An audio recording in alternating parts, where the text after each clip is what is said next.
The book of Genesis, chapter 1. In the beginning God created the heaven and the earth. And the earth was without form and void, and darkness was upon the face of the deep. And the Spirit of God moved upon the face of the waters. And God said, "Let there be light." And there was light. And God saw the light that it was good. And God divided the light from the darkness. And God called the light day, and the darkness he called night. And the evening and the morning were the first day. And God said, "Let there be a firmament in the midst of the waters, and let it divide the waters from the waters." And God made the firmament, and divided the waters which were under the firmament from the waters which were above the firmament. And it was so. And God called the firmament heaven. And the evening and the morning were the second day. And God said, "Let the waters under the heaven be gathered together unto one place, and let the dry land appear." And it was so. And God called the dry land earth, and the gathering together of the waters called he seas. And God saw that it was good. And God said, "Let the earth bring forth grass, the herb yielding seed, and the fruit tree yielding fruit after his kind, whose seed is in itself upon the earth." And it was so. And the earth brought forth grass, an herb yielding seed after his kind, and the tree yielding fruit, whose seed was in itself after his kind. And God saw that it was good. And the evening and the morning were the third day. And God said, "Let there be lights in the firmament of the heaven to divide the day from the night. And let them be for signs, and for seasons, and for days and years. And let them be for lights in the firmament of the heaven, to give light upon the earth." And it was so. And God made two great lights, the greater light to rule the day, and the lesser light to rule the night. He made the stars also. And God set them in the firmament of the heaven to give light upon the earth, and to rule over the day and over the night, and to divide the light from the darkness. And God saw that it was good. And the evening and the morning were the fourth day. And God said, "Let the waters bring forth abundantly the moving creature that hath life, and fowl that may fly above the earth in the open firmament of heaven." And God created great whales, and every living creature that moveth, which the waters brought forth abundantly after their kind, and every winged fowl after his kind. And God saw that it was good. And God blessed them, saying, "Be fruitful, and multiply, and fill the waters in the seas, and let fowl multiply in the earth." And the evening and the morning were the fifth day. And God said, "Let the earth bring forth the living creature after his kind, cattle and creeping thing, and beast of the earth after his kind." And it was so. And God made the beast of the earth after his kind, and cattle after their kind, and everything that creepeth upon the earth after his kind. And God saw that it was good. And God said, "Let us make man in our image, after our likeness, and let them have dominion over the fish of the sea, and over the fowl of the air, and over the cattle, and over all the earth, and over every creeping thing that creepeth upon the earth." So God created man in his own image. In the image of God created he him, male and female created he them. And God blessed them, and God said unto them, "Be fruitful, and multiply, and replenish the earth, and subdue it, and have dominion over the fish of the sea, and over the fowl of the air, and over every living thing that moveth upon the earth." And God said, "Behold, I have given you every herb-bearing seed which is upon the face of all the earth, and every tree in the which is the fruit of a tree yielding seed. To you it shall be for meat. And to every beast of the earth, and to every fowl of the air, and to everything that creepeth upon the earth, wherein there is life, I have given every green herb for meat." And it was so. And God saw everything that he had made, and behold, it was very good. And the evening and the morning were the 6th day.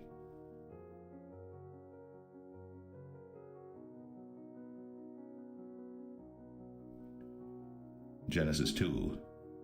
Thus the heavens and the earth were finished, and all the host of them. And on the 7th day God ended his work which he had made, and he rested on the 7th day from all his work which he had made.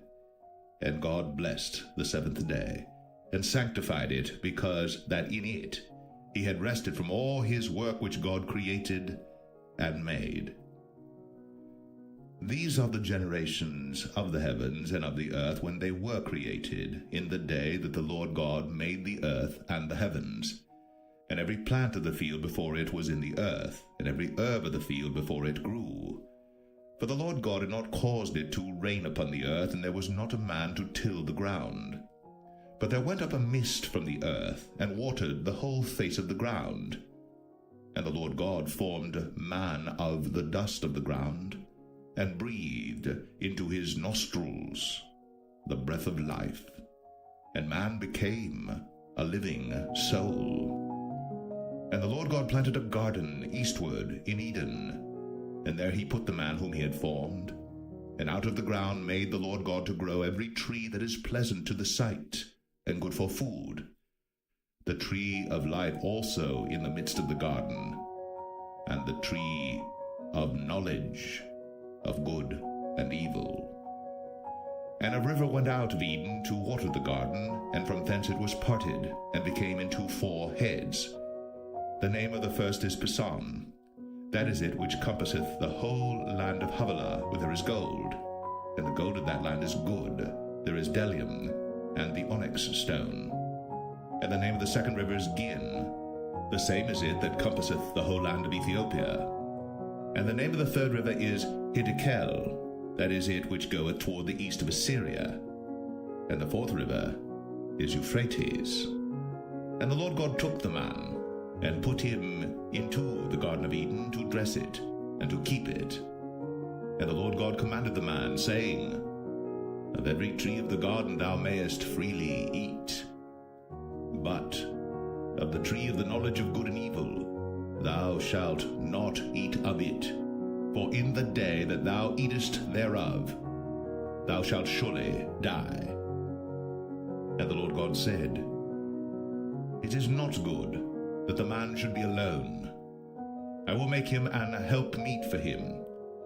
And out of the ground the Lord God formed every beast of the field and every fowl of the air, and brought them unto Adam to see what he would call them. And whatsoever Adam called every living creature, that was the name thereof. And Adam gave names to all cattle, and to the fowl of the air, and to every beast of the field. But for Adam there was not found an helpmeet for him. And the Lord God caused a deep sleep to fall upon Adam, and he slept. And he took one of his ribs, and closed up the flesh instead thereof. And the rib which the Lord God had taken from man made he a woman, and brought her unto the man. And Adam said, This is now bone of my bones, and flesh of my flesh. She shall be called woman, because she was taken out of man. Therefore shall a man leave his father and his mother, and shall cleave unto his wife, and they shall be one flesh. And they were both naked, the man and his wife, and were not ashamed.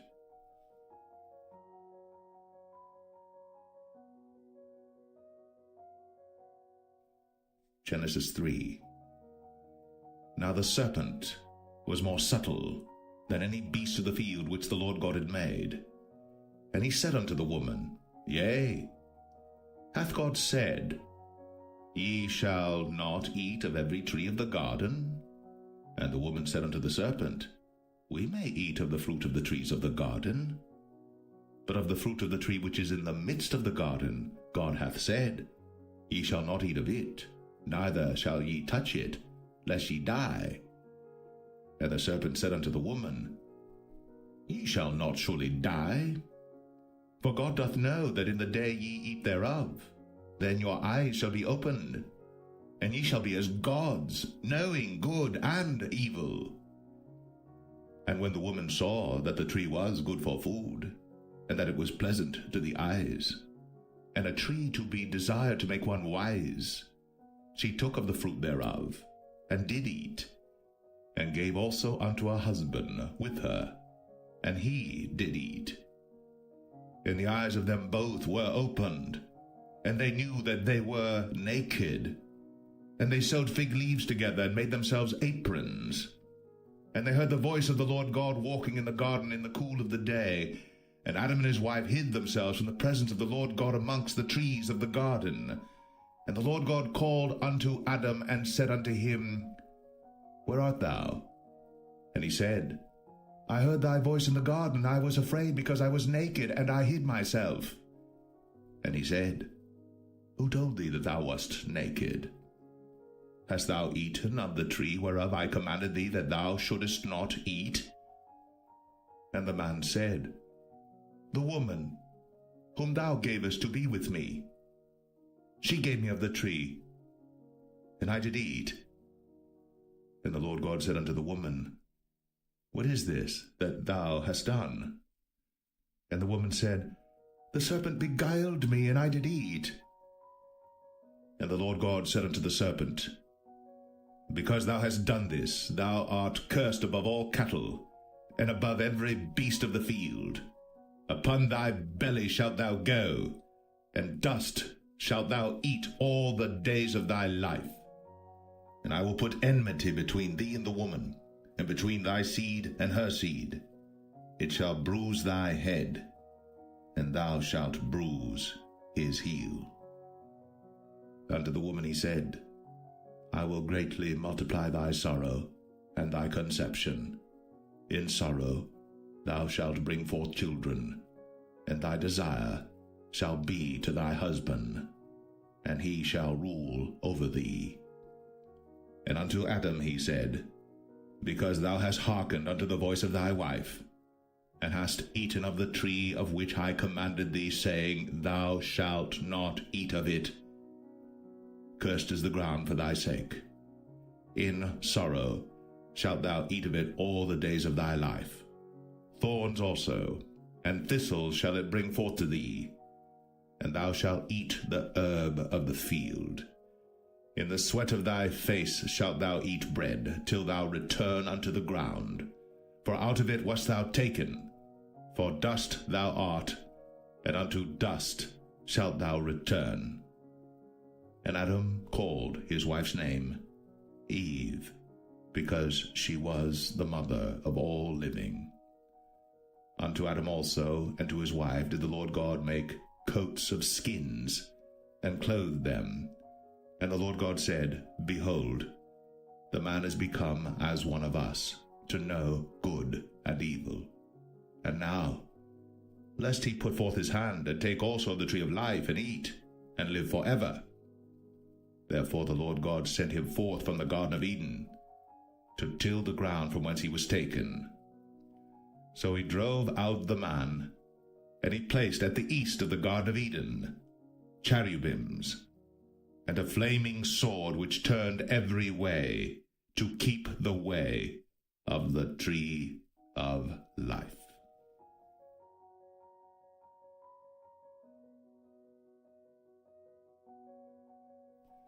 Genesis 4. And Adam knew Eve his wife, and she conceived and bare Cain, and said, I have gotten a man from the Lord. And she again bare his brother Abel, and Abel was a keeper of sheep, but Cain was a tiller of the ground. And in process of time it came to pass that Cain brought of the fruit of the ground an offering unto the Lord. And Abel he also brought of the firstlings of his flock, and of the fat thereof. And the Lord had respect unto Abel and to his offering, but unto Cain and to his offering he had not respect. And Cain was very wroth, and his countenance fell. And the Lord said unto Cain, Why art thou wroth? And why is thy countenance fallen? If thou doest well, shalt thou not be accepted? And if thou doest not well, sin lieth at the door, and unto thee shall be his desire, and thou shalt rule over him. And Cain talked with Abel his brother.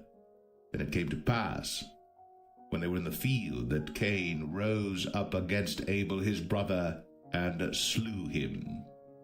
And the Lord said unto Cain, Where is Abel thy brother? And he said, I know not. Am I my brother's keeper? And he said, What hast thou done? The voice of thy brother's blood crieth unto me from the ground. And now art thou cursed from the earth, which hath opened her mouth to receive thy brother's blood from thy hand. When thou tillest the ground, it shall not henceforth yield unto thee her strength. A fugitive and a vagabond shalt thou be in the earth. And Cain said unto the Lord, My punishment is greater than I can bear. Behold, thou hast driven me out this day from the face of the earth, and from thy face shall I be hid. And I shall be a fugitive and a vagabond in the earth. And it shall come to pass that every one that findeth me shall slay me. And the Lord said unto him, Therefore whosoever slayeth Cain, vengeance shall be taken on him sevenfold. And the Lord set a mark upon Cain, lest any finding him should kill him. And Cain went out from the presence of the Lord, and dwelt in the land of Nod, on the east of Eden. And Cain knew his wife, and she conceived, and bare Enoch. And he builded a city, and called the name of the city after the name of his son, Enoch. And unto Enoch was born Irad, and Irad begat Mahushael, and Mahushael begat Methusael, and Methusael begat Lamech. And Lamech took unto him 2 wives. The name of the one was Adah, and the name of the other Zillah. And Adah bare Jabal. He was the father of such as dwell in tents, and of such as have cattle. And his brother's name was Jubal. He was the father of all such as handle the harp and organ. And Zillah, she also bare Tubal-Cain, an instructor of every artificer in brass and iron. And the sister of Tubal-Cain was Naamah. And Lamech said unto his wives Adah and Zillah, Hear my voice, ye wives of Lamech, hearken unto my speech. For I have slain a man to my wounding, and a young man to my hurt. If Cain shall be avenged sevenfold, truly Lamech 77-fold. And Adam knew his wife again, and she bare a son, and called his name Seth. For God, said she, hath appointed me another seed instead of Abel, whom Cain slew. And to Seth, to him also there was born a son, and he called his name Enos. Then began men to call upon the name of the Lord.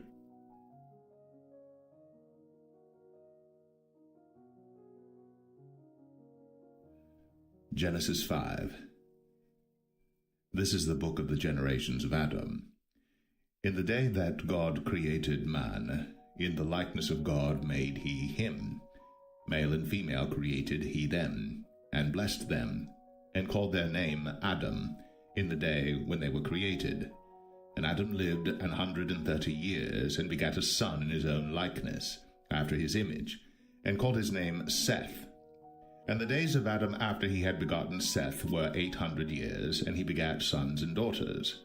And all the days that Adam lived were 930 years, and he died. And Seth lived 105 years, and begat Enos. And Seth lived after he begat Enos 807 years, and begat sons and daughters. And all the days of Seth were 912 years, and he died. And Enos lived 90 years, and begat Canaan. And Enos lived after he begat Canaan 815 years, and begat sons and daughters. And all the days of Enos were 905 years, and he died. And Canaan lived 70 years, and begat Mahalaleel. And Canaan lived after he begat Mahalaleel 840 years, and begat sons and daughters. And all the days of Canaan were 910 years, and he died. And Mahalaleel lived 65 years, and begat Jared. And Mahalaleel lived after he begat Jared 830 years, and begat sons and daughters. And all the days of Mahalaleel were 895 years, and he died. And Jared lived 162 years, and he begat Enoch. And Jared lived after he begat Enoch 800 years, and begat sons and daughters. And all the days of Jared were 962 years, and he died. And Enoch lived 65 years, and begat Methuselah. And Enoch walked with God after he begat Methuselah 300 years, and begat sons and daughters. And all the days of Enoch were 365 years. And Enoch walked with God, and he was not, for God took him. And Methuselah lived 187 years, and begat Lamech. And Methuselah lived after he begat Lamech 782 years, and begat sons and daughters. And all the days of Methuselah were 969 years, and he died. And Lamech lived 182 years, and begat a son. And he called his name Noah, saying, This same shall comfort us concerning our work and toil of our hands, because of the ground which the Lord hath cursed. And Lamech lived after he begat Noah 595 years, and begat sons and daughters. And all the days of Lamech were 777 years, and he died. And Noah was 500 years old, and Noah begat Shem, Ham, and Japheth.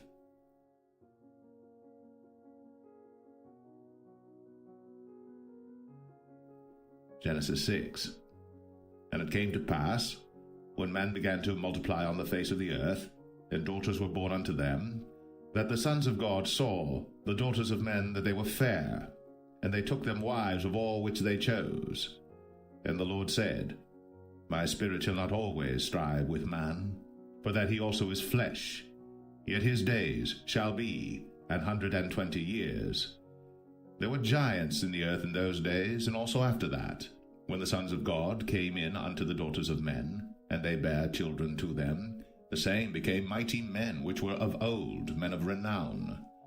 And God saw that the wickedness of man was great in the earth, and that every imagination of the thoughts of his heart was only evil continually.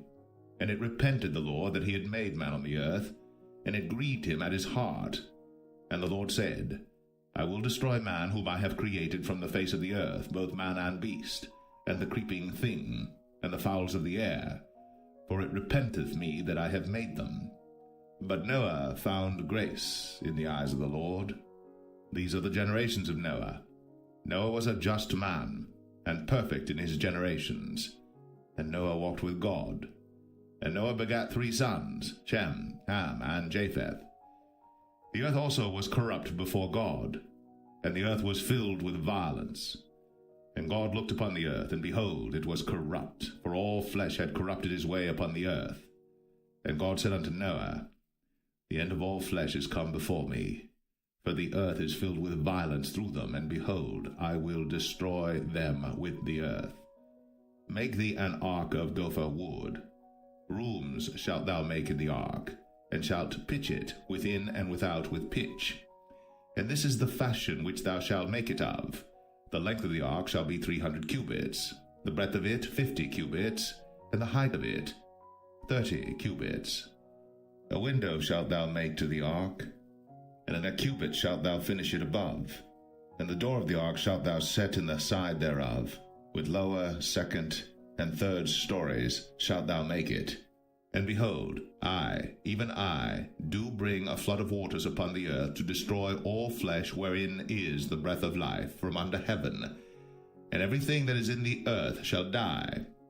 But with thee will I establish my covenant, and thou shalt come into the ark, thou, and thy sons, and thy wife, and thy sons' wives with thee. And of every living thing of all flesh, 2 of every sort shalt thou bring into the ark, to keep them alive with thee. They shall be male and female. Of fowls after their kind, and of cattle after their kind, of every creeping thing of the earth after his kind, 2 of every sort shall come unto thee, to keep them alive. And take thou unto thee of all food that is eaten, and thou shalt gather it to thee, and it shall be for food for thee and for them. Thus did Noah, according to all that God commanded him, so did he.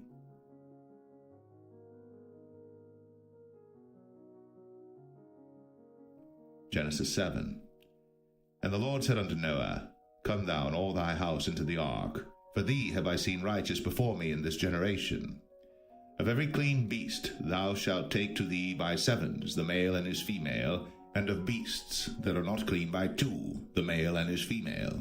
Of fowls also of the air by 7s, the male and the female, to keep seed alive upon the face of all the earth. For yet 7 days, and I will cause it to rain upon the earth 40 days and 14 nights. And every living substance that I have made will I destroy from off the face of the earth.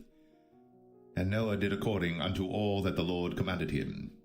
And Noah was 600 years old when the flood of waters was upon the earth. And Noah went in, and his sons and his wife, and his sons' wives with him, into the ark because of the waters of the flood, of clean beasts, and of beasts that are not clean, and of fowls, and of everything that creepeth upon the earth. There went in 2 and 2 unto Noah into the ark, the male and the female, as God had commanded Noah. And it came to pass after 7 days, that the waters of the flood were upon the earth. In the 600th year of Noah's life, in the 2nd month, the 17th day of the month, the same day, were all the fountains of the great deep broken up. And the windows of heaven were opened, and the rain was upon the earth 40 days and 40 nights. In the selfsame day entered Noah and Shem and Ham and Japheth, the sons of Noah, and Noah's wife, and the 3 wives of his sons with them, into the ark, they and every beast after his kind, and all the cattle after their kind, and every creeping thing that creepeth upon the earth after his kind, and every fowl after his kind, every bird of every sort. And they went in unto Noah into the ark, 2 and 2 of all flesh, wherein is the breath of life. And they that went in male and female of all flesh, as God had commanded him. And the Lord shut him in. And the flood was 40 days upon the earth, and the waters increased and bare up the ark, and it was lift up above the earth. And the waters prevailed, and were increased greatly upon the earth, and the ark went upon the face of the waters. And the waters prevailed exceedingly upon the earth, and all the high hills that were under the whole heaven were covered. 15 cubits upward did the waters prevail, and the mountains were covered. And all flesh died that moved upon the earth, both of fowl, and of cattle, and of beast, and of every creeping thing that creepeth upon the earth. And every man, all in whose nostrils was the breath of life, of all that was in the dry land, died. And every living substance was destroyed which was upon the face of the ground, both man and cattle, and the creeping things, and the fowl of the heaven, and they were destroyed from the earth. And Noah only remained alive, and they that were with him in the ark. And the waters prevailed upon the earth 150 days.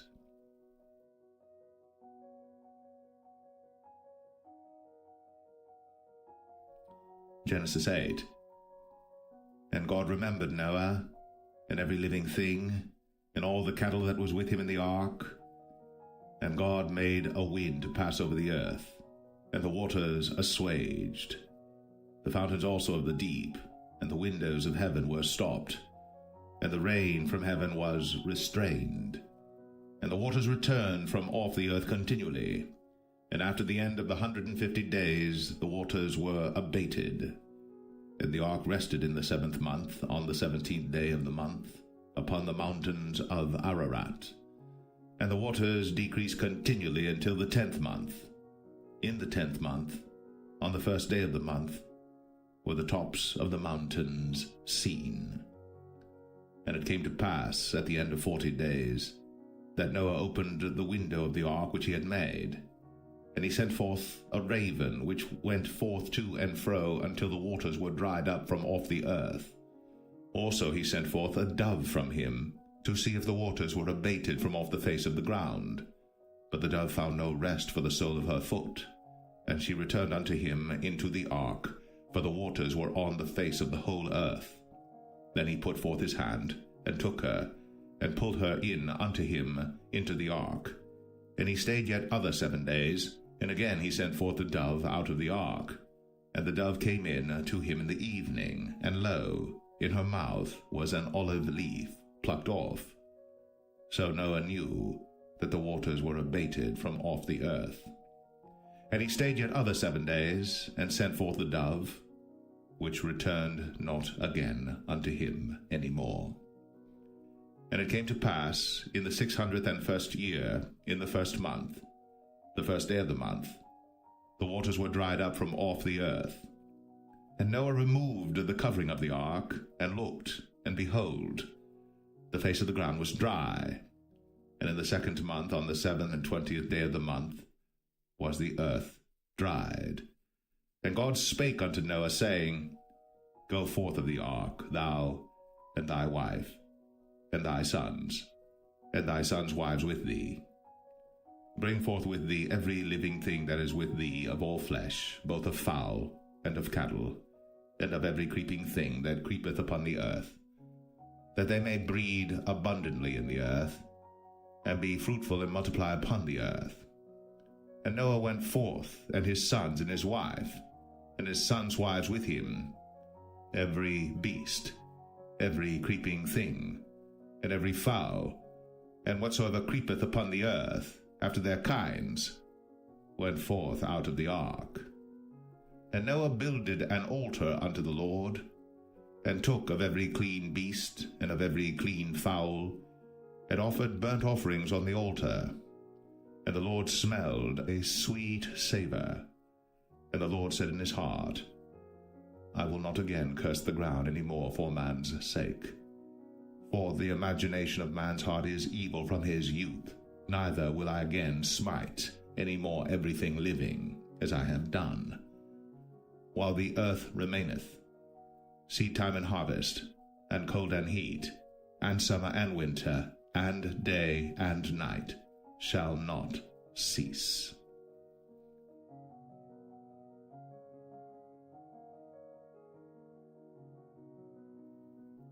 Genesis 9. And God blessed Noah and his sons, and said unto them, Be fruitful, and multiply, and replenish the earth. And the fear of you, and the dread of you shall be upon every beast of the earth, and upon every fowl of the air, upon all that moveth upon the earth, and upon all the fishes of the sea. Into your hand are they delivered. Every moving thing that liveth shall be meat for you, even as the green herb have I given you all things. But flesh, with the life thereof, which is the blood thereof, shall ye not eat. And surely your blood of your lives will I require. At the hand of every beast will I require it, and at the hand of man, at the hand of every man's brother will I require the life of man. Whoso sheddeth man's blood, by man shall his blood be shed. For in the image of God made he man. And you, be ye fruitful and multiply, bring forth abundantly in the earth, and multiply therein. And God spake unto Noah, and to his sons with him, saying, And I, behold, I establish my covenant with you, and with your seed after you, and with every living creature that is with you, of the fowl, of the cattle, and of every beast of the earth with you, from all that go out of the ark to every beast of the earth. And I will establish my covenant with you. Neither shall all flesh be cut off any more by the waters of a flood, neither shall there any more be a flood to destroy the earth. And God said, This is the token of the covenant which I make between me and you, and every living creature that is with you, for perpetual generations. I do set my bow in the cloud, and it shall be for a token of a covenant between me and the earth. And it shall come to pass, when I bring a cloud over the earth, that the bow shall be seen in the cloud. And I will remember my covenant, which is between me and you and every living creature of all flesh. And the waters shall no more become a flood to destroy all flesh. And the bow shall be in the cloud, and I will look upon it, that I may remember the everlasting covenant between God and every living creature of all flesh that is upon the earth. And God said unto Noah, This is the token of the covenant, which I have established between me and all flesh that is upon the earth. And the sons of Noah that went forth of the ark were Shem, and Ham, and Japheth. And Ham is the father of Canaan. These are the three sons of Noah, and of them was the whole earth overspread. And Noah began to be an husbandman, and he planted a vineyard. And he drank of the wine, and was drunken, and he was uncovered within his tent. And Ham, the father of Canaan, saw the nakedness of his father, and told his two brethren without. And Shem and Japheth took a garment, and laid it upon both their shoulders, and went backward, and covered the nakedness of their father. And their faces were backward, and they saw not their father's nakedness. And Noah awoke from his wine, and knew what his younger son had done unto him. And he said, Cursed be Canaan, a servant of servants shall he be unto his brethren. And he said, Blessed be the Lord God of Shem, and Canaan shall be his servant. God shall enlarge Japheth, and he shall dwell in the tents of Shem, and Canaan shall be his servant. And Noah lived after the flood 350 years, and all the days of Noah were 950 years, and he died.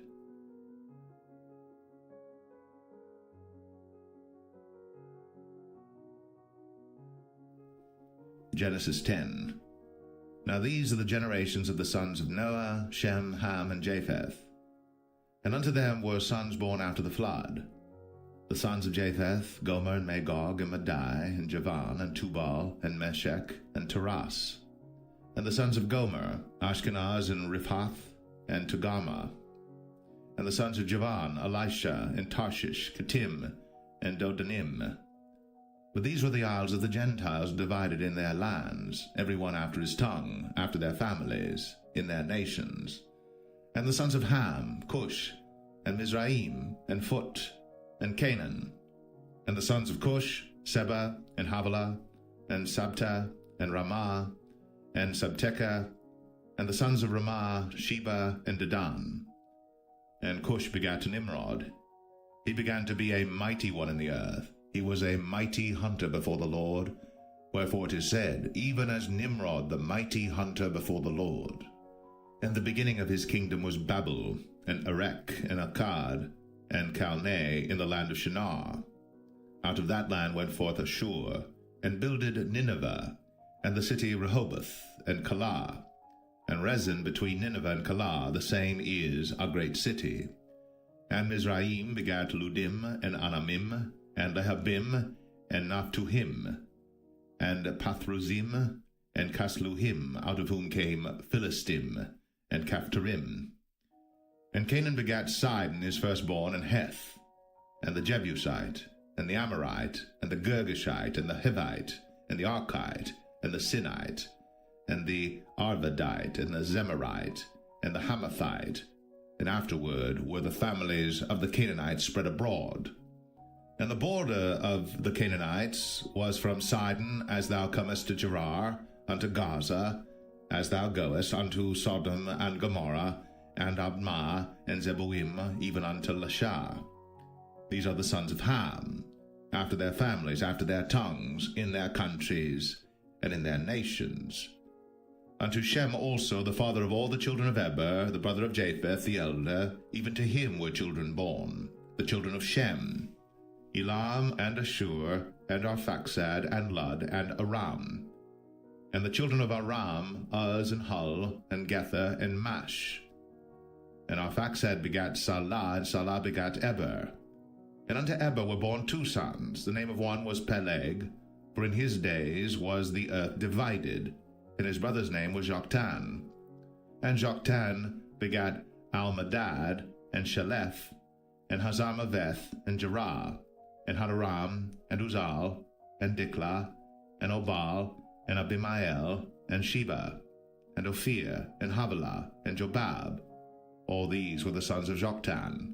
And their dwelling was from Mesha, as thou goest unto Sephar, a mount of the east. These are the sons of Shem, after their families, after their tongues, in their lands, after their nations. These are the families of the sons of Noah, after their generations, in their nations, and by these were the nations divided in the earth after the flood.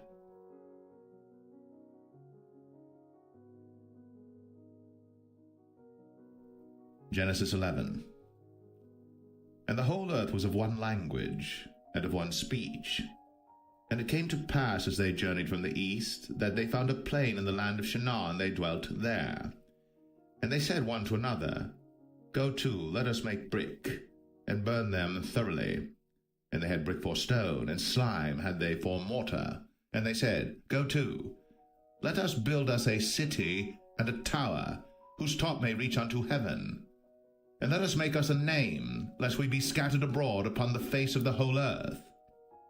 And the Lord came down to see the city and the tower, which the children of men builded.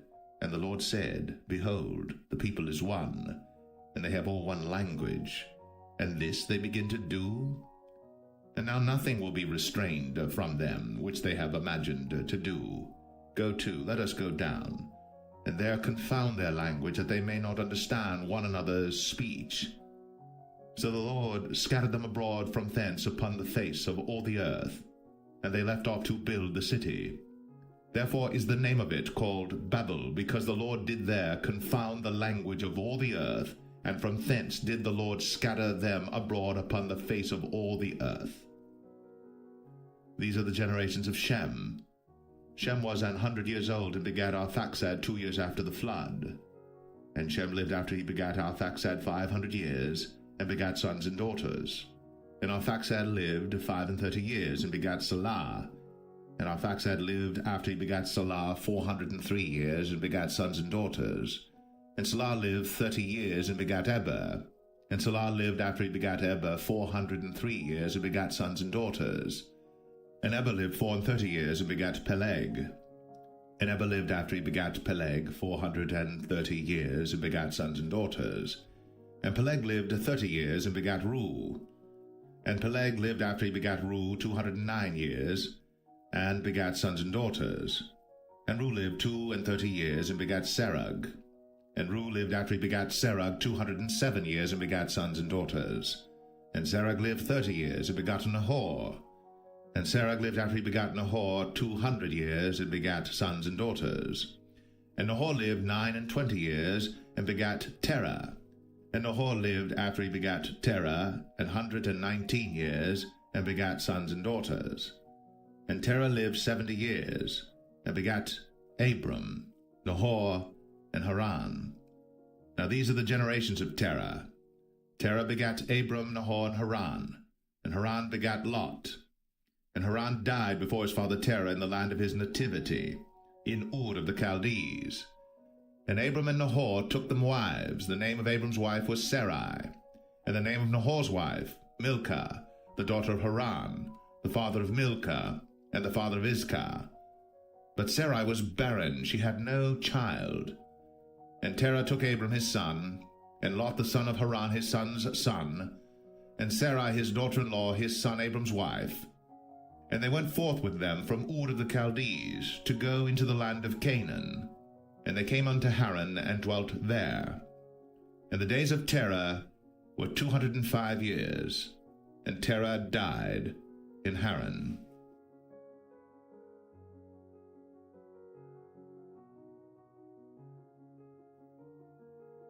Genesis 12. Now the Lord had said unto Abram, Get thee out of thy country, and from thy kindred, and from thy father's house, unto a land that I will show thee. And I will make of thee a great nation, and I will bless thee, and make thy name great, and thou shalt be a blessing. And I will bless them that bless thee, and curse him that curseth thee. And in thee shall all families of the earth be blessed. So Abram departed, as the Lord had spoken unto him, and Lot went with him. And Abram was 75 years old when he departed out of Haran. And Abram took Sarai his wife, and Lot his brother's son, and all their substance that they had gathered, and the souls that they had gotten in Haran. And they went forth to go into the land of Canaan, and into the land of Canaan they came. And Abram passed through the land unto the place of Sichem, unto the plain of Moreh, and the Canaanite was then in the land. And the Lord appeared unto Abram, and said, Unto thy seed will I give this land. And there builded he an altar unto the Lord, who appeared unto him. And he removed from thence unto a mountain on the east of Bethel, and pitched his tent, having Bethel on the west, and Ai on the east. And there he builded an altar unto the Lord, and called upon the name of the Lord. And Abram journeyed, going on still toward the south. And there was a famine in the land, and Abram went down into Egypt to sojourn there, for the famine was grievous in the land. And it came to pass, when he was come near to enter into Egypt, that he said unto Sarai his wife, Behold now, I know that thou art a fair woman to look upon. Therefore it shall come to pass, when the Egyptians shall see thee, that they shall say, This is his wife, and they will kill me, but they will save thee alive. Say, I pray thee, Thou art my sister, that it may be well with me for thy sake, and my soul shall live because of thee. And it came to pass, that when Abram was come into Egypt, the Egyptians beheld the woman that she was very fair. The princes also of Pharaoh saw her, and commended her before Pharaoh. And the woman was taken into Pharaoh's house. And he entreated Abram well for her sake. And he had sheep and oxen and he-asses, and menservants and maidservants, and she-asses, and camels. And the Lord plagued Pharaoh and his house with great plagues because of Sarai, Abram's wife. And Pharaoh called Abram, and said, What is this that thou hast done unto me? Why didst thou not tell me that she was thy wife? Why saidst thou, She is my sister, so I might have taken her to be my wife? Now therefore behold thy wife, take her, and go thy way. And Pharaoh commanded his men concerning him, and they sent him away, and his wife, and all that he had.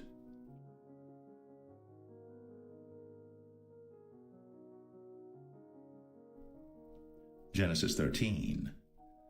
And Abram went up out of Egypt, he and his wife, and all that he had, and Lot with him, into the south. And Abram was very rich in cattle, in silver, and in gold. And he went on his journeys from the south even to Bethel, unto the place where his tent had been at the beginning, between Bethel and Ai, unto the place of the altar which he had made there at the first. And there Abram called on the name of the Lord. And Lot also, which went with Abram, had flocks and herds and tents. And the land was not able to bear them, that they might dwell together, for their substance was great, so that they could not dwell together. And there was a strife between the herdmen of Abram's cattle and the herdmen of Lot's cattle. And the Canaanite and the Perizzite dwelled then in the land. And Abram said unto Lot, Let there be no strife, I pray thee, between me and thee, and between my herdmen and thy herdmen, for we be brethren. Is not the whole land before thee? Separate thyself, I pray thee, from me. If thou wilt take the left hand, then I will go to the right. Or if thou depart to the right hand, then I will go to the left. And Lot lifted up his eyes, and beheld all the plain of Jordan, that it was well watered everywhere, before the Lord destroyed Sodom and Gomorrah, even as the garden of the Lord, like the land of Egypt, as thou comest unto Zoar. Then Lot chose him all the plain of Jordan, and Lot journeyed east. And they separated themselves the one from the other. Abram dwelled in the land of Canaan, and Lot dwelled in the cities of the plain, and pitched his tent toward Sodom. But the men of Sodom were wicked and sinners before the Lord exceedingly. And the Lord said unto Abram, after that Lot was separated from him, Lift up now thine eyes, and look from the place where thou art, northward and southward, and eastward and westward. For all the land which thou seest, to thee will I give it, and to thy seed forever. And I will make thy seed as the dust of the earth, so that if a man can number the dust of the earth, then shall thy seed also be numbered. Arise, walk through the land in the length of it, and in the breadth of it, for I will give it unto thee. Then Abram removed his tent, and came and dwelt in the plain of Mamre, which is in Hebron, and built there an altar unto the Lord.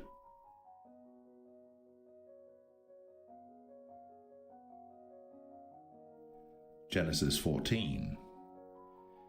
And it came to pass in the days of Amraphel, king of Shinar, Arioch, king of Elasar, Chedorlaomer, king of Elam, and Tidal, king of nations, that these made war with Bera, king of Sodom, and with Birsha, king of Gomorrah, Shinab, king of Admah, and Shemeber, king of Zeboim, and the king of Bela, which is Zoar. All these were joined together in the vale of Siddim, which is the salt sea. 12 years they served Chedorlaomer, and in the 13th year they rebelled. And in the 14th year came Chedorlaomer, and the kings that were with him, and smote the Rephaims in Ashtaroth, Karnaim, and the Zazims in Ham, and the Emims in Shaveh Kerathaim, and the Horites in their Mount Seir unto El Paran, which is by the wilderness. And they returned and came to En Mishpat, which is Kadesh, and smote all the country of the Amalekites, and also the Amorites, that dwelt in Hazazon Tamar.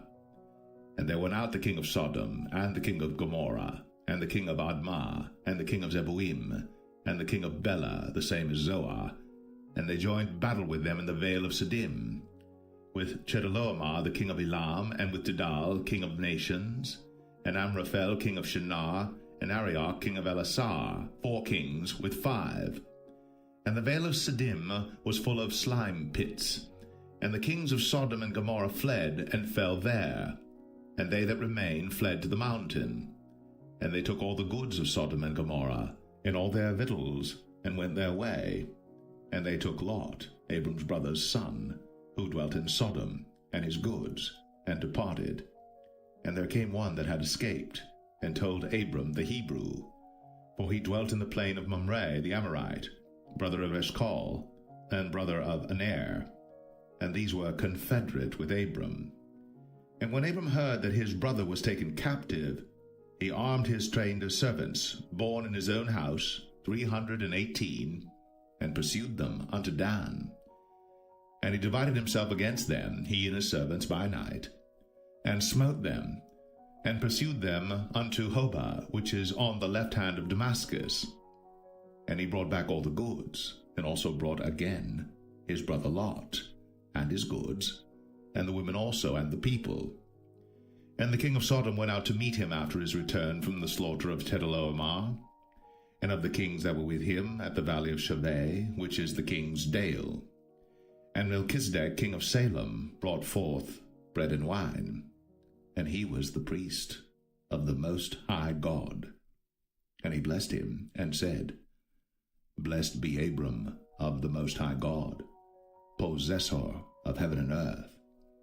And blessed be the Most High God, which hath delivered thine enemies into thy hand. And he gave him tithes of all. And the king of Sodom said unto Abram, Give me the persons, and take the goods to thyself. And Abram said to the king of Sodom, I have lifted up mine hand unto the Lord, the Most High God, the possessor of heaven and earth, that I will not take from a thread, even to a shoe latchet, and that I will not take anything that is thine, lest thou shouldst say, I have made Abram rich. Save only that which the young men have eaten, and the portion of the men which went with me, Aner, Eshcol, and Mamre, let them take their portion.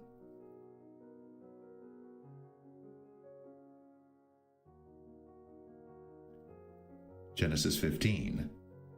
After these things, the word of the Lord came unto Abram in a vision, saying, Fear not, Abram, I am thy shield, and thy exceeding great reward.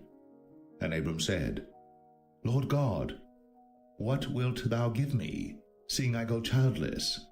And the steward of my house is this Eliezer of Damascus. And Abram said, Behold, to me thou hast given no seed, and lo, one born in my house is mine heir. And behold, the word of the Lord came unto him, saying, This shall not be thine heir, but he that shall come forth out of thine own bowels shall be thine heir. And he brought him forth abroad, and said, Look now toward heaven, and tell the stars, if thou be able to number them. And he said unto him, So shall thy seed be. And he believed in the Lord, and he counted it to him for righteousness. And he said unto him, I am the Lord that brought thee out of Ur of the Chaldees, to give thee this land to inherit it. And he said, Lord God, whereby shall I know that I shall inherit it? And he said unto him, Take me an heifer of 3 years old, and a she-goat of 3 years old, and a ram of 3 years old, and a turtle dove, and a young pigeon. And he took unto him all these, and divided them in the midst, and laid each piece one against another. But the birds divided he not. And when the fowls came down upon the carcasses, Abram drove them away. And when the sun was going down, a deep sleep fell upon Abram, and lo, an horror of great darkness fell upon him. And he said unto Abram, Know of a surety that thy seed shall be a stranger in a land that is not theirs, and shall serve them, and they shall afflict them 400 years. And also that nation whom they shall serve will I judge, and afterward shall they come out with great substance. And thou shalt go to thy fathers in peace. Thou shalt be buried in a good old age. But in the 4th generation they shall come hither again, for the iniquity of the Amorites is not yet full. And it came to pass that when the sun went down, and it was dark, behold, a smoking furnace, and a burning lamp that passed between those pieces. In the same day the Lord made a covenant with Abram, saying, Unto thy seed have I given this land, from the river of Egypt unto the great river, the river Euphrates, the Kenites, and the Kenizzites, and the Cadmonites, and the Hittites, and the Perizzites, and the Rephaims, and the Amorites, and the Canaanites, and the Girgashites, and the Jebusites.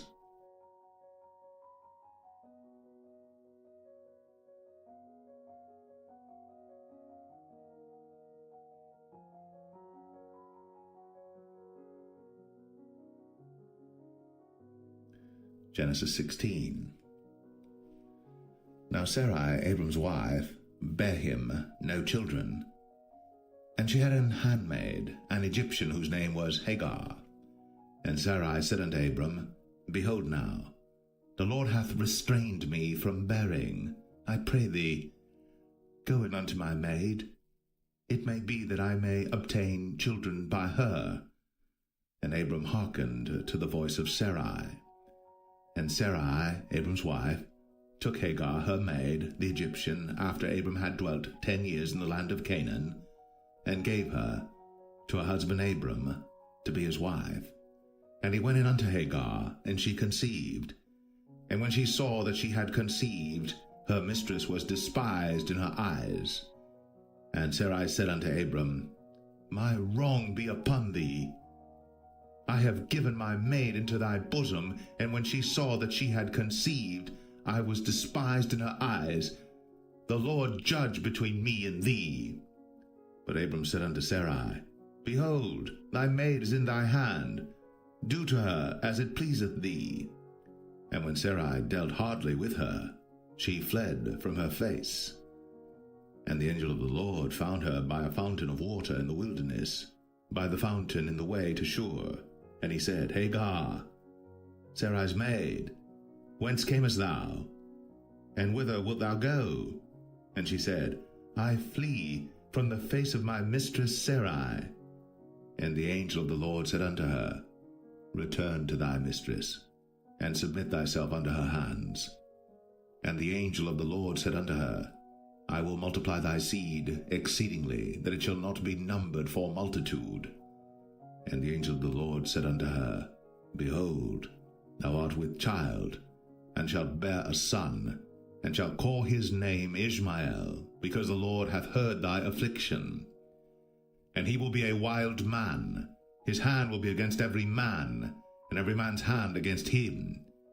And he shall dwell in the presence of all his brethren. And she called the name of the Lord that spake unto her, Thou God seest me. For she said, Have I also here looked after him that seeth me? Wherefore the well was called Beer Lohai Roi. Behold, it is between Kadesh and Bered. And Hagar bare Abram a son, and Abram called his son's name, which Hagar bare, Ishmael. And Abram was 86 years old, when Hagar bare Ishmael to Abram.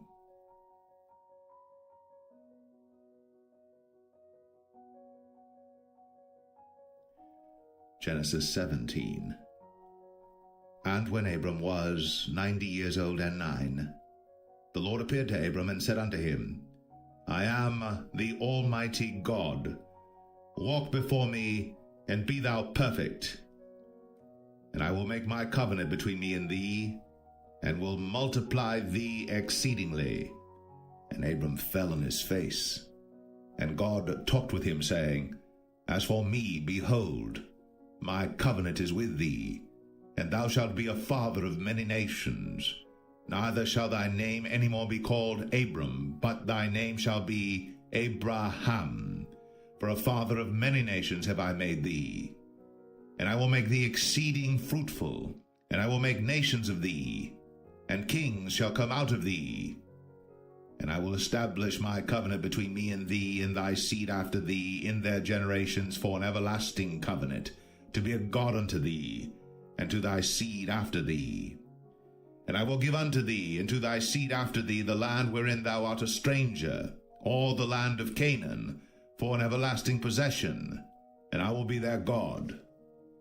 And God said unto Abraham, Thou shalt keep my covenant therefore, thou and thy seed after thee in their generations. This is my covenant which ye shall keep between me and you and thy seed after thee. Every man-child among you shall be circumcised, and ye shall circumcise the flesh of your foreskin, and it shall be a token of the covenant betwixt me and you. And he that is 8 days old shall be circumcised among you, every man-child in your generations, he that is born in the house, or bought with money of any stranger, which is not of thy seed. He that is born in thy house, and he that is bought with thy money, must needs be circumcised. And my covenant shall be in your flesh, for an everlasting covenant. And the uncircumcised man-child, whose flesh of his foreskin is not circumcised, that soul shall be cut off from his people. He hath broken my covenant.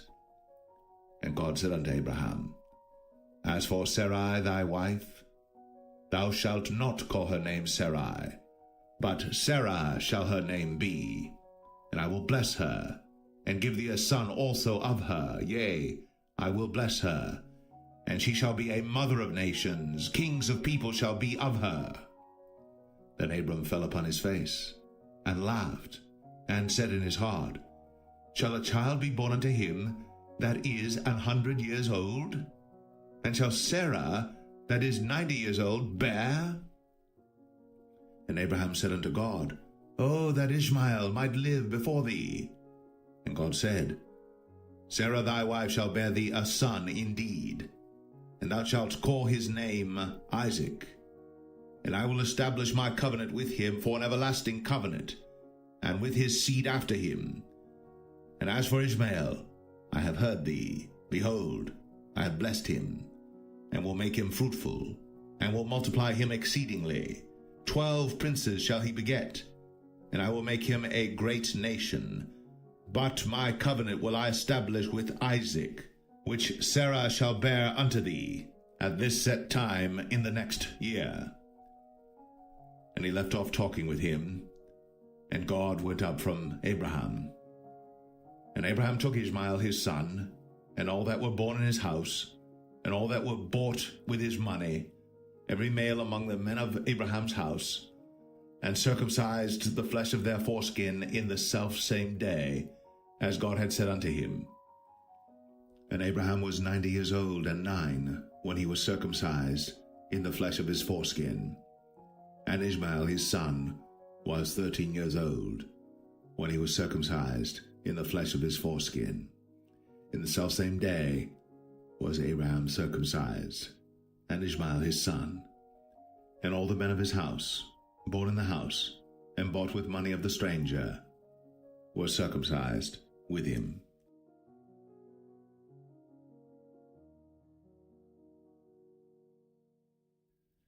Genesis 18.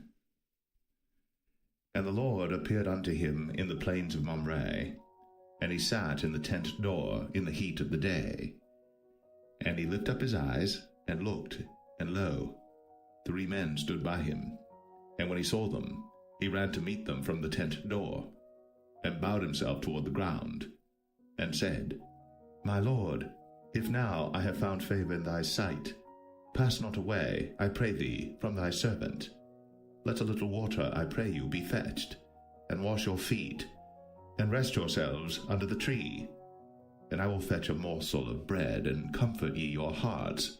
After that ye shall pass on, for therefore are ye come to your servant. And they said, So do, as thou hast said. And Abraham hastened into the tent unto Sarah, and said, Make ready quickly 3 measures of fine meal, knead it, and make cakes upon the hearth. And Abraham ran unto the herd, and fetched a calf tender and good, and gave it unto a young man, and he hasted to dress it. And he took butter and milk, and the calf which he had dressed, and set it before them. And he stood by them under the tree, and they did eat. And they said unto him, Where is Sarah thy wife? And he said, Behold, in the tent. And he said, I will certainly return unto thee according to the time of life, and lo, Sarah thy wife shall have a son. And Sarah heard it in the tent door, which was behind him. Now Abraham and Sarah were old, and well stricken in age, and it ceased to be with Sarah after the manner of women. Therefore Sarah laughed within herself, saying, After I have waxed old shall I have pleasure, my Lord being old also? And the Lord said unto Abraham, Wherefore did Sarah laugh, saying, Shall I of a surety bear a child, which am old? Is anything too hard for the Lord? At the time appointed I will return unto thee according to the time of life, and Sarah shall have a son. Then Sarah denied, saying, I laugh not, for she was afraid. And he said, Nay, but thou didst laugh. And the men rose up from thence, and looked toward Sodom. And Abraham went with them to bring them on the way. And the Lord said, Shall I hide from Abraham that thing which I do? Seeing that Abraham shall surely become a great and mighty nation, and all the nations of the earth shall be blessed in him. For I know him, that he will command his children and his household after him, and they shall keep the way of the Lord to do justice and judgment, that the Lord may bring upon Abraham that which he hath spoken of him. And the Lord said, Because the cry of Sodom and Gomorrah is great, and because their sin is very grievous, I will go down now, and see whether they have done altogether according to the cry of it, which is come unto me, and if not, I will know. And the men turned their faces from thence, and went toward Sodom. But Abraham stood yet before the Lord. And Abraham drew near and said, Wilt thou also destroy the righteous with the wicked? Peradventure there be 50 righteous within the city. Wilt thou also destroy, and not spare the place for the 50 righteous that are therein? That be far from thee to do after this manner, to slay the righteous with the wicked, and that the righteous should be as the wicked, that be far from thee. Shall not the judge of all the earth do right? And the Lord said, If I find in Sodom 50 righteous within the city, then I will spare all the place for their sakes. And Abraham answered and said, Behold now, I have taken upon me to speak unto the Lord, which am but dust and ashes. Peradventure, there shall lack 5 of the 50 righteous. Wilt thou destroy all the city for lack of 5? And he said, If I find there 40 and 5, I will not destroy it. And he spake unto him yet again, and said, Peradventure there shall be 40 found there.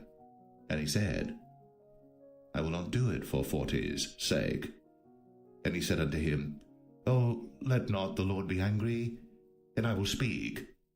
Peradventure there shall 30 be found there. And he said, I will not do it, if I find 30 there. And he said, Behold now, I have taken upon me to speak unto the Lord. Peradventure there shall be 20 found there.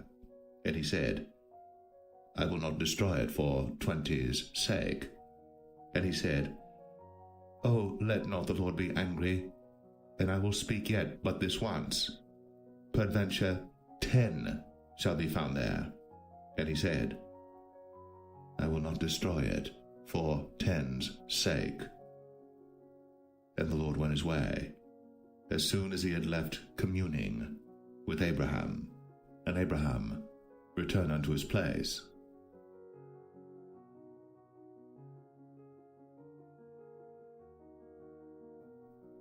Genesis 19.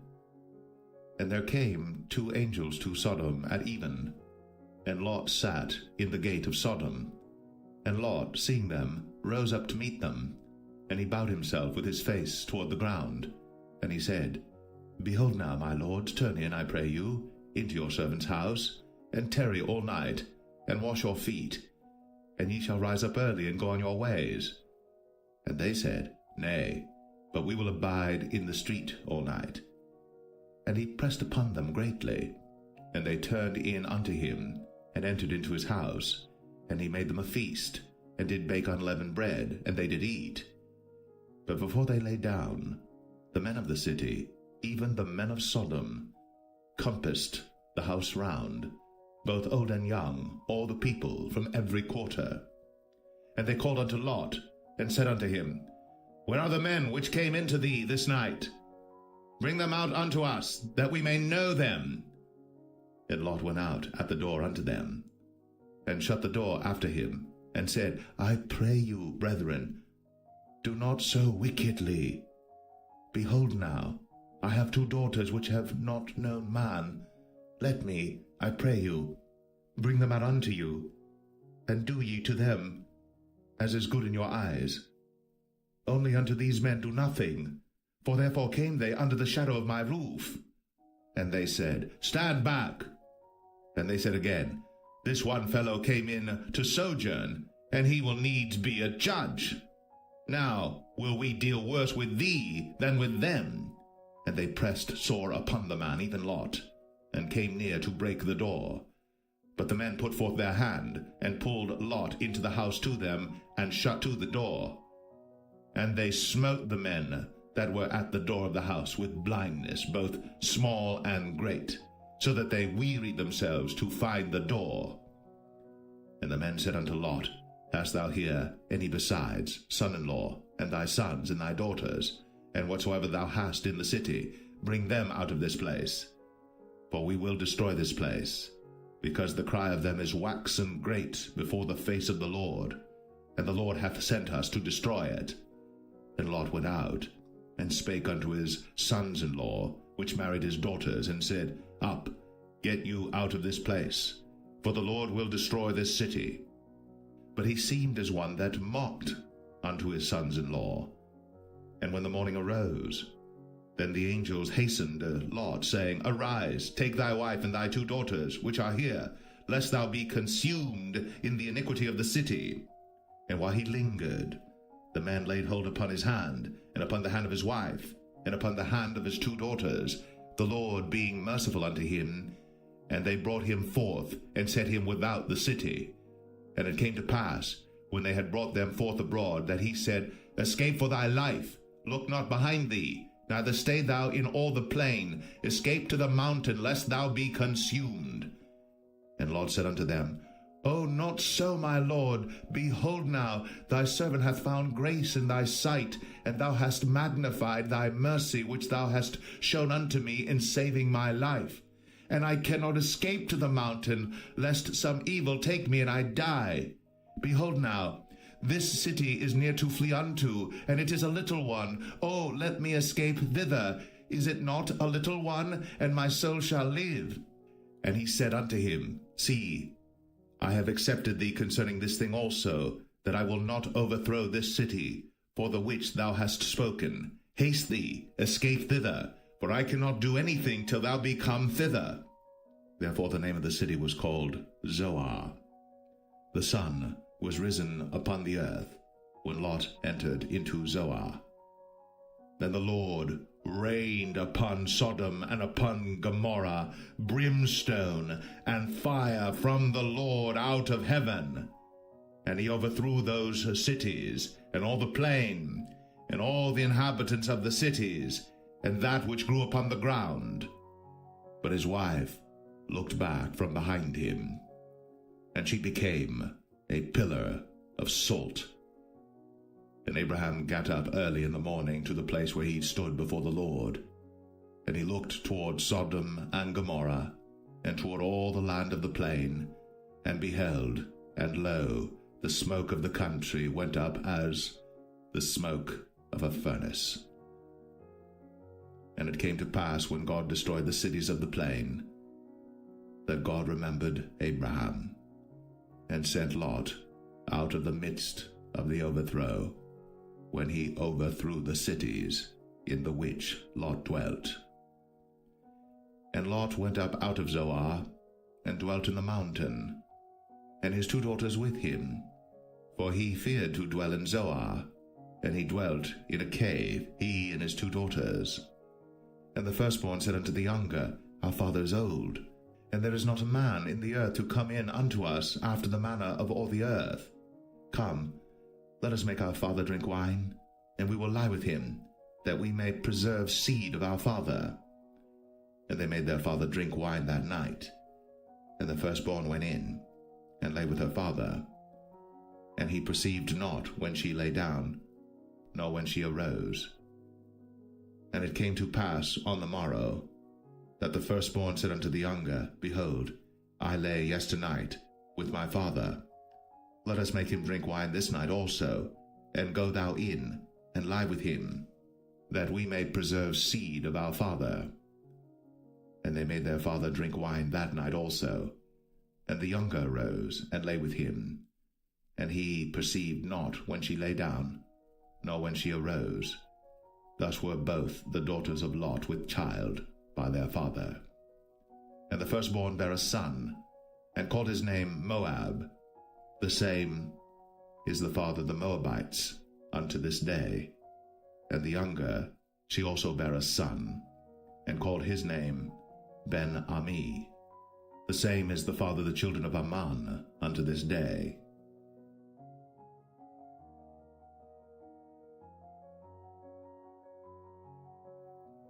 Genesis 20.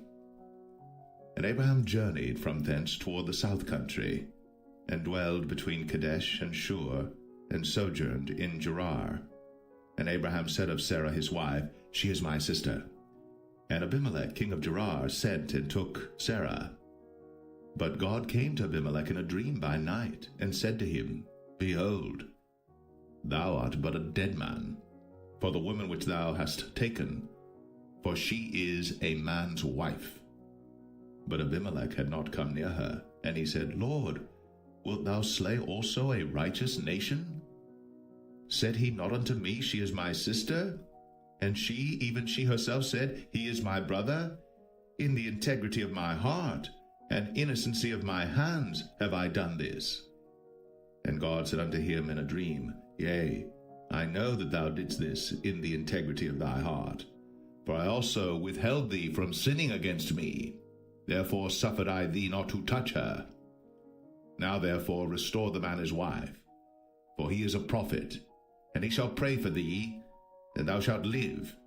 And if thou restore her not, know thou that thou shalt surely die, thou and all that are thine. Therefore Abimelech rose early in the morning, and called all his servants, and told all these things in their ears. And the men were sore afraid. Then Abimelech called Abraham, and said unto him, What hast thou done unto us? And what have I offended thee, that thou hast brought on me and on my kingdom a great sin? Thou hast done deeds unto me that ought not to be done. And Abimelech said unto Abraham, What sawest thou, that thou hast done this thing? And Abraham said, Because I thought, surely the fear of God is not in this place, and they will slay me for my wife's sake. And yet indeed she is my sister. She is the daughter of my father, but not the daughter of my mother, and she became my wife. And it came to pass, when God caused me to wander from my father's house, that I said unto her, This is thy kindness which thou shalt show unto me. At every place whither we shall come, say of me, He is my brother. And Abimelech took sheep and oxen, and men servants, and women servants, and gave them unto Abraham, and restored him Sarah his wife. And Abimelech said, Behold, my land is before thee. Dwell where it pleaseth thee.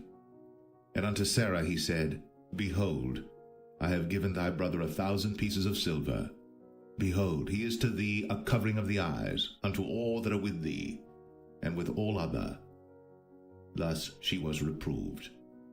So Abraham prayed unto God, and God healed Abimelech and his wife and his maidservants, and they bare children. For the Lord had fast closed up all the wombs of the house of Abimelech, because of Sarah, Abraham's wife.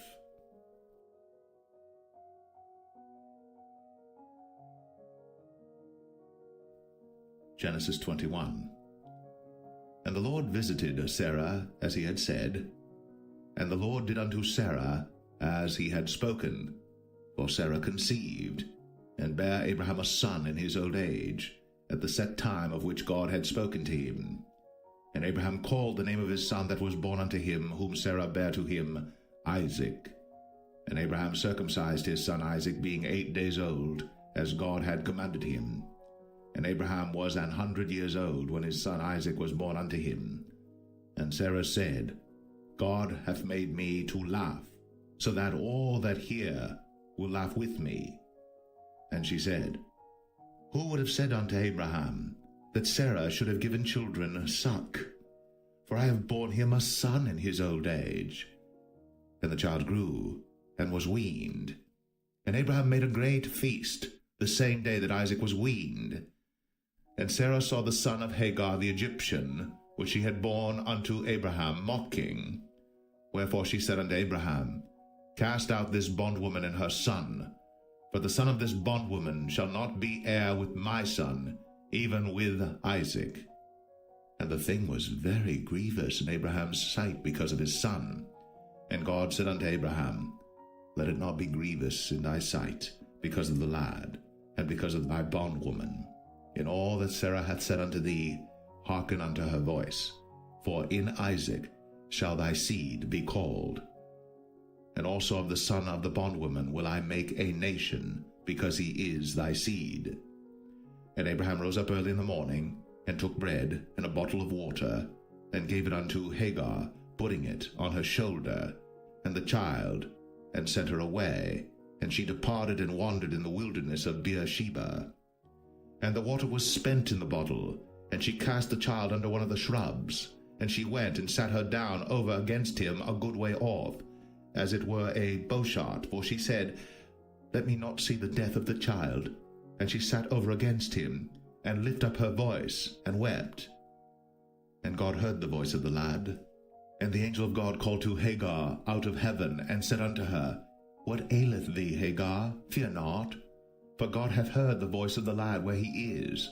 Arise, lift up the lad, and hold him in thine hand, for I will make him a great nation. And God opened her eyes, and she saw a well of water, and she went and filled the bottle with water, and gave the lad drink. And God was with the lad, and he grew, and dwelt in the wilderness, and became an archer. And he dwelt in the wilderness of Paran, and his mother took him a wife out of the land of Egypt. And it came to pass at that time that Abimelech and Phicol, the chief captain of his host, spake unto Abraham, saying, God is with thee in all that thou doest. Now therefore swear unto me here by God that thou wilt not deal falsely with me, nor with my son, nor with my son's son, but according to the kindness that I have done unto thee, thou shalt do unto me, and to the land wherein thou hast sojourned. And Abraham said, I will swear. And Abraham reproved Abimelech because of a well of water, which Abimelech's servants had violently taken away. And Abimelech said, I wot not who hath done this thing, neither didst thou tell me, neither yet heard I of it, but today. And Abraham took sheep and oxen, and gave them unto Abimelech, and both of them made a covenant. And Abraham set 7 ewe lambs of the flock by themselves. And Abimelech said unto Abraham, What mean these 7 ewe lambs which thou hast set by themselves? And he said, For these 7 ewe lambs shalt thou take of my hand, that they may be a witness unto me that I have digged this well. Wherefore he called that place Beersheba, because there they sware both of them. Thus they made a covenant at Beersheba. Then Abimelech rose up, and Phicol the chief captain of his host, and they returned into the land of the Philistines. And Abraham planted a grove in Beersheba, and called there on the name of the Lord, the everlasting God. And Abraham sojourned in the Philistines' land many days.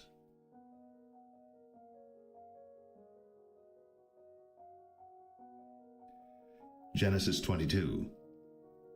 And it came to pass, after these things, that God did tempt Abraham, and said unto him, Abraham. And he said, Behold, here I am. And he said, Take now thy son, thine only son Isaac, whom thou lovest, and get thee into the land of Moriah, and offer him there for a burnt offering upon one of the mountains which I will tell thee of.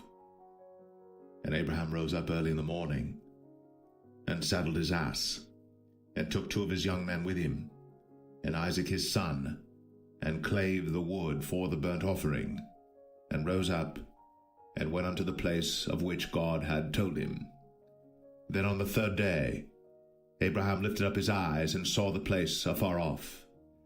And Abraham said unto his young men, Abide ye here with the ass, and I and the lad will go yonder, and worship, and come again to you. And Abraham took the wood of the burnt offering, and laid it upon Isaac his son. And he took the fire in his hand, and a knife, and they went both of them together. And Isaac spake unto Abraham his father, and said, My father? And he said, Here am I, my son. And he said, Behold, the fire and the wood, but where is the lamb for a burnt offering?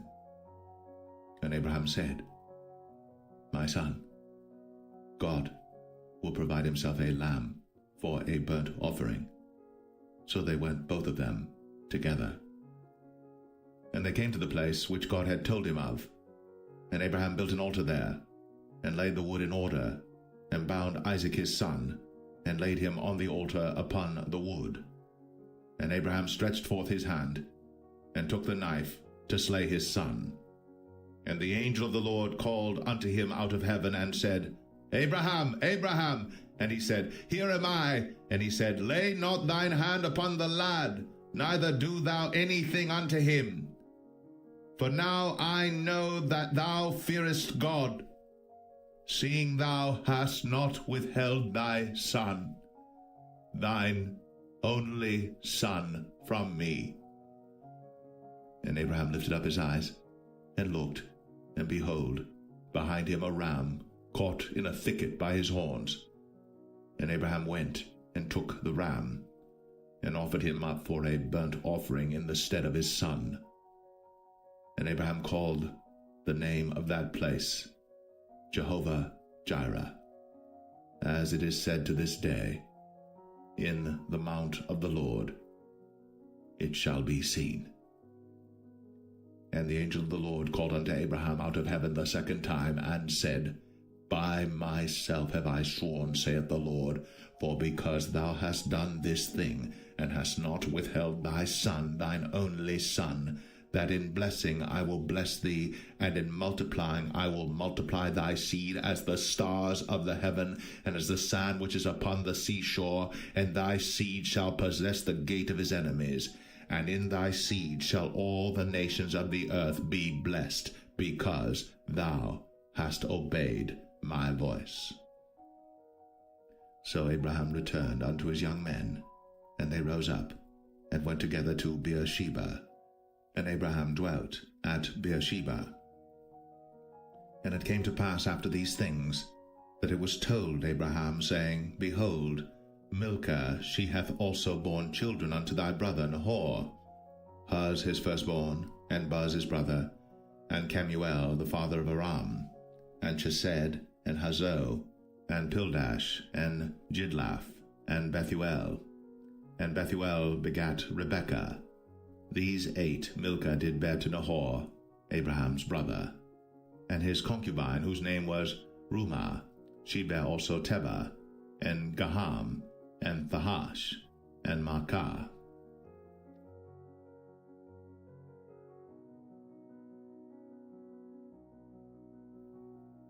Genesis 23.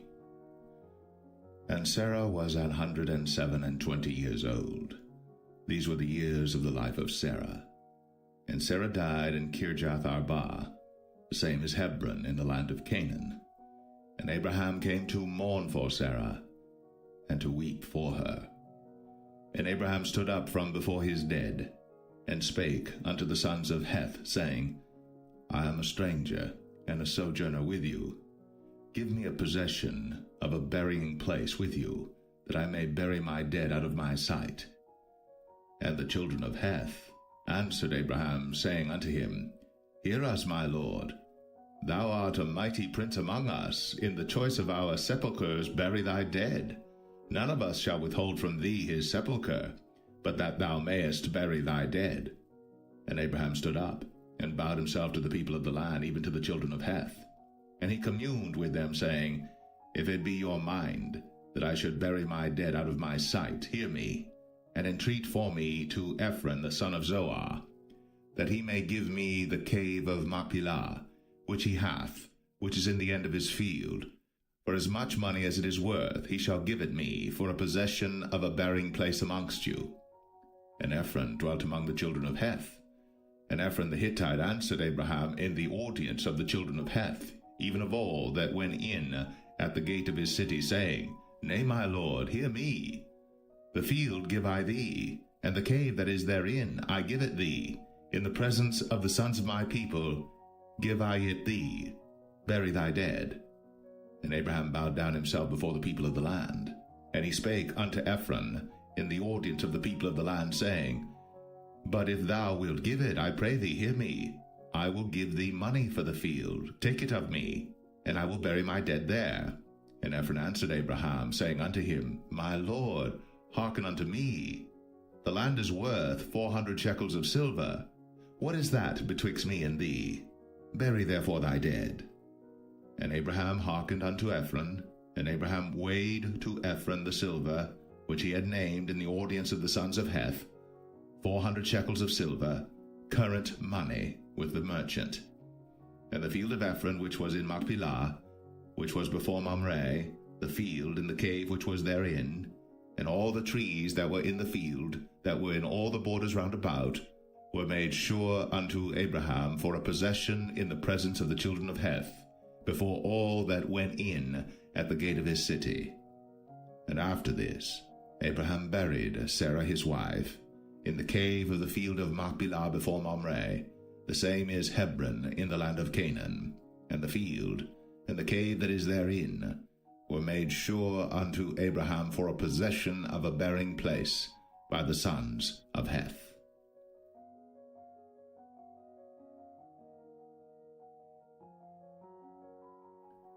Genesis 24.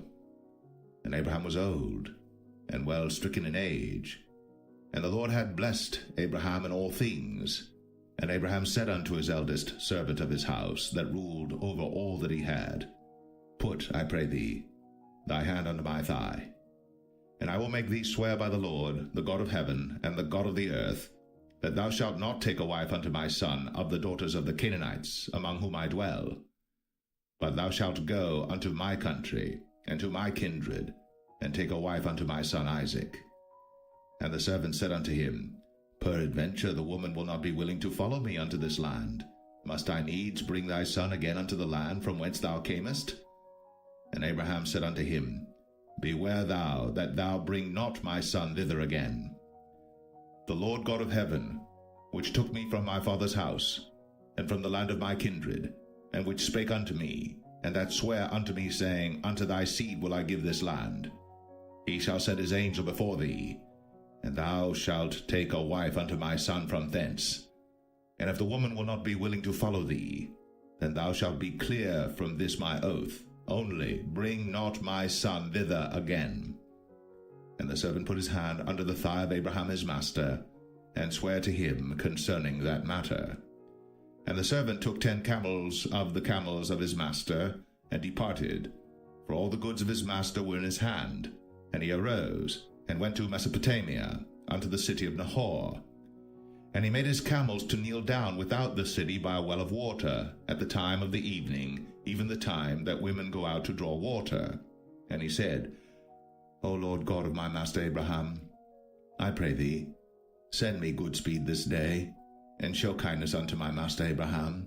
Behold, I stand here by the well of water, and the daughters of the men of the city come out to draw water. And let it come to pass, that the damsel to whom I shall say, Let down thy pitcher, I pray thee, that I may drink. And she shall say, Drink, and I will give thy camels drink also. Let the same be she that thou hast appointed for thy servant Isaac, and thereby shall I know that thou hast shown kindness unto my master. And it came to pass, before he had done speaking, that behold, Rebekah came out, who was born to Bethuel, son of Milcah, the wife of Nahor, Abraham's brother, with her pitcher upon her shoulder. And the damsel was very fair to look upon, a virgin, neither had any man known her. And she went down to the well, and filled her pitcher, and came up. And the servant ran to meet her, and said, Let me, I pray thee, drink a little water of thy pitcher. And she said, Drink, my lord. And she hasted, and let down her pitcher upon her hand, and gave him drink. And when she had done giving him drink, she said, I will draw water for thy camels also, until they have done drinking. And she hasted, and emptied her pitcher into the trough, and ran again unto the well to draw water, and drew for all his camels. And the man, wondering at her, held his peace, to wit whether the Lord had made his journey prosperous or not.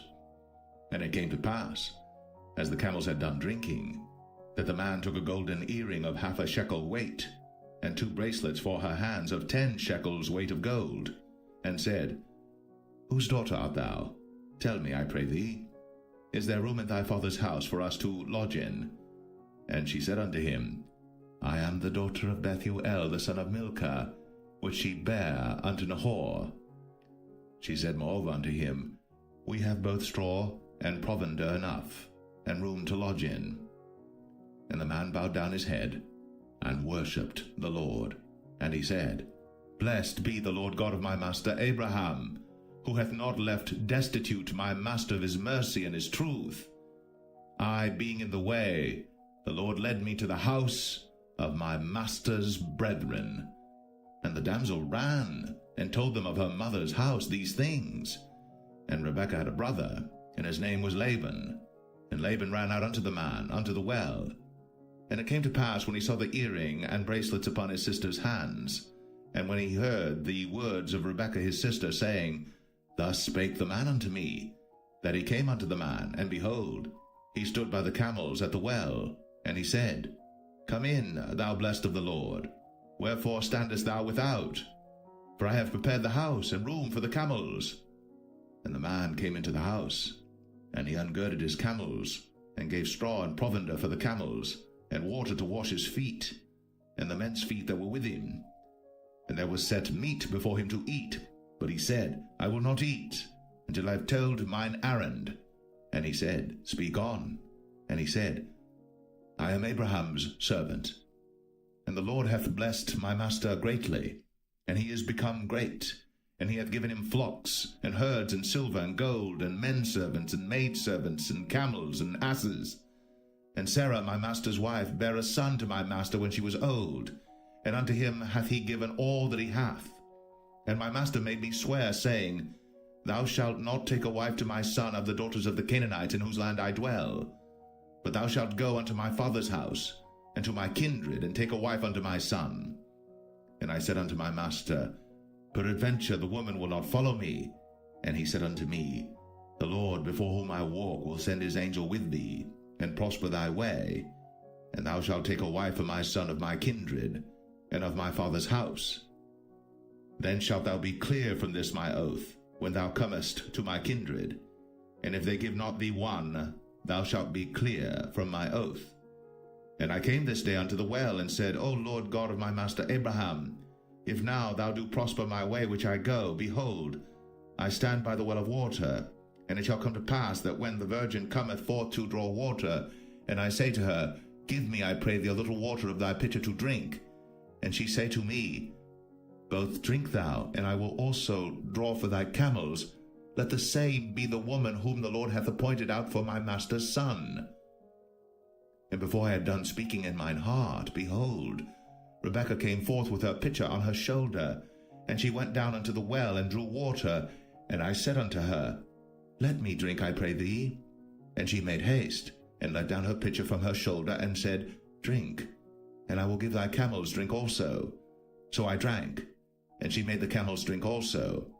And I asked her, and said, Whose daughter art thou? And she said, The daughter of Bethuel, Nahor's son, whom Milcah bare unto him. And I put the earring upon her face, and the bracelets upon her hands. And I bowed down my head, and worshipped the Lord, and blessed the Lord God of my master Abraham, which had led me in the right way to take my master's brother's daughter unto his son. And now, if ye will deal kindly and truly with my master, tell me, and if not, tell me, that I may turn to the right hand or to the left. Then Laban and Bethuel answered and said, The thing proceedeth from the Lord. We cannot speak unto thee bad or good. Behold, Rebekah is before thee. Take her and go, and let her be thy master's son's wife, as the Lord hath spoken. And it came to pass that when Abraham's servant heard their words, he worshipped the Lord, bowing himself to the earth. And the servant brought forth jewels of silver and jewels of gold and raiment, and gave them to Rebekah. He gave also to her brother and to her mother precious things. And they did eat and drink, he and the men that were with him, and tarried all night. And they rose up in the morning, and he said, Send me away unto my master. And her brother and her mother said, Let the damsel abide with us a few days, at the least 10. After that she shall go. And he said unto them, Hinder me not, seeing the Lord hath prospered my way. Send me away that I may go to my master. And they said, We will call the damsel, and inquire at her mouth. And they called Rebekah, and said unto her, Wilt thou go with this man? And she said, I will go. And they sent away Rebekah, their sister, and her nurse, and Abraham's servant, and his men. And they blessed Rebekah, and said unto her, Thou art our sister. Be thou the mother of thousands of millions, and let thy seed possess the gate of those which hate them. And Rebekah arose, and her damsels, and they rode upon the camels, and followed the man. And the servant took Rebekah, and went his way. And Isaac came from the way of the well Lahai-roi, for he dwelt in the south country. And Isaac went out to meditate in the field at the eventide. And he lifted up his eyes, and saw, and behold, the camels were coming. And Rebekah lifted up her eyes, and when she saw Isaac, she lighted off the camel. For she had said unto the servant, What man is this that walketh in the field to meet us? And the servant had said, It is my master. Therefore she took a veil, and covered herself. And the servant told Isaac all things that he had done.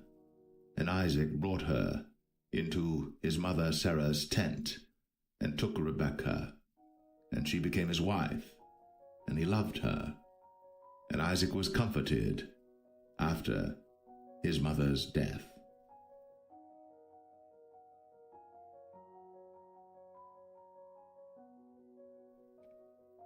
Genesis 25. Then again Abraham took a wife, and her name was Keturah, and she bare him Zimran, and Jokshan, and Medan, and Midian, and Ishbak, and Shua. And Jokshan begat Sheba and Dedan, and the sons of Dedan were Ashrim, and Letishim, and Leumim. And the sons of Midian, Ephah, and Epher, and Hanok, and Abida, and Eldaah. All these were the children of Keturah.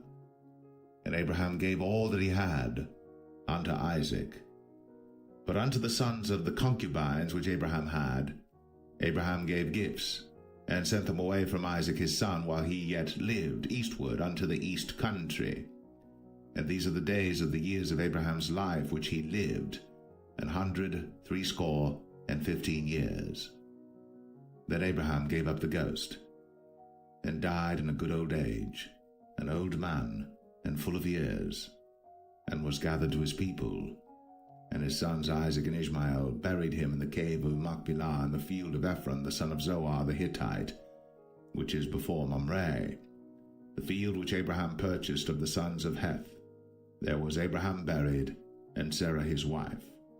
And it came to pass after the death of Abraham that God blessed his son Isaac, and Isaac dwelt by the well, Lahai Roi. Now these are the generations of Ishmael, Abraham's son, whom Hagar the Egyptian, Sarah's handmaid, bare unto Abraham. And these are the names of the sons of Ishmael, by their names according to their generations. The firstborn of Ishmael, Nebajoth, and Kedar, and Abiel, and Mibsam, and Mishma, and Dumah, and Massa, Hadar, and Tema, Jetur, Naphish, and Kedemah. These are the sons of Ishmael, and these are their names by their towns and by their castles, 12 princes according to their nations. And these are the years of the life of Ishmael, 137 years. And he gave up the ghost, and died, and was gathered unto his people. And they dwelt from Havilah unto Shur, that is before Egypt, as thou goest toward Assyria. And he died in the presence of all his brethren. And these are the generations of Isaac, Abraham's son. Abraham begat Isaac. And Isaac was 40 years old when he took Rebekah to wife, the daughter of Bethuel the Syrian of Padan Aram, the sister to Laban the Syrian. And Isaac entreated the Lord for his wife, because she was barren. And the Lord was entreated of him, and Rebekah his wife conceived. And the children struggled together within her, and she said, If it be so, why am I thus? And she went to inquire of the Lord. And the Lord said unto her, 2 nations are in thy womb, and 2 manner of people shall be separated from thy bowels. And the one people shall be stronger than the other people, and the elder shall serve the younger. And when her days to be delivered were fulfilled, behold, there were twins in her womb. And the first came out red, all over, like an hairy garment. And they called his name Esau. And after that came his brother out, and his hand took hold on Esau's heel, and his name was called Jacob. And Isaac was 80 years old when she bare them. And the boys grew, and Esau was a cunning hunter, a man of the field, and Jacob was a plain man, dwelling in tents. And Isaac loved Esau because he did eat of his venison, but Rebekah loved Jacob.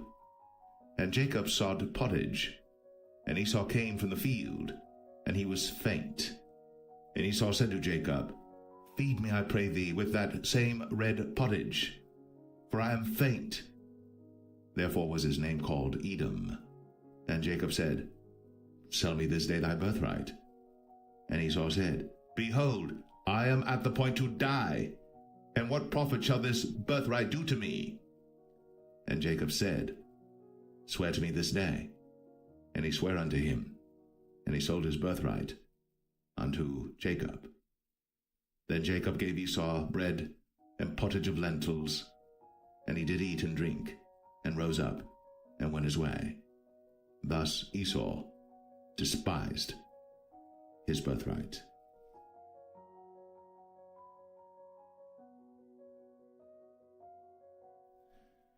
Genesis 26. And there was a famine in the land beside the first famine that was in the days of Abraham. And Isaac went unto Abimelech king of the Philistines unto Gerar. And the Lord appeared unto him, and said, Go not down into Egypt. Dwell in the land which I shall tell thee of. Sojourn in this land, and I will be with thee, and will bless thee.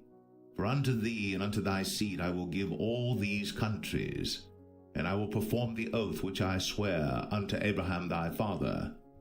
And I will make thy seed to multiply as the stars of heaven, and will give unto thy seed all these countries, and in thy seed shall all the nations of the earth be blessed, because that Abraham obeyed my voice, and kept my charge, my commandments, my statutes, and my laws.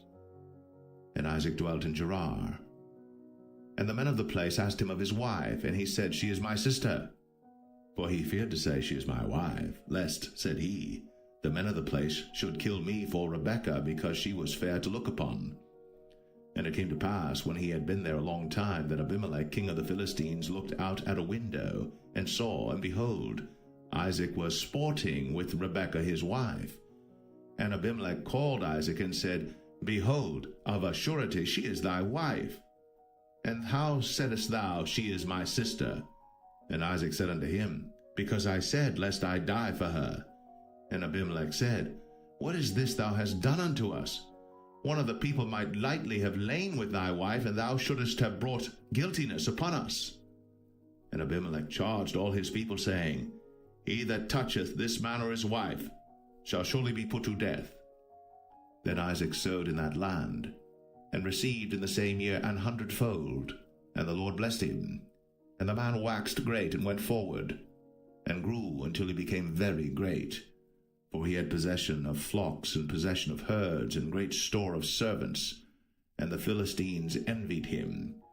For all the wells which his father's servants had digged in the days of Abraham his father, the Philistines had stopped them, and filled them with earth. And Abimelech said unto Isaac, Go from us, for thou art much mightier than we. And Isaac departed thence, and pitched his tent in the valley of Gerar, and dwelt there. And Isaac digged again the wells of water, which they had digged in the days of Abraham his father. For the Philistines had stopped them after the death of Abraham, and he called their names after the names by which his father had called them. And Isaac's servants digged in the valley, and found there a well of springing water. And the herdmen of Gerar did strive with Isaac's herdmen, saying, The water is ours. And he called the name of the well Esek, because they strove with him. And they digged another well, and strove for that also. And he called the name of it Sitnah. And he removed from thence, and digged another well, and for that they strove not. And he called the name of it Rehoboth. And he said, For now the Lord hath made room for us, and we shall be fruitful in the land. And he went up from thence to Beersheba. And the Lord appeared unto him the same night, and said, I am the God of Abraham thy father. Fear not, for I am with thee, and will bless thee, and multiply thy seed for my servant Abraham's sake. And he builded an altar there, and called upon the name of the Lord, and pitched his tent there. And there Isaac's servants digged a well. Then Abimelech went to him from Gerar, and Ahuzzath one of his friends, and Phicol the chief captain of his army. And Isaac said unto them, Wherefore come ye to me, seeing ye hate me, and have sent me away from you? And they said, We saw certainly that the Lord was with thee. And we said, Let there be now an oath betwixt us, even betwixt us and thee, and let us make a covenant with thee, that thou wilt do us no hurt, as we have not touched thee, and as we have done unto thee nothing but good, and have sent thee away in peace. Thou art now the blessed of the Lord. And he made them a feast, and they did eat and drink. And they rose up betimes in the morning, and sware one to another. And Isaac sent them away, and they departed from him in peace. And it came to pass the same day that Isaac's servants came, and told him concerning the well which they had digged, and said unto him, We have found water. And he called it Sheba. Therefore the name of the city is Beersheba unto this day. And Esau was 40 years old when he took to wife Judith the daughter of Beri the Hittite, and Bashemath the daughter of Elon the Hittite, which were a grief of mind unto Isaac and to Rebekah.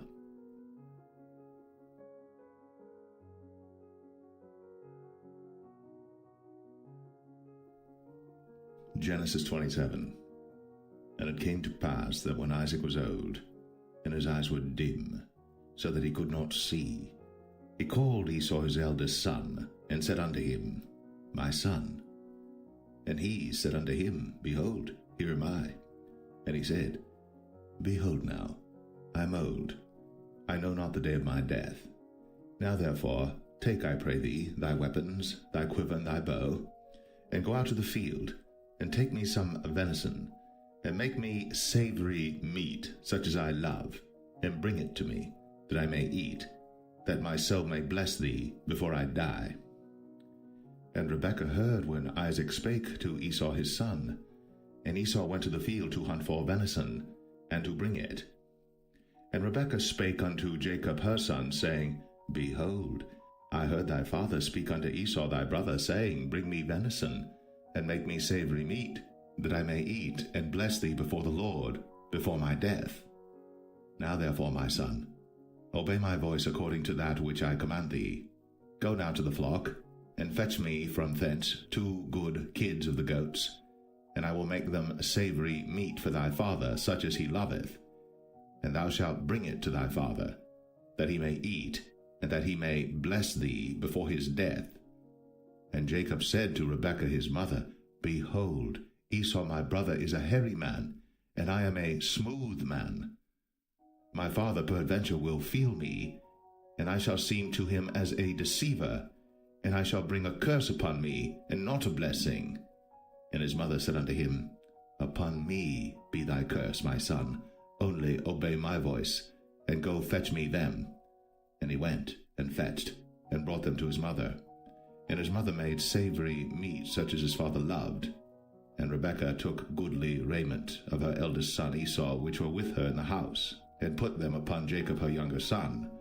And she put the skins of the kids of the goats upon his hands, and upon the smooth of his neck. And she gave the savory meat, and the bread, which she had prepared, into the hand of her son Jacob. And he came unto his father, and said, My father. And he said, Here am I. Who art thou, my son? And Jacob said unto his father, I am Esau thy firstborn. I have done according as thou badest me. Arise, I pray thee, sit and eat of my venison, that thy soul may bless me. And Isaac said unto his son, How is it that thou hast found it so quickly, my son? And he said, Because the Lord thy God brought it to me. And Isaac said unto Jacob, Come near, I pray thee, that I may feel thee, my son, whether thou be my very son Esau or not.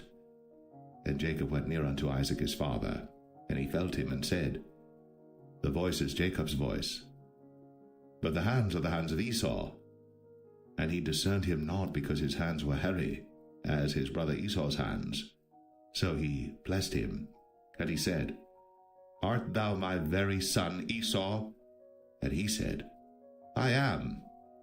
And he said, Bring it near to me, and I will eat of my son's venison, that my soul may bless thee. And he brought it near to him, and he did eat. And he brought him wine, and he drank. And his father Isaac said unto him, Come near now, and kiss me, my son.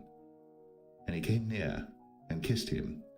And he smelled the smell of his raiment, and blessed him, and said, See, the smell of my son is as the smell of a field which the Lord hath blessed. Therefore God give thee of the dew of heaven, and the fatness of the earth, and plenty of corn and wine. Let people serve thee, and nations bow down to thee. Be Lord over thy brethren, and let thy mother's sons bow down to thee. Cursed be every one that curseth thee, and blessed be he that blesseth thee. And it came to pass, as soon as Isaac had made an end of blessing Jacob, and Jacob was yet scarce gone out from the presence of Isaac his father, that Esau his brother came in from his hunting.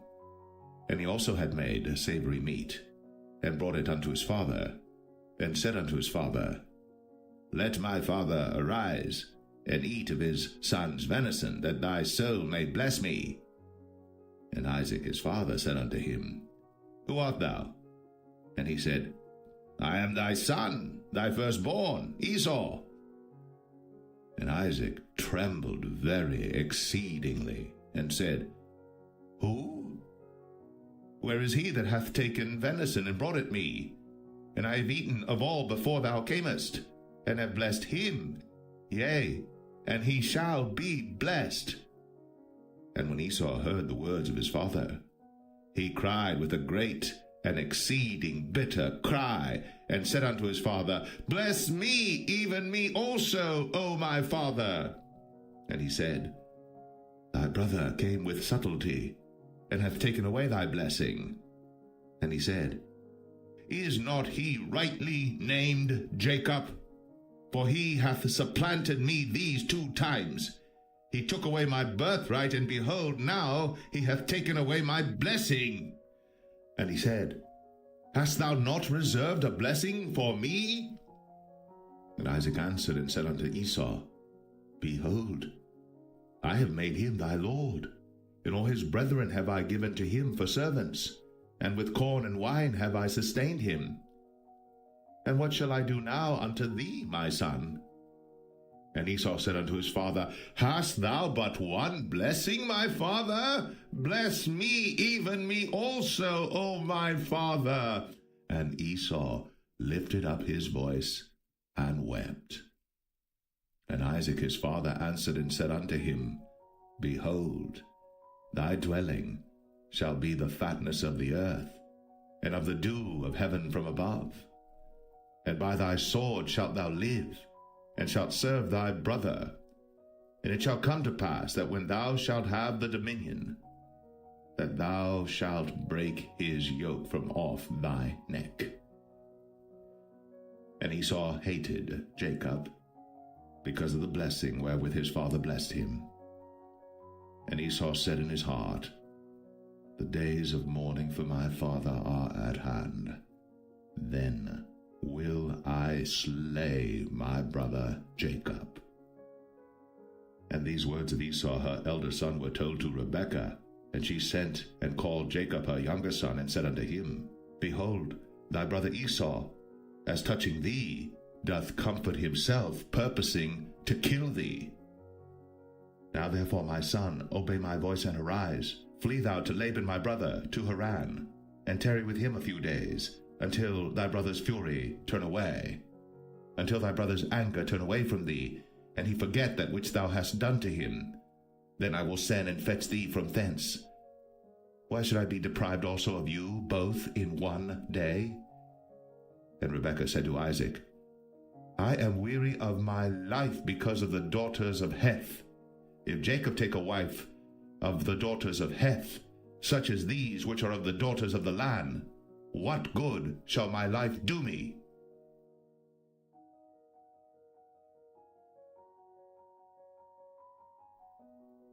Genesis 28. And Isaac called Jacob, and blessed him, and charged him, and said unto him, Thou shalt not take a wife of the daughters of Canaan.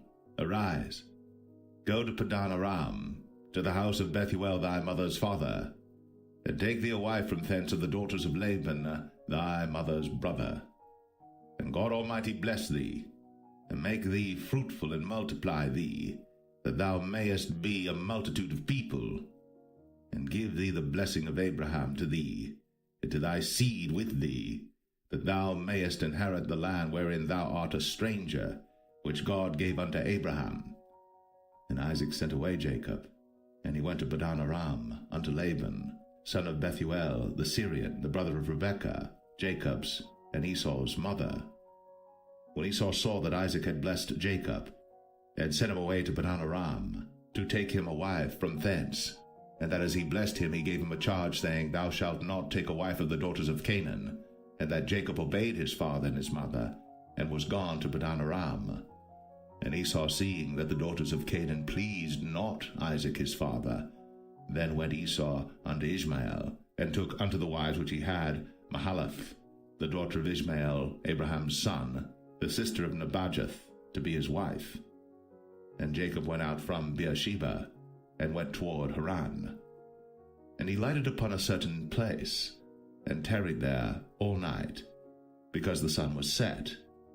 And he took of the stones of that place, and put them for his pillows, and lay down in that place to sleep.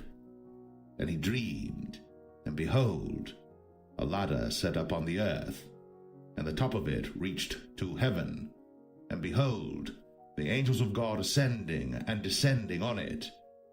And behold, the Lord stood above it, and said, I am the Lord God of Abraham thy father, and the God of Isaac. The land whereon thou liest, to thee will I give it, and to thy seed. And thy seed shall be as the dust of the earth, and thou shalt spread abroad to the west, and to the east, and to the north, and to the south. And in thee and in thy seed shall all the families of the earth be blessed. And behold, I am with thee, and will keep thee in all places whither thou goest, and will bring thee again to this land. For I will not leave thee until I have done that which I have spoken to thee of. And Jacob awaked out of his sleep, and he said, Surely the Lord is in this place, and I knew it not. And he was afraid, and said, How dreadful is this place! This is none other but the house of God, and this is the gate of heaven. And Jacob rose up early in the morning, and took the stone that he had put for his pillows, and set it up for a pillar, and poured oil upon the top of it. And he called the name of that place Bethel, but the name of that city was called Luz at the first.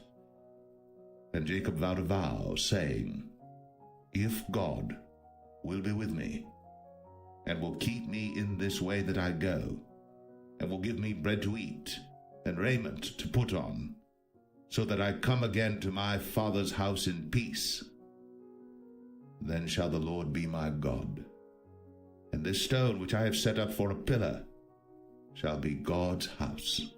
And of all that thou shalt give me, I will surely give the 10th unto thee.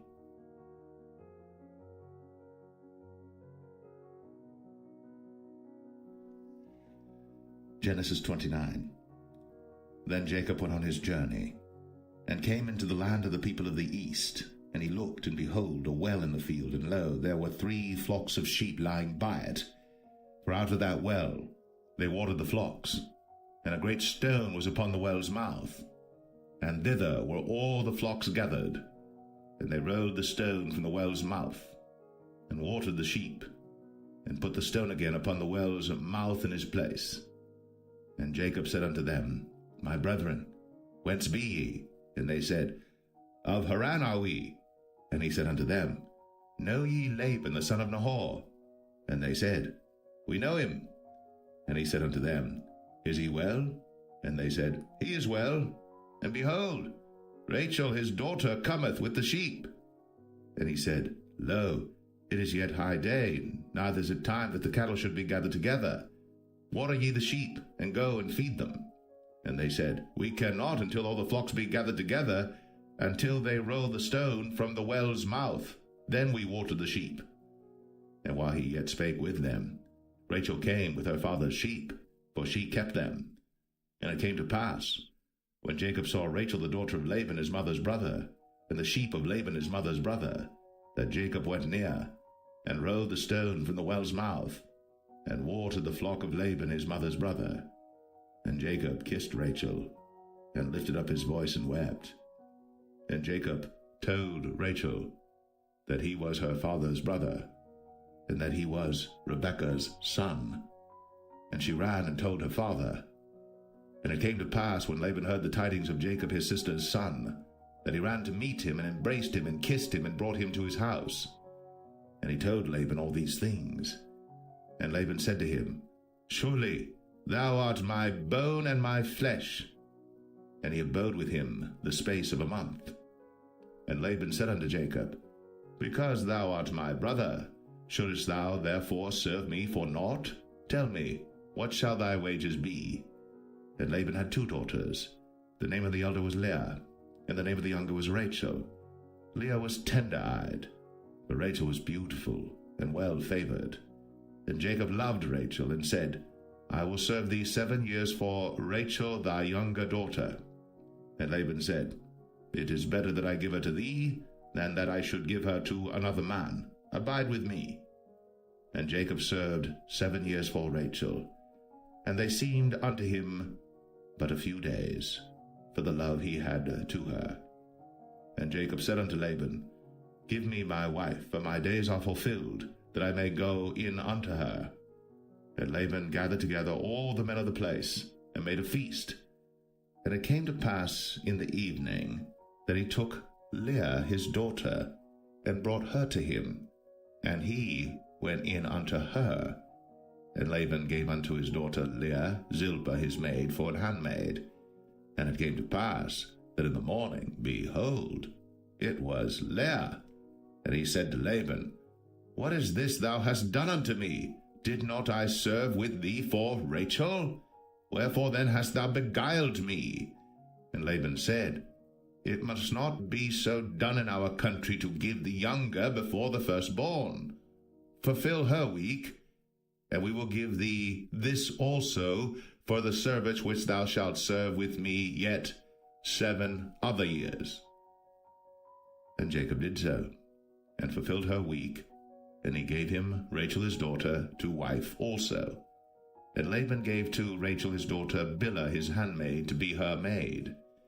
And he went in also unto Rachel, and he loved also Rachel more than Leah, and served with him yet 7 other years.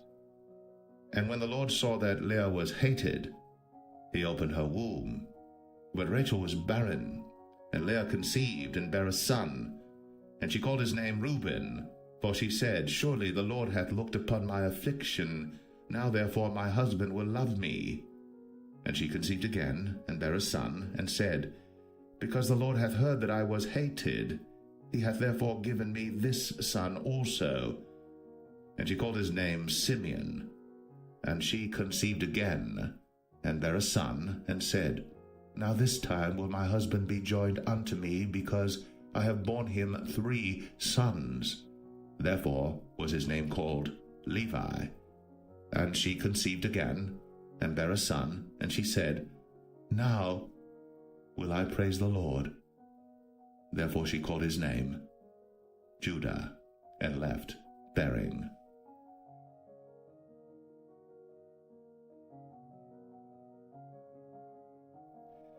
Genesis 30. And when Rachel saw that she bare Jacob no children, Rachel envied her sister, and said unto Jacob, Give me children, or else I die. And Jacob's anger was kindled against Rachel, and he said, Am I in God's stead, who hath withheld from thee the fruit of the womb? And she said, Behold my maid Bilhah, go in unto her, and she shall bear upon my knees, that I may also have children by her. And she gave him Bilhah her handmaid to wife, and Jacob went in unto her. And Bilhah conceived, and bare Jacob a son. And Rachel said, God hath judged me, and hath also heard my voice, and hath given me a son. Therefore called she his name Dan. And Bilhah Rachel's maid conceived again, and bare Jacob a second son. And Rachel said, With great wrestlings have I wrestled with my sister, and I have prevailed. And she called his name Naphtali. When Leah saw that she had left bearing, she took Zilpah her maid, and gave her Jacob to wife. And Zilpah Leah's maid bare Jacob a son. And Leah said, A troop cometh. And she called his name Gad. And Zilpah Leah's maid bare Jacob a second son. And Leah said, Happy am I, for the daughters will call me blessed. and she called his name Asher. And Reuben went in the days of wheat harvest, and found mandrakes in the field, and brought them unto his mother Leah. Then Rachel said to Leah, Give me, I pray thee, of thy son's mandrakes. And she said unto her, Is it a small matter that thou hast taken my husband? And wouldst thou take away my son's mandrakes also? And Rachel said, Therefore he shall lie with thee tonight, for thy son's mandrakes. And Jacob came out of the field in the evening, and Leah went out to meet him, and said, Thou must come in unto me, for surely I have hired thee with my son's mandrakes. And he lay with her that night. And God hearkened unto Leah, and she conceived, and bare Jacob the 5th son. And Leah said, God hath given me my hire, because I have given my maiden to my husband. And she called his name Issachar. And Leah conceived again, and bare Jacob the 6th son. And Leah said, God hath endued me with a good dowry. Now will my husband dwell with me, because I have borne him 6 sons. And she called his name Zebulun. And afterwards she bare a daughter, and called her name Dinah. And God remembered Rachel, and God hearkened to her, and opened her womb. And she conceived, and bare a son, and said, God hath taken away my reproach. And she called his name Joseph, and said, The Lord shall add to me another son. And it came to pass, when Rachel had borne Joseph, that Jacob said unto Laban, Send me away, that I may go unto mine own place, and to my country. Give me my wives and my children, for whom I have served thee, and let me go, for thou knowest my service which I have done thee. And Laban said unto him, I pray thee, if I have found favor in thine eyes, tarry, for I have learned by experience that the Lord hath blessed me for thy sake. And he said, Appoint me thy wages, and I will give it. And he said unto him, Thou knowest how I have served thee, and how thy cattle was with me. For it was little which thou hadst before I came, and it is now increased unto a multitude. And the Lord hath blessed thee since my coming. And now, when shall I provide for mine own house also? And he said, What shall I give thee? And Jacob said, Thou shalt not give me anything. If thou wilt do this thing for me, I will again feed and keep thy flock. I will pass through all thy flock today, removing from thence all the speckled and spotted cattle, and all the brown cattle among the sheep, and the spotted and speckled among the goats, and of such shall be my hire. So shall my righteousness answer for me in time to come, when it shall come for my hire before thy face, every one that is not speckled and spotted among the goats, and brown among the sheep, that shall be counted stolen with me. And Laban said, Behold, I would it might be according to thy word. And he removed that day the he-goats that were ring-straked and spotted, and all the she-goats that were speckled and spotted, and every one that had some white in it, and all the brown among the sheep, and gave them into the hand of his sons. And he set 3 days' journey betwixt himself and Jacob fed the rest of Laban's flocks. And Jacob took him rods of green poplar, and of the hazel and chestnut tree, and pilled white strakes in them, and made the white appear which was in the rods. And he set the rods which he had pilled before the flocks in the gutters, in the watering troughs, when the flocks came to drink, that they should conceive when they came to drink. And the flocks conceived before the rods, and brought forth cattle ring-straked, speckled, and spotted. And Jacob did separate the lambs, and set the faces of the flocks toward the ring-straked, and all the brown in the flock of Laban. And he put his own flocks by themselves, and put them not unto Laban's cattle. And it came to pass, whensoever the stronger cattle did conceive, that Jacob laid the rods before the eyes of the cattle in the gutters, that they might conceive among the rods. But when the cattle were feeble, he put them not in. So the feebler were Laban's, and the stronger Jacob's. And the man increased exceedingly, and had much cattle, and maidservants, and menservants, and camels, and asses.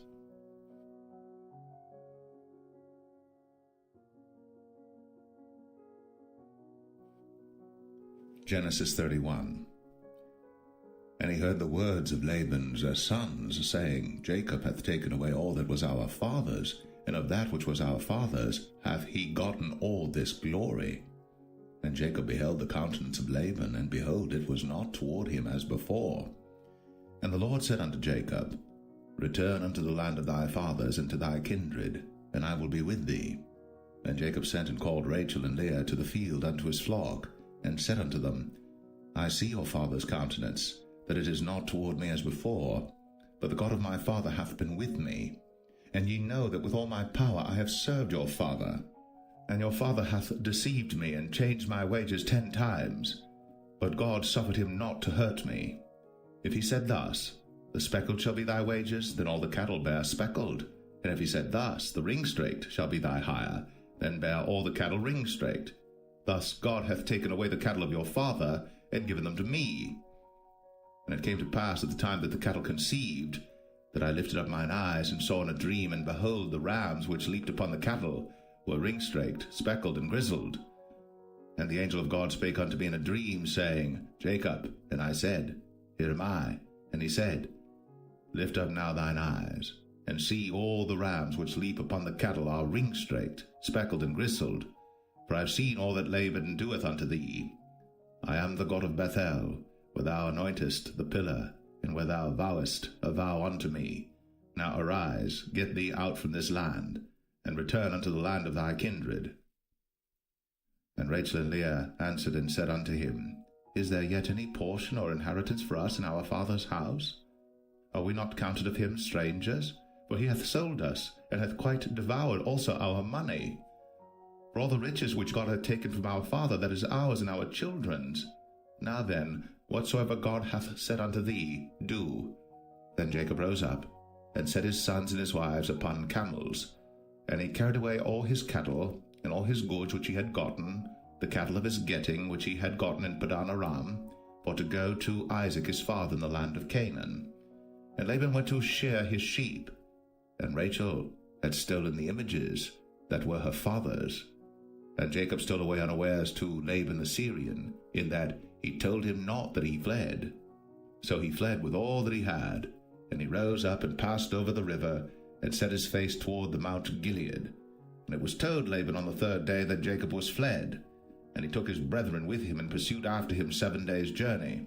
And they overtook him in the Mount Gilead. And God came to Laban the Syrian in a dream by night, and said unto him, Take heed that thou speak not to Jacob either good or bad. Then Laban overtook Jacob. Now Jacob had pitched his tent in the mount, and Laban with his brethren pitched in the Mount of Gilead.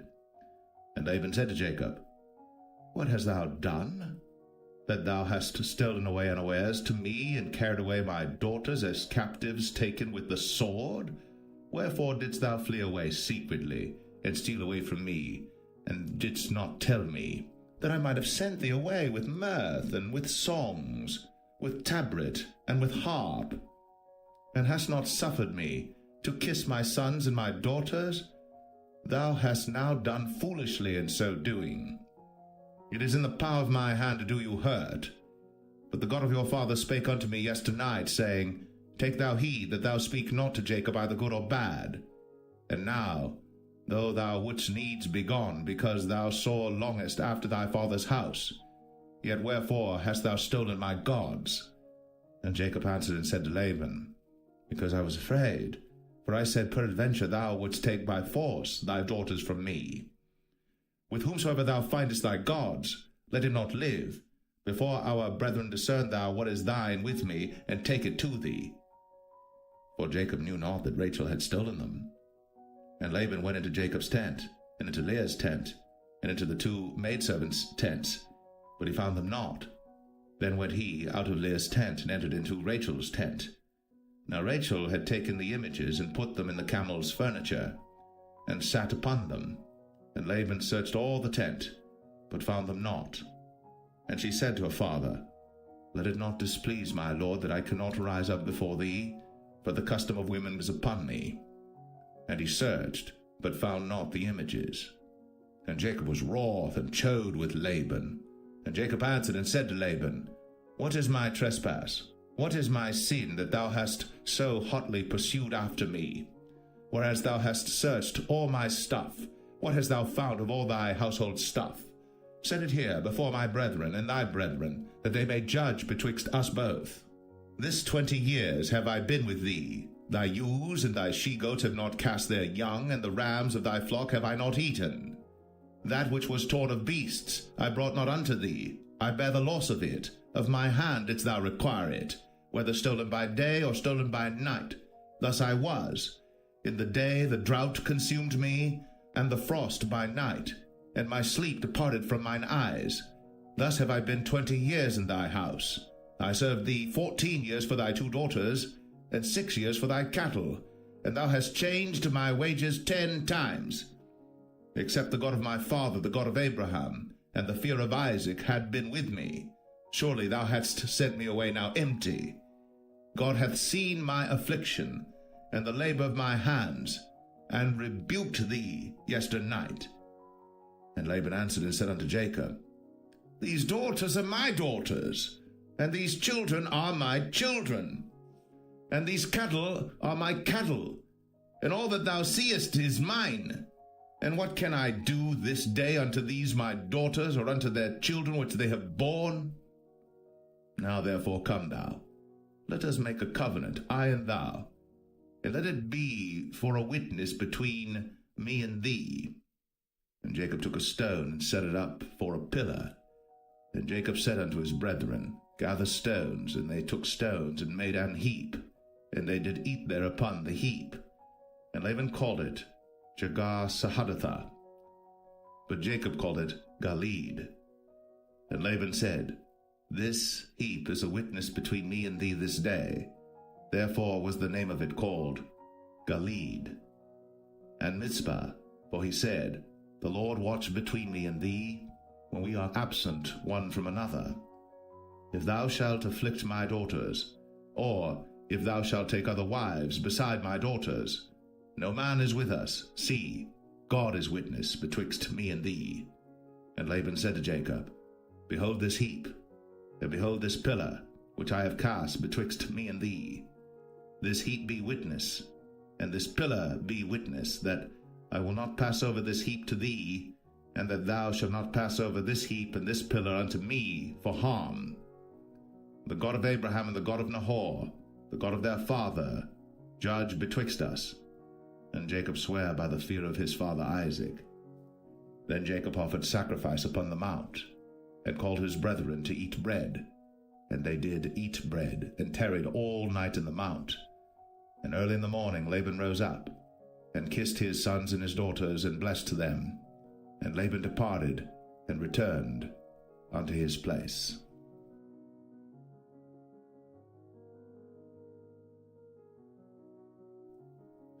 Genesis 32.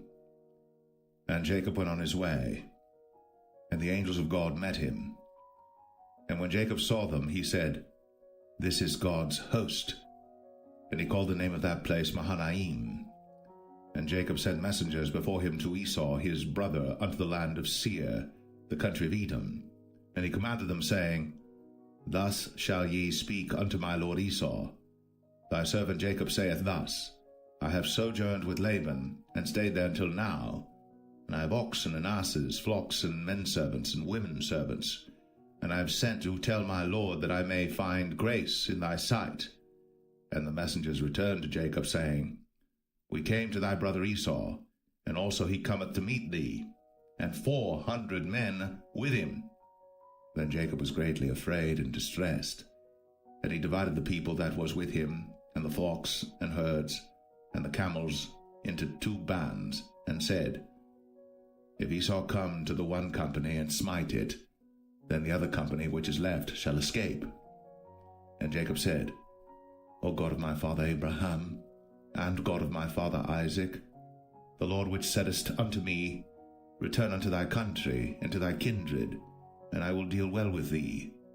I am not worthy of the least of all the mercies, and of all the truth which thou hast shown unto thy servant. For with my staff I passed over this Jordan, and now I am become 2 bands. Deliver me, I pray thee, from the hand of my brother, from the hand of Esau, for I fear him, lest he will come and smite me, and the mother with the children.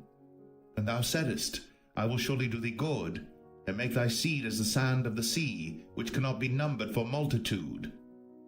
And he lodged there that same night, and took of that which came to his hand a present for Esau his brother, 200 she-goats, and 20 he-goats, 200 ewes, and 20 rams, 30 milch camels with their colts, 40 kine, and 10 bulls, 20 she-asses, and 10 foals. And he delivered them into the hand of his servants, every drove by themselves, and said unto his servants, Pass over before me, and put a space betwixt drove and drove.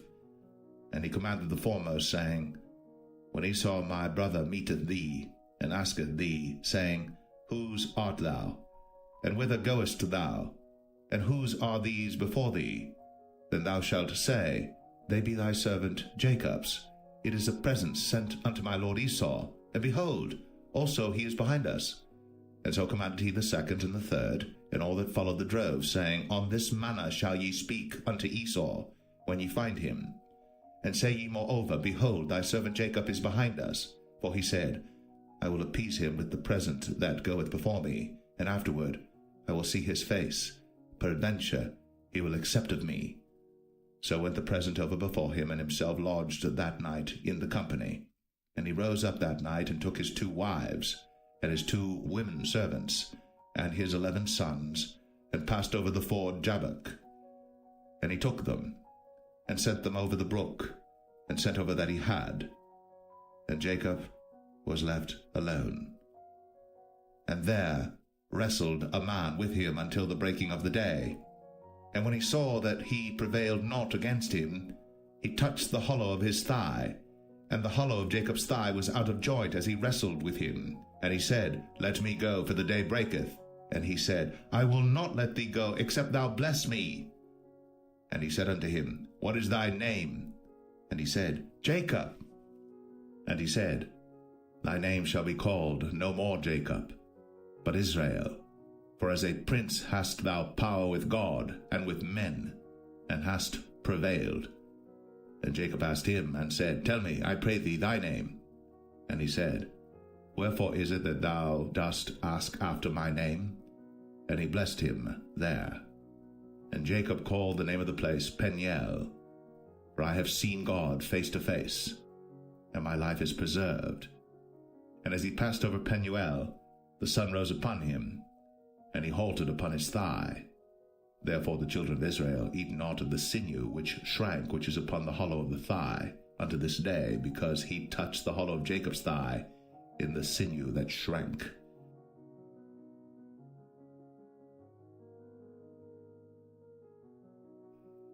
Genesis 33. And Jacob lifted up his eyes, and looked, and behold, Esau came, and with him 400 men. And he divided the children unto Leah, and unto Rachel, and unto the 2 handmaids. And he put the handmaids and their children foremost, and Leah and her children after, and Rachel and Joseph hindermost. And he passed over before them, and bowed himself to the ground 7 times, until he came near to his brother. And Esau ran to meet him, and embraced him, and fell on his neck, and kissed him, and they wept. And he lifted up his eyes, and saw the women and the children, and said, Who are those with thee? And he said, The children which God hath graciously given thy servant. Then the handmaidens came near, they and their children, and they bowed themselves. And Leah also with her children came near, and bowed themselves. And after came Joseph near, and Rachel, and they bowed themselves. And he said, What meanest thou by all this drove which I met? And he said, These are to find grace in the sight of my Lord. And Esau said, I have enough, my brother, keep that thou hast unto thyself. And Jacob said, Nay, I pray thee, if now I have found grace in thy sight, then receive my present at my hand. For therefore I have seen thy face as though I had seen the face of God, and thou wast pleased with me. Take, I pray thee, my blessing that is brought to thee, because God hath dealt graciously with me, and because I have enough. And he urged him, and he took it. And he said, Let us take our journey, and let us go, and I will go before thee. And he said unto him, My Lord knoweth that the children are tender, and the flocks and herds with young are with me. And if men should overdrive them one day, all the flock will die. Let my Lord, I pray thee, pass over before his servant, and I will lead on softly, according as the cattle that goeth before me, and the children be able to endure, until I come unto my Lord, unto Seir. And Esau said, Let me now leave with thee some of the folk that are with me. And he said, What needeth it? Let me find grace in the sight of my Lord. So Esau returned that day on his way unto Seir. And Jacob journeyed to Succoth, and built him an house, and made booths for his cattle. Therefore the name of the place is called Succoth. And Jacob came to Shalem, a city of Shechem, which is in the land of Canaan, when he came from Padan Aram, and pitched his tent before the city. And he bought a parcel of a field, where he had spread his tent, at the hand of the children of Hamor, Shechem's father, for 100 pieces of money. And he erected there an altar, and called it El Elohe Israel.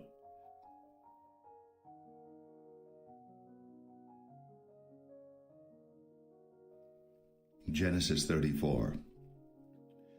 And Dinah, the daughter of Leah, which she bare unto Jacob, went out to see the daughters of the land. And when Shechem, the son of Hamor the Hivite, prince of the country, saw her, he took her, and lay with her, and defiled her. And his soul clave unto Dinah the daughter of Jacob, and he loved the damsel, and spake kindly unto the damsel.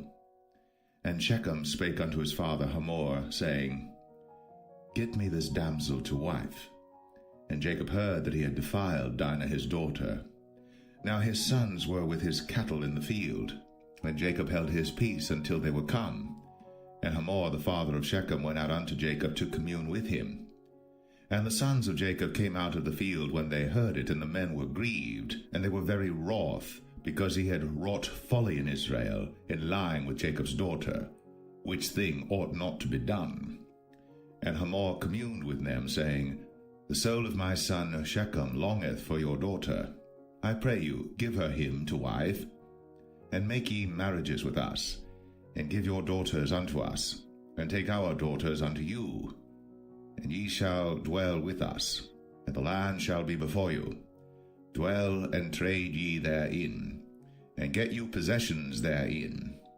And Shechem said unto her father and unto her brethren, Let me find grace in your eyes, and what ye shall say unto me I will give. Ask me never so much dowry and gift, and I will give according as ye shall say unto me. But give me the damsel to wife. And the sons of Jacob answered Shechem and Hamor his father deceitfully, and said, because he had defiled Dinah their sister, and they said unto them, We cannot do this thing to give our sister to one that is uncircumcised, for that were a reproach unto us. But in this will we consent unto you. If ye will be as we be, that every male of you be circumcised, then will we give our daughters unto you, and we will take your daughters to us, and we will dwell with you, and we will become one people. But if ye will not hearken unto us to be circumcised, then we will take our daughter, and we will be gone. And their words pleased Hamor and Shechem, Hamor's son. And the young man deferred not to do the thing, because he had delight in Jacob's daughter, and he was more honorable than all the house of his father. And Hamor and Shechem his son came unto the gate of their city, and communed with the men of their city, saying, These men are peaceable with us. Therefore let them dwell in the land, and trade therein. For the land, behold, it is large enough for them. Let us take their daughters to us for wives, and let us give them our daughters. Only herein will the men consent unto us, for to dwell with us, to be one people, if every male among us be circumcised, as they are circumcised. Shall not their cattle and their substance and every beast of theirs be ours? Only let us consent unto them, and they will dwell with us. And unto Hamor and unto Shechem his son hearken all that went out of the gate of his city, and every male was circumcised, all that went out of the gate of his city.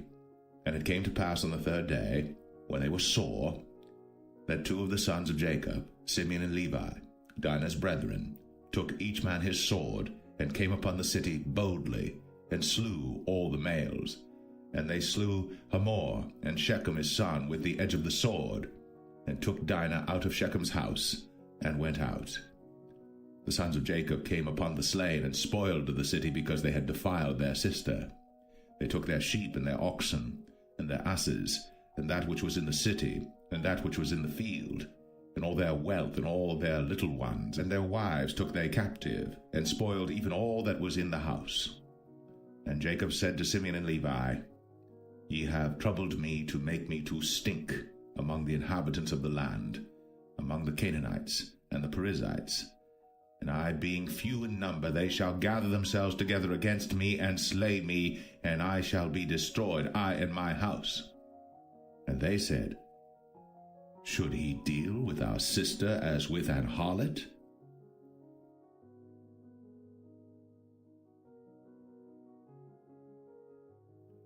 Genesis 35. And God said unto Jacob, Arise, go up to Bethel, and dwell there, and make there an altar unto God, that appeared unto thee when thou fleddest from the face of Esau thy brother. Then Jacob said unto his household and to all that were with him, Put away the strange gods that are among you, and be clean, and change your garments, and let us arise, and go up to Bethel, and I will make there an altar unto God, who answered me in the day of my distress, and was with me in the way which I went. And they gave unto Jacob all the strange gods which were in their hand, and all their earrings which were in their ears. And Jacob hid them under the oak which was by Shechem.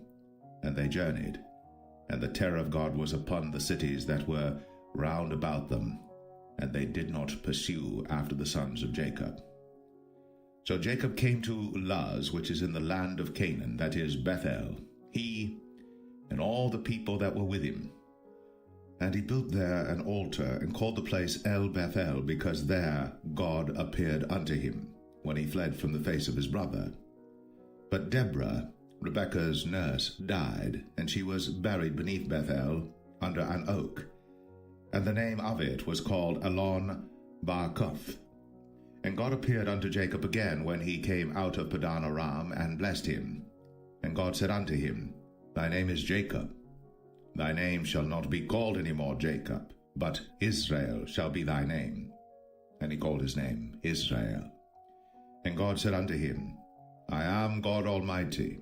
Be fruitful and multiply. A nation and a company of nations shall be of thee, and kings shall come out of thy loins. And the land which I gave Abraham and Isaac, to thee I will give it, and to thy seed after thee will I give the land. And God went up from him in the place where he talked with him. And Jacob set up a pillar in the place where he talked with him, even a pillar of stone. And he poured a drink offering thereon, and he poured oil thereon. And Jacob called the name of the place where God spake with him, Bethel. And they journeyed from Bethel. And there was but a little way to come to Ephrath. And Rachel travailed, and she had hard labor.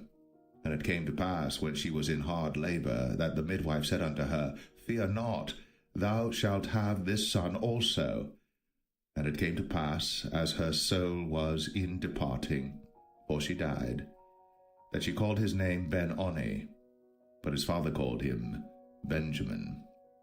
And Rachel died, and was buried in the way to Ephrath, which is Bethlehem.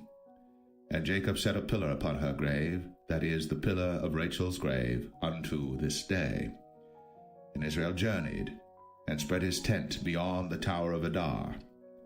And it came to pass, when Israel dwelt in that land, that Reuben went and lay with Bilhah his father's concubine, and Israel heard it. Now the sons of Jacob were 12, the sons of Leah, Reuben, Jacob's firstborn, and Simeon, and Levi, and Judah, and Issachar, and Zebulun. The sons of Rachel, Joseph and Benjamin. And the sons of Bilhah, Rachel's handmaid, Dan and Naphtali. And the sons of Zilpah, Leah's handmaid, Gad and Asher. These are the sons of Jacob, which were born to him in Padan Aram. And Jacob came unto Isaac his father unto Mamre, unto the city of Arba, which is Hebron, where Abraham and Isaac sojourned. And the days of Isaac were 180 years. And Isaac gave up the ghost, and died, and was gathered unto his people, being old and full of days. And his sons Esau and Jacob buried him.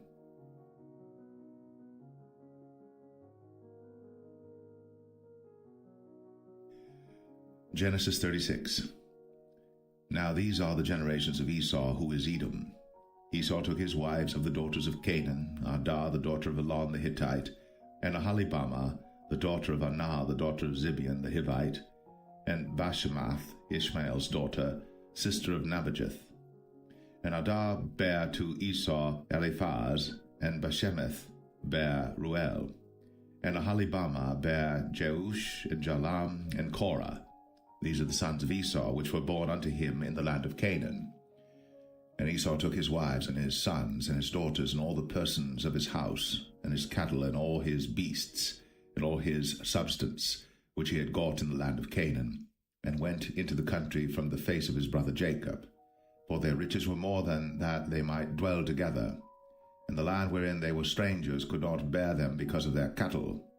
Thus dwelt Esau in Mount Seir. Esau is Edom. And these are the generations of Esau, the father of the Edomites, in Mount Seir. These are the names of Esau's sons: Eliphaz the son of Adah, the wife of Esau; Ruel the son of Bashemath, the wife of Esau. And the sons of Eliphaz were Teman, Omar, Zepho, and Gatam, and Kenaz. And Timnah was concubine to Eliphaz, Esau's son, and she bare to Eliphaz Amalek. These were the sons of Adah, Esau's wife. And these are the sons of Reuel, Nahath, and Zerah, Shammah, and Mizah. These were the sons of Bashemath, Esau's wife. And these were the sons of Aholibamah, the daughter of Anah, the daughter of Zibeon, Esau's wife. And she bare to Esau Jeush, and Jalam, and Korah. These were dukes of the sons of Esau. The sons of Eliphaz, the firstborn son of Esau: Duke Teman, Duke Omar, Duke Zepho, Duke Kenaz, Duke Korah, Duke Gatam, and Duke Amalek. These are the dukes that came of Eliphaz in the land of Edom. These were the sons of Adah. And these are the sons of Reuel, Esau's son: Duke Nahath, Duke Zerah, Duke Shammah, Duke Mizah. These are the dukes that came of Reuel in the land of Edom.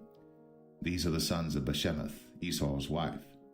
And these are the sons of Aholibamah, Esau's wife: Duke Jeush, Duke Jalam, Duke Korah. These were the dukes that came of Aholibamah, the daughter of Anah, Esau's wife. These are the sons of Esau, who is Edom, and these are their dukes. These are the sons of Seir the Horite, who inhabited the land: Lotan, and Shobal, and Zibeon, and Anah, and Dishon, and Ezer, and Dishan. These are the dukes of the Horites, the children of Seir in the land of Edom. And the children of Lotan were Horai and Hemam, and Lotan's sister was Timnah. And the children of Shobal were these: Alvan, and Manahath, and Ebal, Shepho, and Onam. And these are the children of Zibeon, both Ajah and Anah. This was that Anah that found the mules in the wilderness, as he fed the asses of Zibeon his father. And the children of Anah were these: Dishon, and Aholibamah the daughter of Anah. And these are the children of Dishon: Hemdan, and Eshban, and Ithran, and Cheran. The children of Ezer are these: Bilhan, and Zavan, and Akan.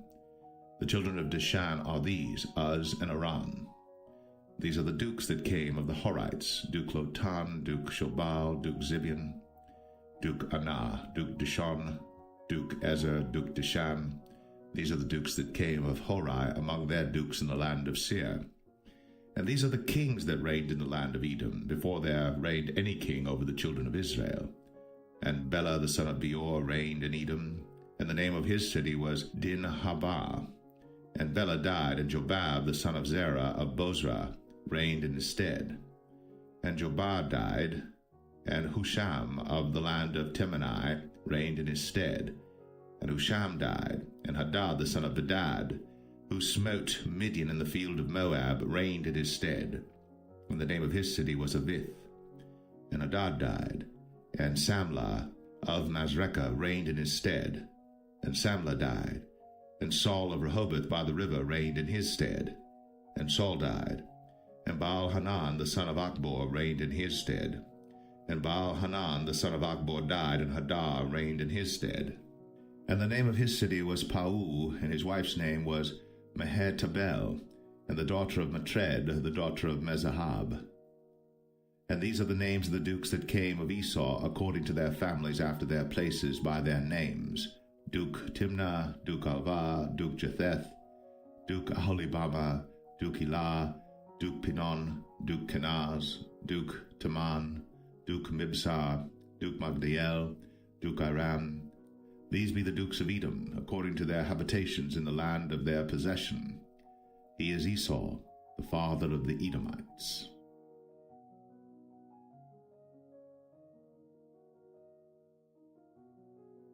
Genesis 37. And Jacob dwelt in the land wherein his father was a stranger, in the land of Canaan. These are the generations of Jacob. Joseph, being 17 years old, was feeding the flock with his brethren, and the lad was with the sons of Bilhah, and with the sons of Zilpah, his father's wives. And Joseph brought unto his father their evil report. Now Israel loved Joseph more than all his children, because he was the son of his old age, and he made him a coat of many colors.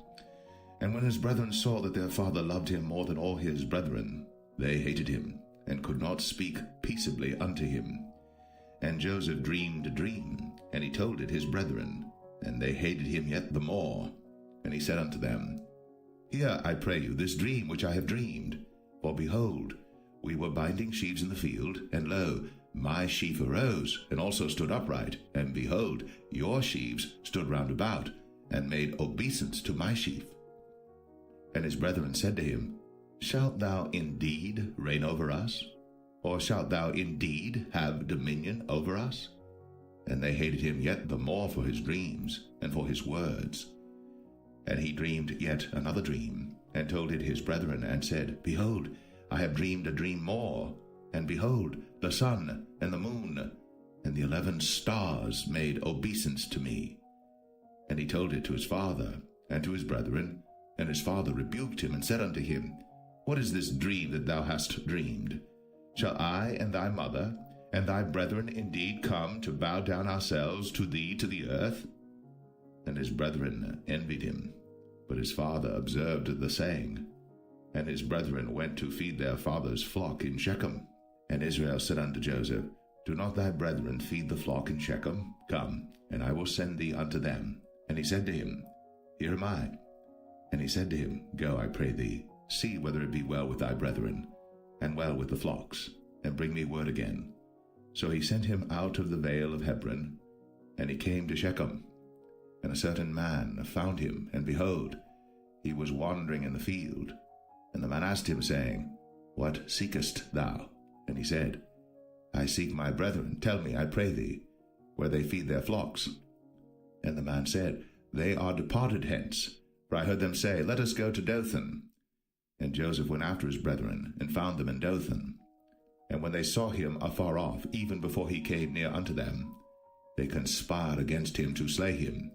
And they said one to another, Behold, this dreamer cometh. Come now, therefore, and let us slay him, and cast him into some pit. And we will say, Some evil beast hath devoured him, and we shall see what will become of his dreams. And Reuben heard it, and he delivered him out of their hands, and said, Let us not kill him. And Reuben said unto them, Shed no blood, but cast him into this pit that is in the wilderness, and lay no hand upon him, that he might rid him out of their hands, to deliver him to his father again. And it came to pass, when Joseph was come unto his brethren, that they stripped Joseph out of his coat of many colors that was on him, and they took him, and cast him into a pit, and the pit was empty, there was no water in it. And they sat down to eat bread, and they lifted up their eyes and looked, and behold, a company of Ishmaelites came from Gilead with their camels bearing spicery and balm and myrrh, going to carry it down to Egypt. And Judah said unto his brethren, What profit is it if we slay our brother, and conceal his blood? Come, and let us sell him to the Ishmaelites, and let not our hand be upon him, for he is our brother and our flesh. And his brethren were content. Then there passed by Midianites, merchantmen, and they drew and lifted up Joseph out of the pit, and sold Joseph to the Ishmaelites for 20 pieces of silver, and they brought Joseph into Egypt. And Reuben returned unto the pit, and behold, Joseph was not in the pit. And he rent his clothes. And he returned unto his brethren, and said, The child is not, and I, whither shall I go? And they took Joseph's coat, and killed a kid of the goats, and dipped the coat in the blood. And they sent the coat of many colors, and they brought it to their father, and said, This have we found. Know now whether it be thy son's coat or no. And he knew it, and said, It is my son's coat. An evil beast hath devoured him. Joseph is without doubt rent in pieces. And Jacob rent his clothes, and put sackcloth upon his loins, and mourned for his son many days. And all his sons and all his daughters rose up to comfort him. But he refused to be comforted, and he said, For I will go down into the grave unto my son mourning. Thus his father wept for him. And the Midianites sold him into Egypt unto Potiphar, an officer of Pharaoh's, and captain of the guard.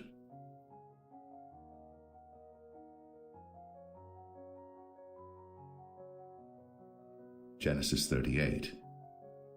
And it came to pass at that time that Judah went down from his brethren, and turned into a certain Adulamite, whose name was Hira. And Judah saw there a daughter of a certain Canaanite, whose name was Shua.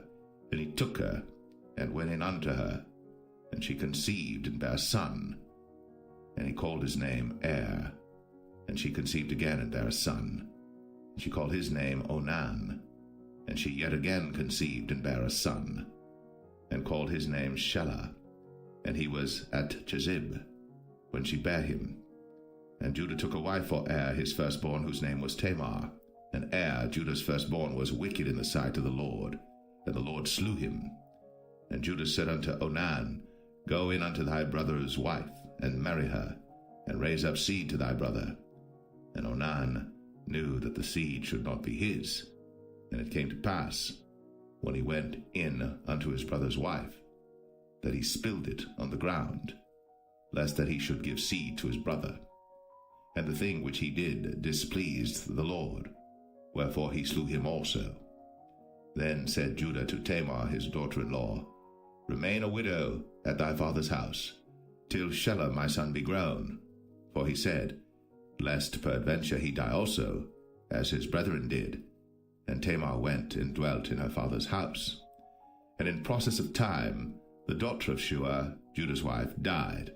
And Judah was comforted, and went up unto his sheep shearers to Timnath, he and his friend Hira the Adulamite.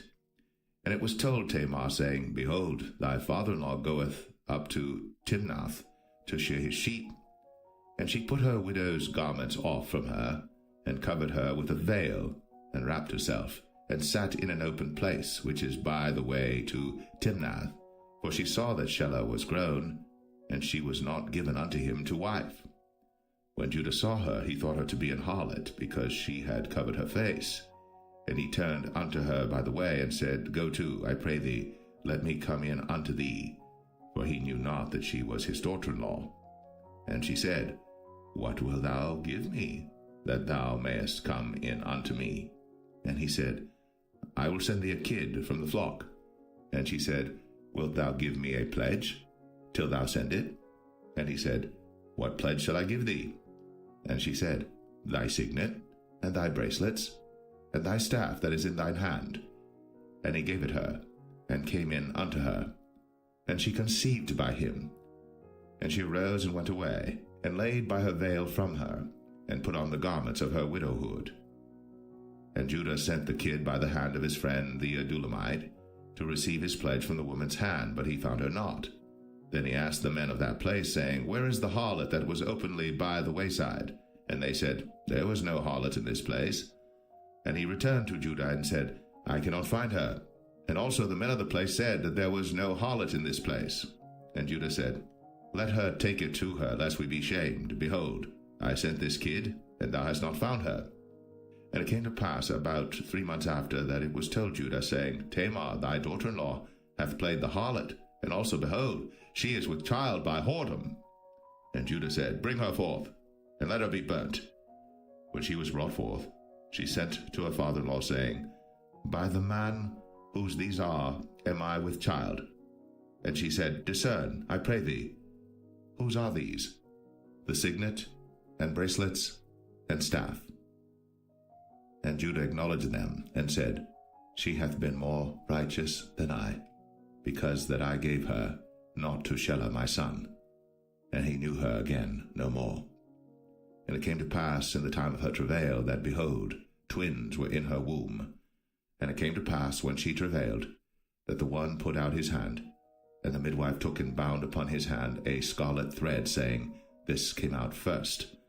And it came to pass, as he drew back his hand, that, behold, his brother came out. And she said, How hast thou broken forth? This breach be upon thee. Therefore his name was called Pharez. And afterward came out his brother, that had the scarlet thread upon his hand, and his name was called Zerah.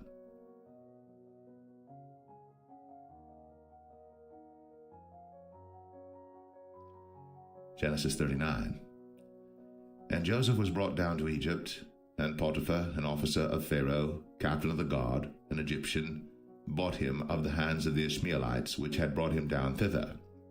And the Lord was with Joseph, and he was a prosperous man, and he was in the house of his master the Egyptian.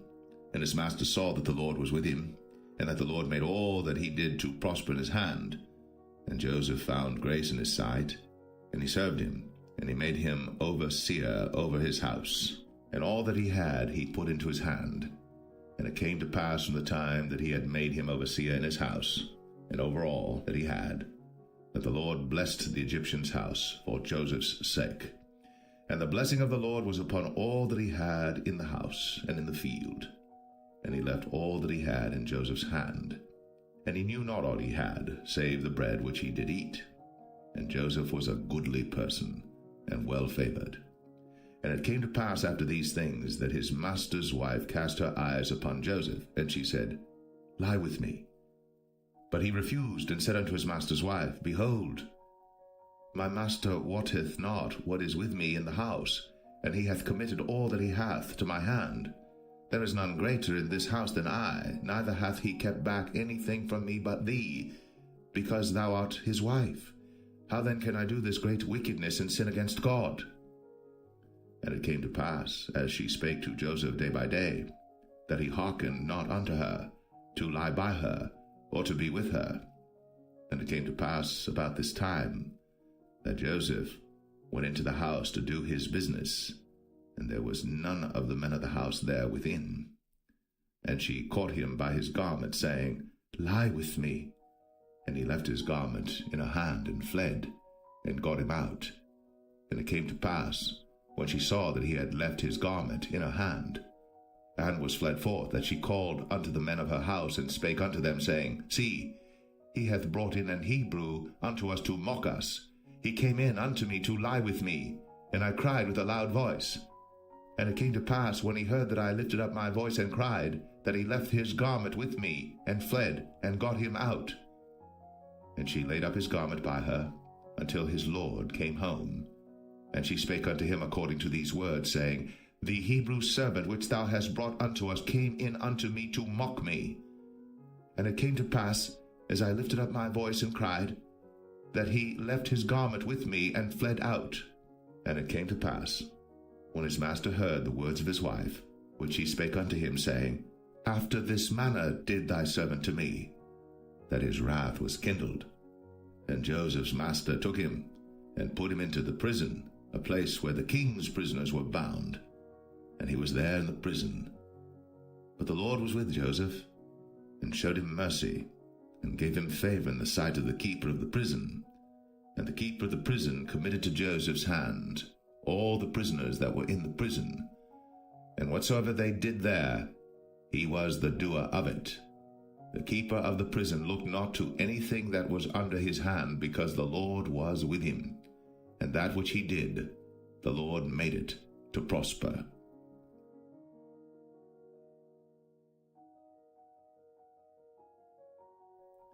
Genesis 40. And it came to pass, after these things, that the butler of the king of Egypt and his baker had offended their lord the king of Egypt. And Pharaoh was wroth against two of his officers, against the chief of the butlers and against the chief of the bakers. And he put them in ward in the house of the captain of the guard into the prison, the place where Joseph was bound. And the captain of the guard charged Joseph with them, and he served them. And they continued a season in ward. And they dreamed a dream, both of them, each man his dream in one night, each man according to the interpretation of his dream, the butler and the baker of the king of Egypt, which were bound in the prison. And Joseph came in unto them in the morning, and looked upon them, and behold, they were sad. And he asked Pharaoh's officers that were with him in the ward of his lord's house, saying, Wherefore look ye so sadly today? And they said unto him, We have dreamed a dream, and there is no interpreter of it. And Joseph said unto them, Do not interpretations belong to God? Tell me them, I pray you. And the chief butler told his dream to Joseph, and said to him, In my dream, behold, a vine was before me, and in the vine were 3 branches, and it was as though it budded, and her blossoms shot forth, and the clusters thereof brought forth ripe grapes. And Pharaoh's cup was in my hand, and I took the grapes, and pressed them into Pharaoh's cup, and I gave the cup into Pharaoh's hand. And Joseph said unto him, This is the interpretation of it. The 3 branches are 3 days. Yet within 3 days shall Pharaoh lift up thine head, and restore thee unto thy place, and thou shalt deliver Pharaoh's cup into his hand, after the former manner when thou wast his butler. But think on me when it shall be well with thee, and show kindness, I pray thee, unto me, and make mention of me unto Pharaoh, and bring me out of this house. For indeed I was stolen away out of the land of the Hebrews, and here also have I done nothing that they should put me into the dungeon. When the chief baker saw that the interpretation was good, he said unto Joseph, I also was in my dream, and behold, I had 3 white baskets on my head, and in the uppermost basket there was of all manner of baked meats for Pharaoh, and the birds did eat them out of the basket upon my head. And Joseph answered and said, This is the interpretation thereof. The 3 baskets are 3 days, yet within 3 days shall Pharaoh lift up thy head from off thee, and shall hang thee on a tree, and the birds shall eat thy flesh from off thee. And it came to pass, the 3rd day, which was Pharaoh's birthday, that he made a feast unto all his servants, and he lifted up the head of the chief butler and of the chief baker among his servants. And he restored the chief butler unto his butlership again, and he gave the cup into Pharaoh's hand. But he hanged the chief baker, as Joseph had interpreted to them. Yet did not the chief butler remember Joseph, but forgat him.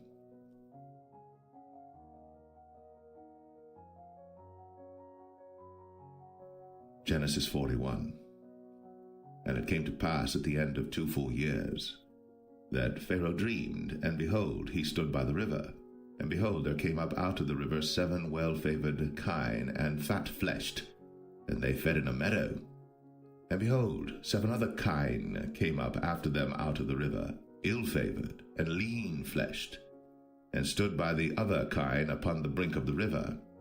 And the ill-favored and lean-fleshed kine did eat up the 7 well-favored and fat kine. So Pharaoh awoke. And he slept and dreamed the 2nd time, and behold, 7 ears of corn came up upon 1 stalk, rank and good. And behold, 7 thin ears, and blasted with the east wind sprung up after them. And the 7 thin ears devoured the 7 rank and full ears. And Pharaoh awoke, and behold, It was a dream. And it came to pass in the morning that his spirit was troubled, and he sent and called for all the magicians of Egypt, and all the wise men thereof. And Pharaoh told them his dream, but there was none that could interpret them unto Pharaoh. Then spake the chief butler unto Pharaoh, saying, I do remember my faults this day.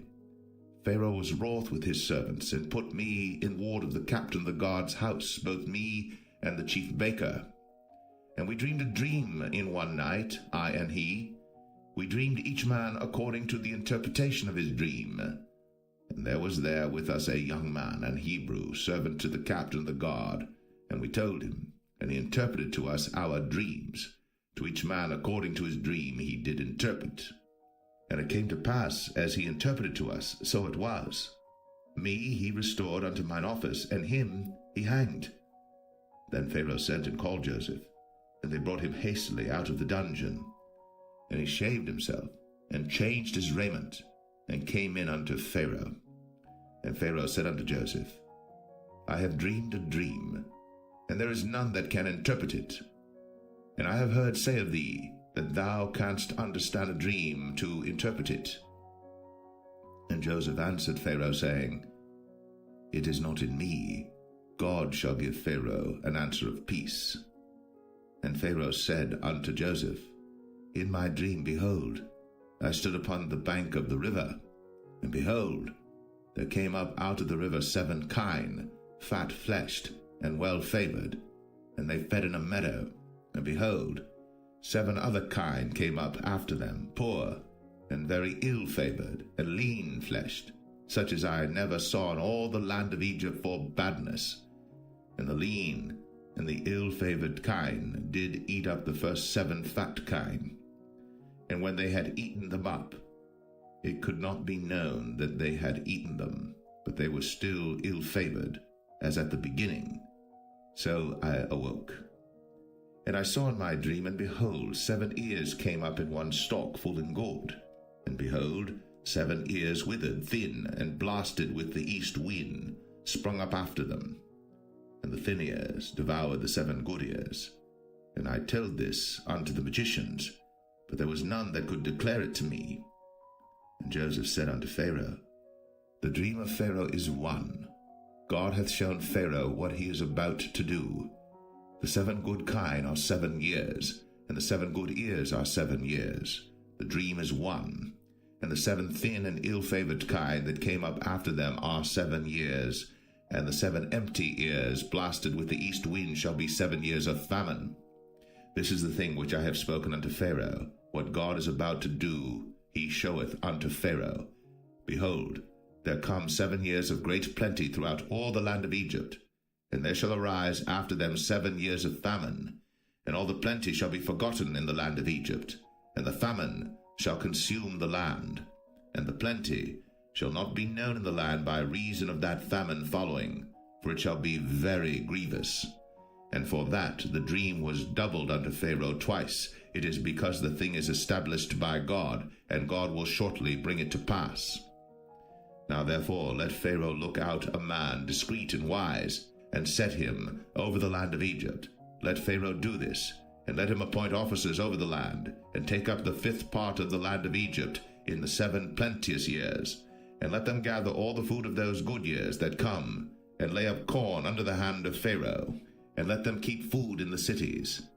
And that food shall be for store to the land against the 7 years of famine, which shall be in the land of Egypt, that the land perish not through the famine.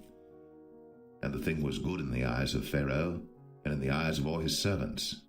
And Pharaoh said unto his servants, Can we find such a one as this is, a man in whom the Spirit of God is? And Pharaoh said unto Joseph, Forasmuch as God hath shown thee all this, there is none so discreet and wise as thou art. Thou shalt be over my house, and according unto thy word shall all my people be ruled. Only in the throne will I be greater than thou.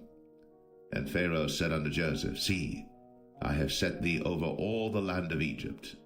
And Pharaoh took off his ring from his hand, and put it upon Joseph's hand, and arrayed him in vestures of fine linen, and put a gold chain about his neck. And he made him to ride in the second chariot which he had. And they cried before him, Bow the knee. And he made him ruler over all the land of Egypt. And Pharaoh said unto Joseph, I am Pharaoh, and without thee shall no man lift up his hand or foot in all the land of Egypt. And Pharaoh called Joseph's name Zaphnath-Paneah, and he gave him to wife Asenath, the daughter of Potipharah, priest of On. And Joseph went out over all the land of Egypt. And Joseph was 30 years old when he stood before Pharaoh, king of Egypt. And Joseph went out from the presence of Pharaoh, and went throughout all the land of Egypt. And in the 7 plenteous years the earth brought forth by handfuls. And he gathered up all the food of the 7 years which were in the land of Egypt, and laid up the food in the cities, the food of the field, which was round about every city, laid he up in the same. And Joseph gathered corn, as the sand of the sea, very much, until he left numbering, for it was without number. And unto Joseph were born 2 sons before the years of famine came, which Asenath, the daughter of Potipharah, priest of On, bare unto him. And Joseph called the name of the firstborn Manasseh, for God, said he, hath made me forget all my toil, and all my father's house. And the name of the second called he Ephraim, for God hath caused me to be fruitful in the land of my affliction. And the 7 years of plenteousness that was in the land of Egypt were ended, and the 7 years of dearth began to come, according as Joseph had said. And the dearth was in all lands, but in all the land of Egypt there was bread. And when all the land of Egypt was famished, the people cried to Pharaoh for bread. And Pharaoh said unto all the Egyptians, Go unto Joseph, what he saith to you, do. And the famine was over all the face of the earth.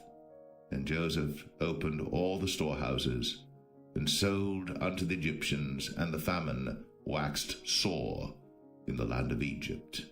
And all countries came into Egypt to Joseph for to buy corn, because that the famine was so sore in all lands.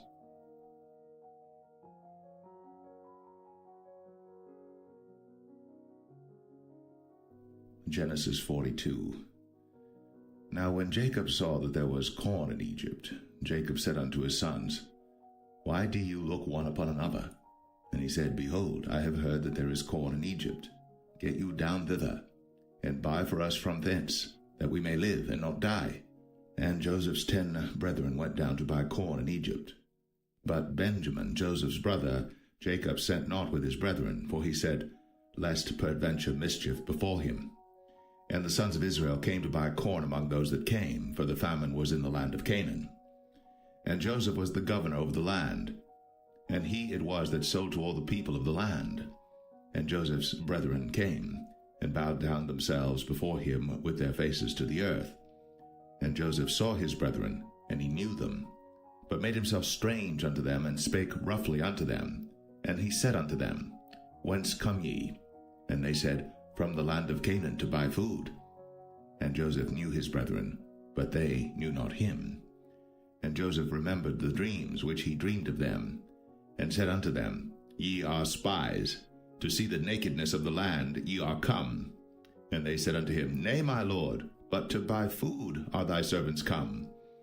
We are all one man's sons, we are true men, thy servants are no spies. And he said unto them, Nay, but to see the nakedness of the land ye are come. And they said, Thy servants are 12 brethren, the sons of one man in the land of Canaan. And behold, the youngest is this day with our father, and one is not. And Joseph said unto them, That is it that I spake unto you, saying, Ye are spies. Hereby ye shall be proved. By the life of Pharaoh ye shall not go forth hence, except your youngest brother come hither. Send one of you, and let him fetch your brother, and ye shall be kept in prison, that your words may be proved, whether there be any truth in you, or else by the life of Pharaoh surely ye are spies. And he put them all together into ward 3 days. And Joseph said unto them the third day, This do and live, for I fear God. If ye be true men, let one of your brethren be bound in the house of your prison. Go ye, carry corn for the famine of your houses. But bring your youngest brother unto me, so shall your words be verified, and ye shall not die. And they did so. And they said one to another, We are verily guilty concerning our brother, in that we saw the anguish of his soul when he besought us, and we would not hear. Therefore is this distress come upon us. And Reuben answered them, saying, Spake I not unto you, saying, Do not sin against the child? And ye would not hear. Therefore, behold, also his blood is required. And they knew not that Joseph understood them, for he spake unto them by an interpreter. And he turned himself about from them, and wept, and returned to them again, and communed with them, and took from them Simeon, and bound him before their eyes. Then Joseph commanded to fill their sacks with corn, and to restore every man's money into his sack, and to give them provision for the way. And thus did he unto them. And they laded their asses with the corn, and departed thence. And as one of them opened his sack, to give his ass provender in the inn, he espied his money, for behold, it was in his sack's mouth. And he said unto his brethren, My money is restored, and lo, it is even in my sack. And their heart failed them, and they were afraid, saying one to another, What is this that God hath done unto us? And they came unto Jacob their father unto the land of Canaan, and told him all that befell unto them, saying, The man who is the Lord of the land spake roughly to us, and took us for spies of the country. And we said unto him, We are true men, we are no spies. We be 12 brethren, sons of our father, one is not, and the youngest is this day with our father in the land of Canaan. And the man, the Lord of the country, said unto us, Hereby shall I know that ye are true men. Leave one of your brethren here with me, and take food for the famine of your households, and be gone. And bring your youngest brother unto me. Then shall I know that ye are no spies, but that ye are true men. So will I deliver you your brother, and ye shall traffic in the land. And it came to pass, as they emptied their sacks, that behold, every man's bundle of money was in his sack. And when both they and their father saw the bundles of money, they were afraid. And Jacob their father said unto them, Me have ye bereaved my children. Joseph is not, and Simeon is not, and ye will take Benjamin away? All these things are against me. And Reuben spake unto his father, saying, Slay my 2 sons, if I bring him not to thee. Deliver him into my hand, and I will bring him to thee again.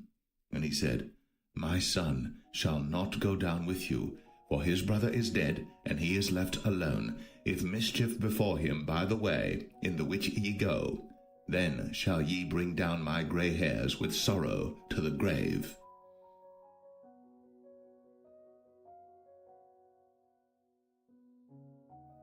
Genesis 43. And the famine was sore in the land. And it came to pass, when they had eaten up the corn which they had brought out of Egypt, their father said unto them, Go again, buy us a little food.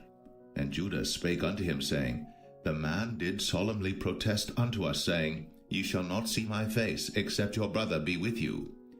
If thou wilt send our brother with us, we will go down and buy thee food. But if thou wilt not send him, we will not go down. For the man said unto us, Ye shall not see my face, except your brother be with you. And Israel said, Wherefore dealt ye so ill with me, as to tell the man whether ye had yet a brother? And they said, The man asked us straitly of our state, and of our kindred, saying, Is your father yet alive? Have ye another brother? And we told him according to the tenor of these words. Could we certainly know that he would say, Bring your brother down?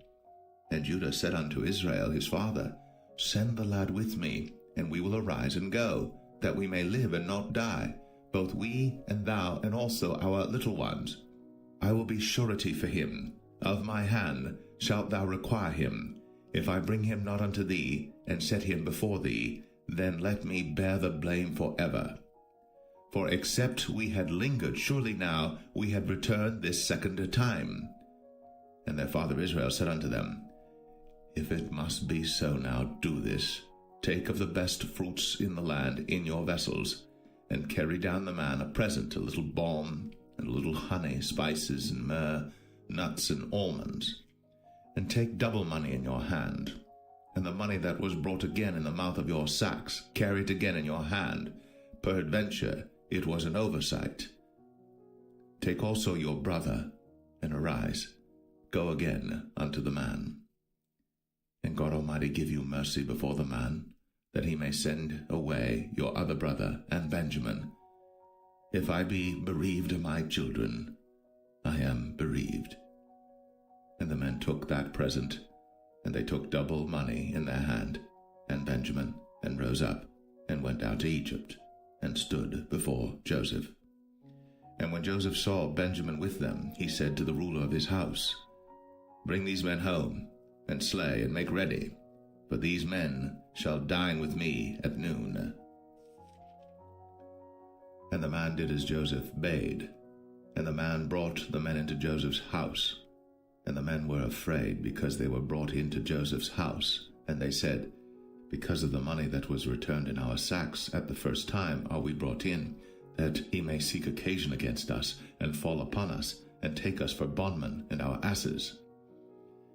And they came near to the steward of Joseph's house, and they communed with him at the door of the house, and said, O sir, we came indeed down at the first time to buy food, and it came to pass, when we came to the inn, that we opened our sacks, and behold, every man's money was in the mouth of his sack, our money in full weight, and we have brought it again in our hand, and other money have we brought down in our hands to buy food.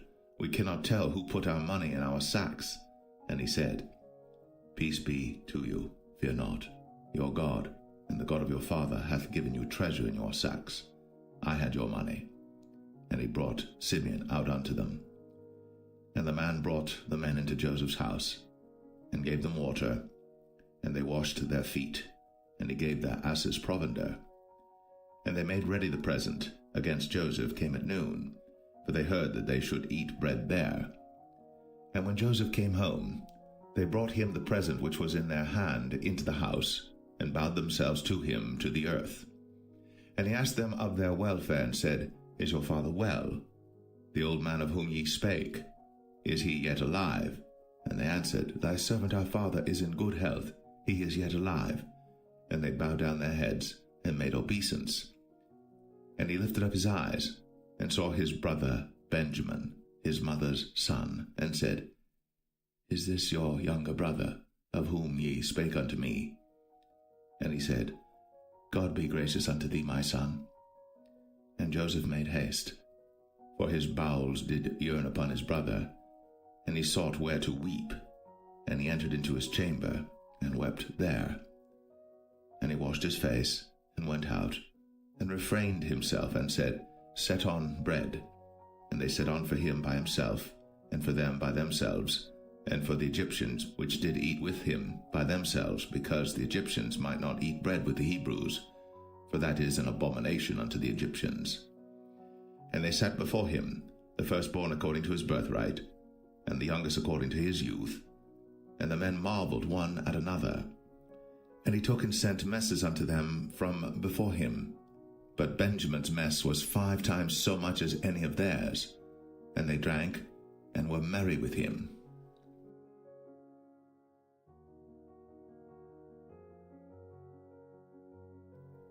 Genesis 44. And he commanded the steward of his house, saying, Fill the men's sacks with food, as much as they can carry, and put every man's money in his sack's mouth. And put my cup, the silver cup, in the sack's mouth of the youngest, and his corn money. And he did according to the word that Joseph had spoken. As soon as the morning was light, the men were sent away, they and their asses. And when they were gone out of the city, and not yet far off, Joseph said unto his steward, Up, follow after the men, and when thou dost overtake them, say unto them, Wherefore have ye rewarded evil for good? Is not this it in which my Lord drinketh, and whereby indeed he divineth? Ye have done evil in so doing. And he overtook them, And he spake unto them these same words. And they said unto him, Wherefore saith my Lord these words? God forbid that thy servants should do according to this thing. Behold, the money which we found in our sacks' mouths we brought again unto thee out of the land of Canaan. How then should we steal out of thy Lord's house silver or gold? With whomsoever of thy servants it be found, both let him die, and we also will be my Lord's bondmen. And he said, Now also let it be according unto your words. He with whom it is found shall be my servant, and ye shall be blameless. Then they speedily took down every man his sack to the ground, and opened every man his sack. And he searched, and began at the eldest, and left at the youngest, and the cup was found in Benjamin's sack. Then they rent their clothes, and laded every man his ass, and returned to the city. And Judah and his brethren came to Joseph's house, for he was yet there, and they fell before him on the ground. And Joseph said unto them, What deed is this that ye have done? Wot ye not that such a man as I can certainly divine? And Judah said, What shall we say unto my Lord? What shall we speak? Or how shall we clear ourselves? God hath found out the iniquity of thy servants. Behold, we are my Lord's servants, both we, and he also with whom the cup is found. And he said, God forbid that I should do so. But the man in whose hand the cup is found, he shall be my servant. And as for you, get you up in peace unto your father. Then Judah came near unto him and said, O my Lord, let thy servant, I pray thee, speak a word in my Lord's ears, and let not thine anger burn against thy servant, for thou art even as Pharaoh. My Lord asked his servants, saying, Have ye a father or a brother? And we said unto my Lord, We have a father, an old man, and a child of his old age, a little one. And his brother is dead, and he alone is left of his mother, and his father loveth him. And thou saidst unto thy servants, Bring him down unto me, that I may set mine eyes upon him. And we said unto my Lord, The lad cannot leave his father, for if he should leave his father would die. And thou saidst unto thy servants, Except your youngest brother come down with you, ye shall see my face no more. And it came to pass, when we came up unto thy servant my father, we told him the words of my Lord. And our father said, Go again, and buy us a little food. And we said, We cannot go down. If our youngest brother be with us, then we will go down. For we may not see the man's face, except our youngest brother be with us. And thy servant my father said unto us, Ye know that my wife bare me 2 sons, and the one went out from me, and I said, Surely he is torn in pieces, and I saw him not since. And if ye take this also from me, and mischief before him, ye shall bring down my gray hairs with sorrow to the grave. Now therefore, when I come to thy servant my father, and the lad be not with us, seeing that his life is bound up in the lad's life, it shall come to pass, when he seeth that the lad is not with us, that he will die. And thy servants shall bring down the gray hairs of thy servant our father with sorrow to the grave. For thy servant became surety for the lad unto my father, saying, If I bring him not unto thee, then I shall bear the blame to my father forever. Now therefore I pray thee, let thy servant abide instead of the lad, a bondman to my Lord, and let the lad go up with his brethren. For how shall I go up to my father, and the lad be not with me, lest peradventure I see the evil that shall come on my father?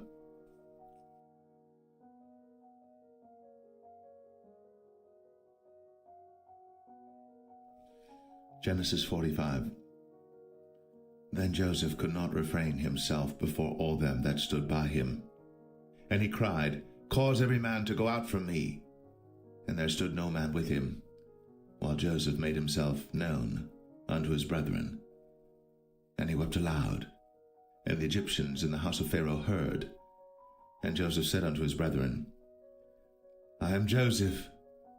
Doth my father yet live?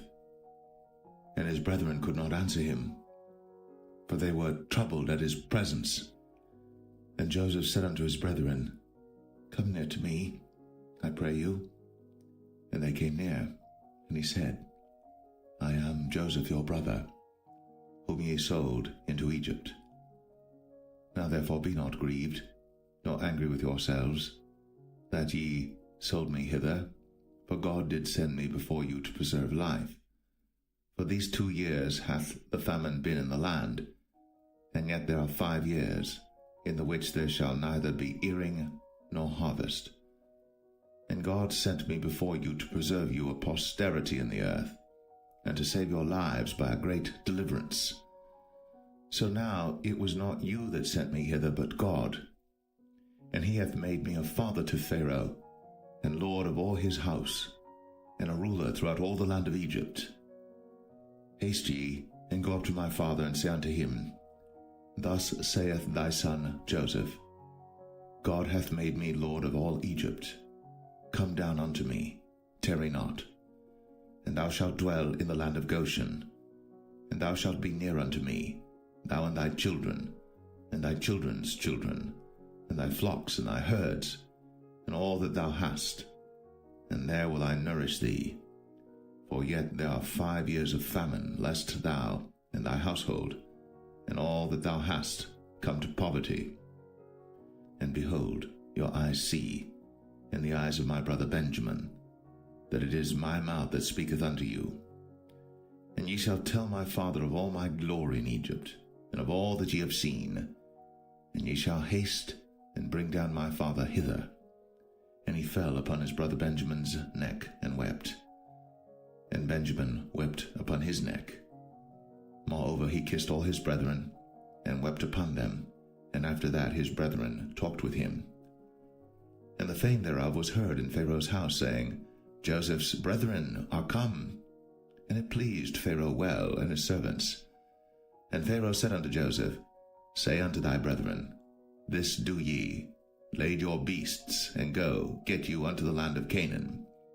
And take your father and your households, and come unto me, and I will give you the good of the land of Egypt, and ye shall eat the fat of the land.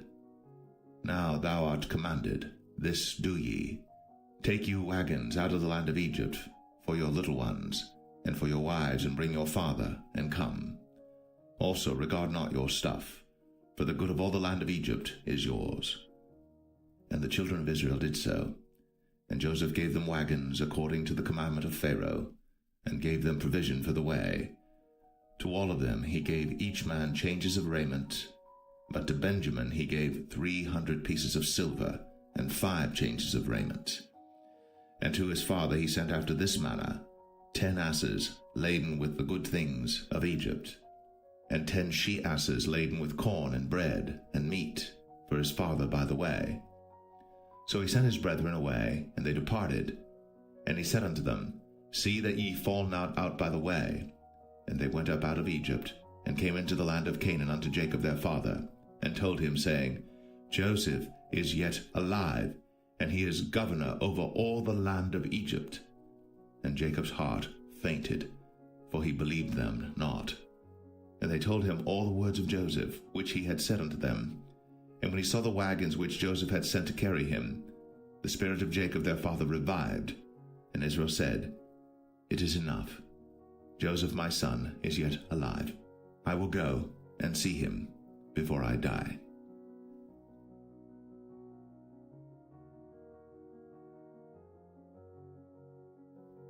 Genesis 46. And Israel took his journey with all that he had, and came to Beersheba, and offered sacrifices unto the God of his father Isaac. And God spake unto Israel in the visions of the night, and said, Jacob, Jacob. And he said, Here am I.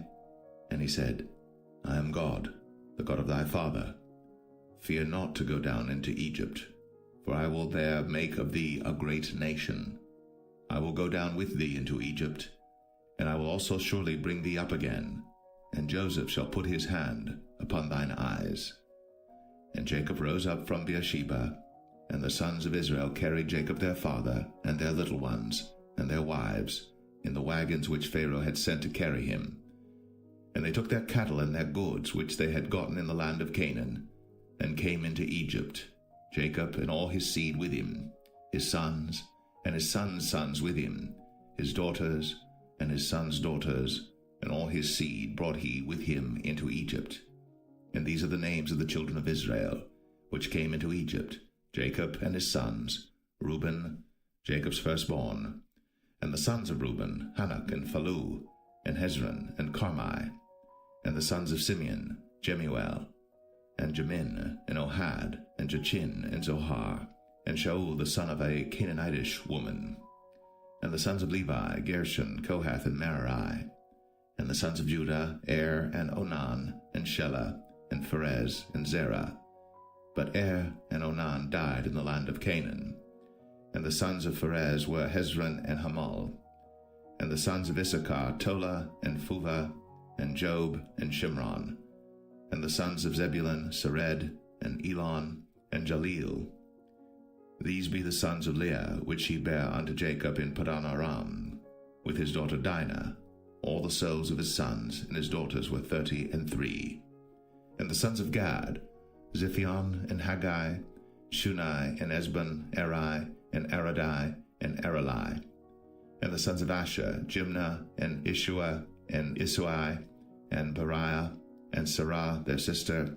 And the sons of Beriah, Heber, and Malchiel. These are the sons of Zilpah, whom Laban gave to Leah his daughter, and these she bare unto Jacob, even 16 souls. The sons of Rachel, Jacob's wife, Joseph and Benjamin. And unto Joseph in the land of Egypt were born Manasseh and Ephraim, which Asenath, the daughter of Potipharah, priest of On, bare unto him. And the sons of Benjamin were Bela, and Becher, and Ashbel, Gera, and Naaman, Ehi, and Rosh, Mupim, and Hupim, and Ard. These are the sons of Rachel, which were born to Jacob. All the souls were 14. And the sons of Dan, Hushim. And the sons of Naphtali, Jaziel, and Gunai, and Jezer, and Shillem.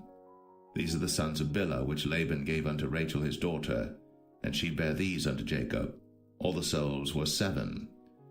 All the souls that came with Jacob into Egypt, which came out of his loins, besides Jacob's sons' wives, all the souls were 66. And the sons of Joseph, which were born him in Egypt, were 2 souls. All the souls of the house of Jacob, which came into Egypt, were 10. And he sent Judah before him unto Joseph to direct his face unto Goshen. And they came into the land of Goshen. And Joseph made ready his chariot, and went up to meet Israel his father to Goshen, and presented himself unto him. And he fell on his neck, and wept on his neck a good while. And Israel said unto Joseph, Now let me die, since I have seen thy face, because thou art yet alive. And Joseph said unto his brethren, and unto his father's house, I will go up and show Pharaoh, and say unto him, My brethren, and my father's house, which were in the land of Canaan, are come unto me. And the men are shepherds, for their trade hath been to feed cattle, and they have brought their flocks, and their herds, and all that they have. And it shall come to pass, when Pharaoh shall call you, and shall say, What is your occupation? That ye shall say, Thy servant's trade hath been about cattle from our youth, even until now, both we and also our fathers, that ye may dwell in the land of Goshen. For every shepherd is an abomination unto the Egyptians.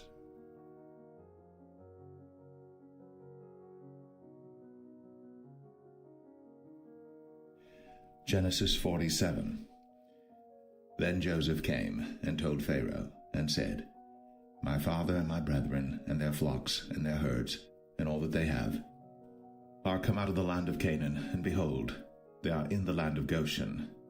And he took some of his brethren, even 5 men, and presented them unto Pharaoh. And Pharaoh said unto his brethren, What is your occupation? And they said unto Pharaoh, Thy servants are shepherds, both we and also our fathers. They said moreover unto Pharaoh, For to sojourn in the land are we come, for thy servants have no pasture for their flocks, for the famine is sore in the land of Canaan. Now therefore we pray thee, let thy servants dwell in the land of Goshen. And Pharaoh spake unto Joseph, saying, Thy father and thy brethren are come unto thee. The land of Egypt is before thee. In the best of the land make thy father and brethren to dwell. In the land of Goshen let them dwell. And if thou knowest any men of activity among them, then make them rulers over my cattle. And Joseph brought in Jacob his father, and set him before Pharaoh. And Jacob blessed Pharaoh. And Pharaoh said unto Jacob, How old art thou? And Jacob said unto Pharaoh, The days of the years of my pilgrimage are 130 years. Few and evil have the days of the years of my life been, and have not attained unto the days of the years of the life of my fathers in the days of their pilgrimage. And Jacob blessed Pharaoh, and went out from before Pharaoh. And Joseph placed his father and his brethren, and gave them a possession in the land of Egypt, in the best of the land, in the land of Ramses, as Pharaoh had commanded. And Joseph nourished his father and his brethren, and all his father's household, with bread according to their families. And there was no bread in all the land, for the famine was very sore, so that the land of Egypt and all the land of Canaan fainted by reason of the famine. And Joseph gathered up all the money that was found in the land of Egypt and in the land of Canaan, for the corn which they bought. And Joseph brought the money into Pharaoh's house. And when money failed in the land of Egypt and in the land of Canaan, all the Egyptians came unto Joseph, and said, Give us bread, for why should we die in thy presence? For the money faileth. And Joseph said, Give your cattle, and I will give you for your cattle if money fail. And they brought their cattle unto Joseph, and Joseph gave them bread in exchange for horses, and for the flocks, and for the cattle of the herds, and for the asses. And he fed them with bread for all their cattle for that year. When that year was ended, they came unto him the second year, and said unto him, We will not hide it from my lord, how that our money is spent. My lord also hath our herds of cattle. There is not aught left in the sight of my lord, but our bodies and our lands. Wherefore shall we die before thine eyes, both we and our land? Buy us and our land for bread, and we and our land will be servants unto Pharaoh, and give us seed, that we may live and not die, that the land be not desolate. And Joseph bought all the land of Egypt for Pharaoh. For the Egyptians sold every man his field, because the famine prevailed over them. So the land became Pharaoh's. And as for the people, he removed them to cities from one end of the borders of Egypt even to the other end thereof. Only the land of the priests bought he not, for the priests had a portion assigned them of Pharaoh, and did eat their portion which Pharaoh gave them, wherefore they sold not their lands. Then Joseph said unto the people, Behold, I have bought you this day and your land for Pharaoh. Lo, here is seed for you, and ye shall sow the land. And it shall come to pass in the increase that ye shall give the 5th part unto Pharaoh, and 4 parts shall be your own, for seed of the field, and for your food, and for them of your households, and for food for your little ones. And they said, Thou hast saved our lives. Let us find grace in the sight of my Lord, and we will be Pharaoh's servants. And Joseph made it a law over the land of Egypt unto this day, that Pharaoh should have the 5th part, except the land of the priests only, which became not Pharaoh's. And Israel dwelt in the land of Egypt, in the country of Goshen. And they had possessions therein, and grew and multiplied exceedingly. And Jacob lived in the land of Egypt 17 years. So the whole age of Jacob was 147 years. And the time drew nigh that Israel must die. And he called his son Joseph, and said unto him, If now I have found grace in thy sight, put, I pray thee, thy hand under my thigh, and deal kindly and truly with me. Bury me not, I pray thee, in Egypt, but I will lie with my fathers, and thou shalt carry me out of Egypt, and bury me in their burying place. And he said, I will do as thou hast said. And he said, Swear unto me. And he sware unto him. And Israel bowed himself upon the bed's head.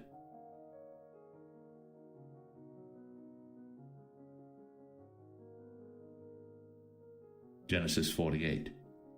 And it came to pass after these things, that one told Joseph, Behold, thy father is sick.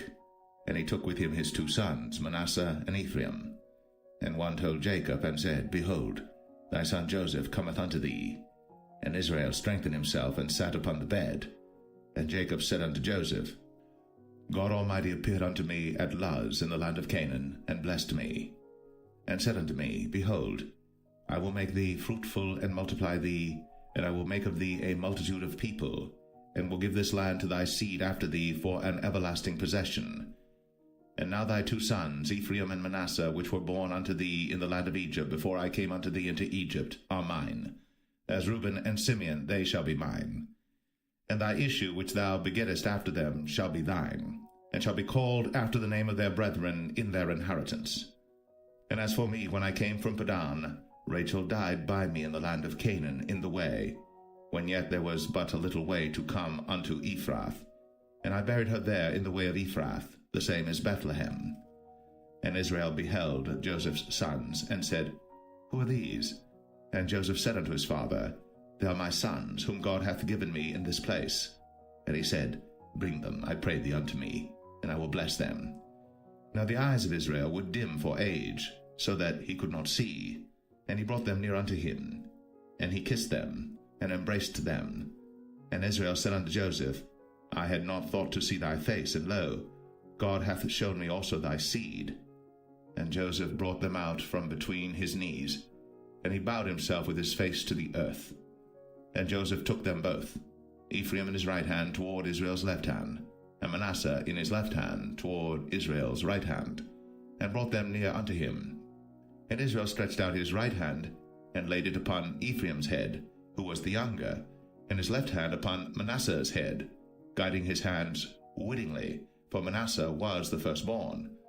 And he blessed Joseph, and said, God, before whom my fathers Abraham and Isaac did walk, the God which fed me all my life long unto this day, the angel which redeemed me from all evil, bless the lads, and let my name be named on them, and the name of my fathers Abraham and Isaac, and let them grow into a multitude in the midst of the earth.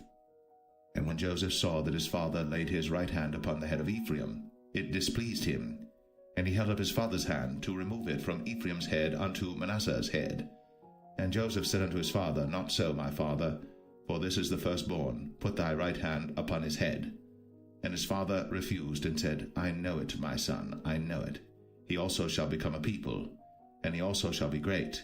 But truly his younger brother shall be greater than he, and his seed shall become a multitude of nations. And he blessed them that day, saying, In thee shall Israel bless, saying, God make thee as Ephraim and as Manasseh. And he set Ephraim before Manasseh. And Israel said unto Joseph, Behold, I die, but God shall be with you, and bring you again unto the land of your fathers. Moreover, I have given to thee one portion above thy brethren, which I took out of the hand of the Amorite with my sword and with my bow.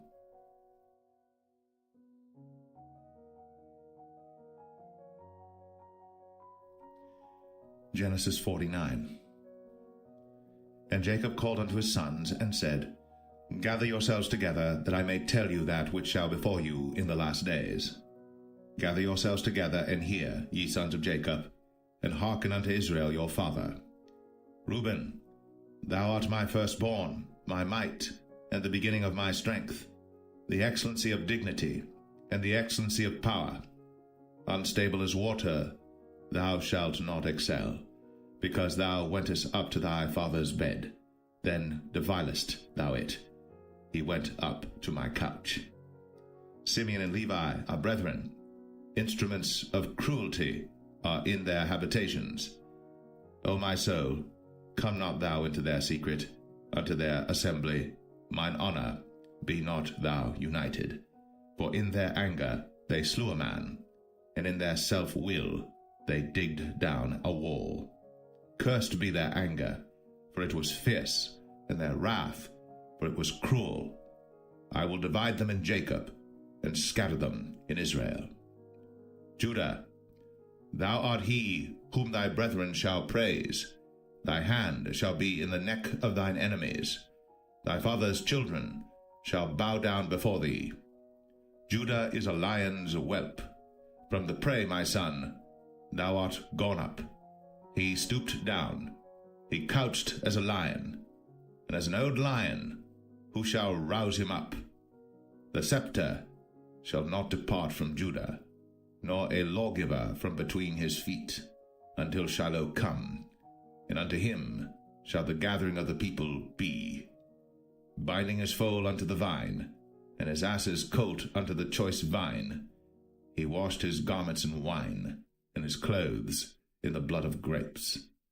His eyes shall be red with wine, and his teeth white with milk. Zebulun shall dwell at the haven of the sea, and he shall be for an haven of ships, and his borders shall be unto Zidon. Issachar is a strong ass couching down between two burdens. And he saw that rest was good, and the land that it was pleasant, and bowed his shoulder to bear, and became a servant unto tribute. Dan shall judge his people, as one of the tribes of Israel. Dan shall be a serpent by the way, an adder in the path, that biteth the horse heels, so that his rider shall fall backward. I have waited for thy salvation, O Lord. Gad, a troop shall overcome him, but he shall overcome at the last. Out of Asher his bread shall be fat, and he shall yield royal dainties. Naphtali is a hind let loose, he giveth goodly words. Joseph is a fruitful bough, even a fruitful bough by a well, whose branches run over the wall. The archers have sorely grieved him, and shot at him, and hated him. But his bow abode in strength, and the arms of his hands were made strong by the hands of the mighty God of Jacob. From thence is the shepherd, the stone of Israel. Even by the God of thy father, who shall help thee, and by the Almighty, who shall bless thee with blessings of heaven above, blessings of the deep that lieth under, blessings of the breasts, and of the womb. The blessings of thy father have prevailed above the blessings of my progenitors, unto the utmost bound of the everlasting hills. They shall be on the head of Joseph, and on the crown of the head of him that was separate from his brethren. Benjamin shall raven as a wolf. In the morning he shall devour the prey, and at night he shall divide the spoil. All these are the 12 tribes of Israel. And this is it that their father spake unto them, and blessed them, every one according to his blessing he blessed them. And he charged them, and said unto them, I am to be gathered unto my people. Bury me with my fathers in the cave that is in the field of Ephron the Hittite, in the cave that is in the field of Machpelah, which is before Mamre, in the land of Canaan, which Abraham bought with the field of Ephron the Hittite, for a possession of a burying place. There they buried Abraham and Sarah his wife. There they buried Isaac and Rebekah his wife, and there I buried Leah. The purchase of the field and of the cave that is therein was from the children of Heth. And when Jacob had made an end of commanding his sons, he gathered up his feet into the bed, and yielded up the ghost, and was gathered unto his people.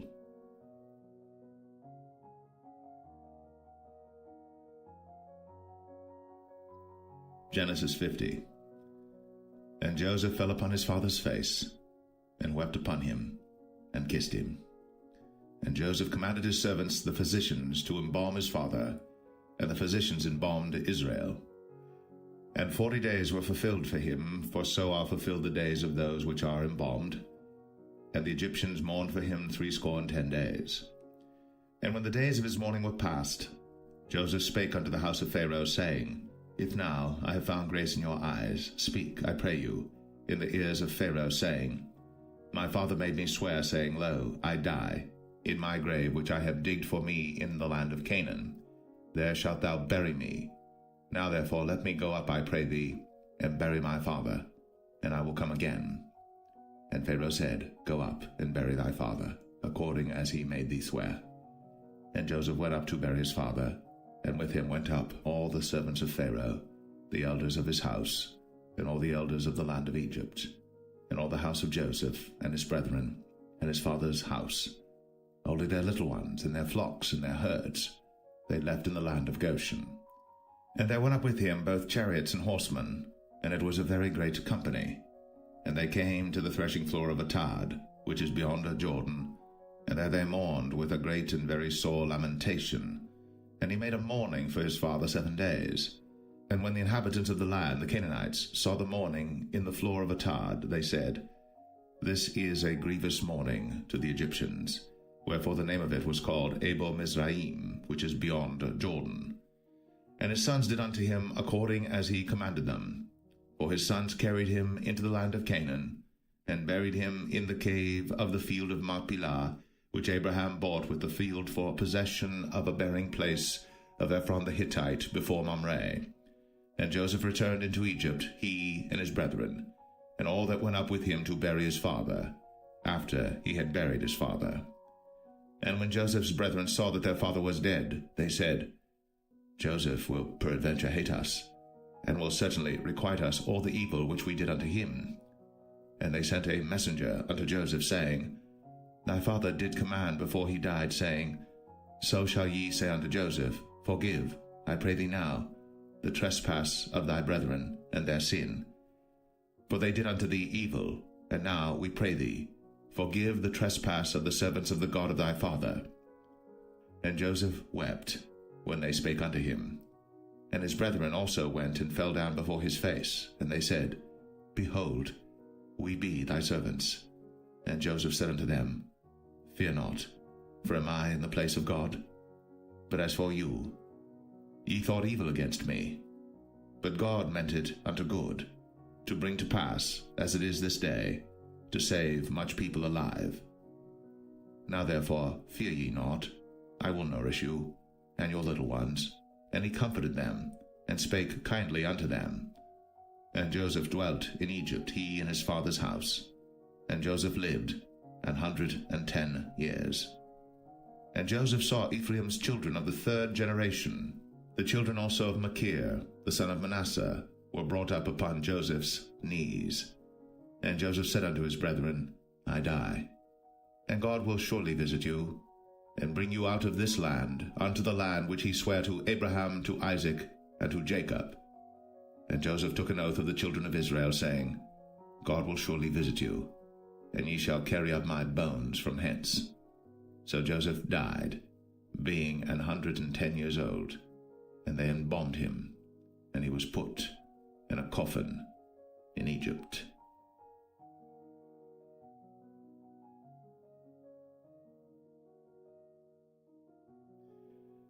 The Book of Exodus, chapter 1.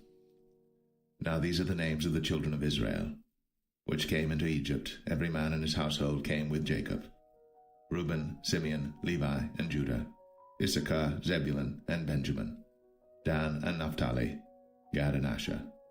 And all the souls that came out of the loins of Jacob were 70 souls, for Joseph was in Egypt already. And Joseph died, and all his brethren, and all that generation. And the children of Israel were fruitful, and increased abundantly, and multiplied, and waxed exceeding mighty, and the land was filled with them. Now there arose up a new king over Egypt, which knew not Joseph. And he said unto his people, Behold, the people of the children of Israel are more and mightier than we. Come on, let us deal wisely with them, lest they multiply. And it come to pass, that when there falleth out any war, they join also unto our enemies, and fight against us, and so get them up out of the land.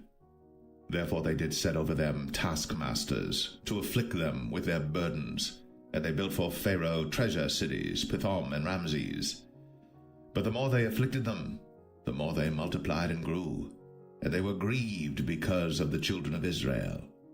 And the Egyptians made the children of Israel to serve with rigor, and they made their lives bitter with hard bondage in mortar and in brick and in all manner of service in the field. All their service wherein they made them serve was with rigor. And the king of Egypt spake to the Hebrew midwives, of which the name of the one was Shiphrah, and the name of the other Puah. And he said, When ye do the office of a midwife to the Hebrew women, and see them upon the stools, if it be a son, then ye shall kill him, but if it be a daughter, then she shall live. But the midwives feared God, and did not as the king of Egypt commanded them, but saved the men children alive. And the king of Egypt called for the midwives, and said unto them, Why have ye done this thing, and have saved the men children alive? And the midwives said unto Pharaoh, Because the Hebrew women are not as the Egyptian women, for they are lively, and are delivered ere the midwives come in unto them. Therefore God dealt well with the midwives, and the people multiplied, and waxed very mighty. And it came to pass, because the midwives feared God, that he made them houses. And Pharaoh charged all his people, saying, Every son that is born ye shall cast into the river, and every daughter ye shall save alive.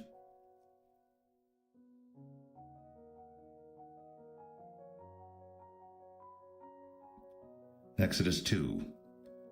And there went a man of the house of Levi, and took to wife a daughter of Levi. And the woman conceived, and bare a son. And when she saw him that he was a goodly child, she hid him 3 months. And when she could not longer hide him, she took for him an ark of bulrushes, and daubed it with slime and with pitch, and put the child therein. And she laid it in the flags by the river's brink. And his sister stood afar off to wit what would be done to him. And the daughter of Pharaoh came down to wash herself at the river, and her maidens walked along by the river's side. And when she saw the ark among the flags, she sent her maid to fetch it. And when she had opened it, she saw the child, and behold, the babe wept. And she had compassion on him, and said, This is one of the Hebrews' children. Then said his sister to Pharaoh's daughter, Shall I go and call to thee a nurse of the Hebrew women, that she may nurse the child for thee? And Pharaoh's daughter said to her, Go. And the maid went, and called the child's mother. And Pharaoh's daughter said unto her, Take this child away, and nurse it for me, and I will give thee thy wages. And the woman took the child, and nursed it. And the child grew, and she brought him unto Pharaoh's daughter, and he became her son. And she called his name Moses. And she said, Because I drew him out of the water. And it came to pass in those days, when Moses was grown, that he went out unto his brethren, and looked on their burdens. And he spied an Egyptian smiting an Hebrew, one of his brethren. And he looked this way and that way. And when he saw that there was no man, he slew the Egyptian, and hid him in the sand. And when he went out the second day, behold, 2 men of the Hebrews strove together. And he said to him that did the wrong, Wherefore smitest thou thy fellow? And he said, Who made thee a prince and a judge over us? Intendest thou to kill me, as thou killedst the Egyptian? And Moses feared, and said, Surely this thing is known. Now when Pharaoh heard this thing, he sought to slay Moses. But Moses fled from the face of Pharaoh, and dwelt in the land of Midian, and he sat down by a well. Now the priest of Midian had 7 daughters, and they came and drew water, and filled the troughs to water their father's flock. And the shepherds came and drove them away. But Moses stood up and helped them, and watered their flock. And when they came to Reuel their father, he said, How is it that ye are come so soon today? And they said, An Egyptian delivered us out of the hand of the shepherds, and also drew water enough for us, and watered the flock. And he said unto his daughters, And where is he? Why is it that ye have left the man? Call him, that he may eat bread. And Moses was content to dwell with the man. And he gave Moses Zipporah his daughter, and she bare him a son. And he called his name Gershom, for he said, I have been a stranger in a strange land. And it came to pass, in process of time, that the king of Egypt died, and the children of Israel sighed by reason of the bondage, and they cried, and their cry came up unto God by reason of the bondage. And God heard their groaning, and God remembered his covenant with Abraham, with Isaac, and with Jacob.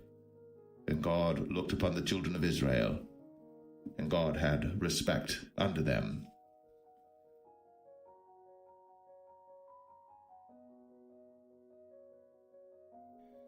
Exodus 3. Now Moses kept the flock of Jethro, his father-in-law, the priest of Midian. And he led the flock to the backside of the desert, and came to the mountain of God, even to Horeb. And the angel of the Lord appeared unto him in a flame of fire out of the midst of a bush.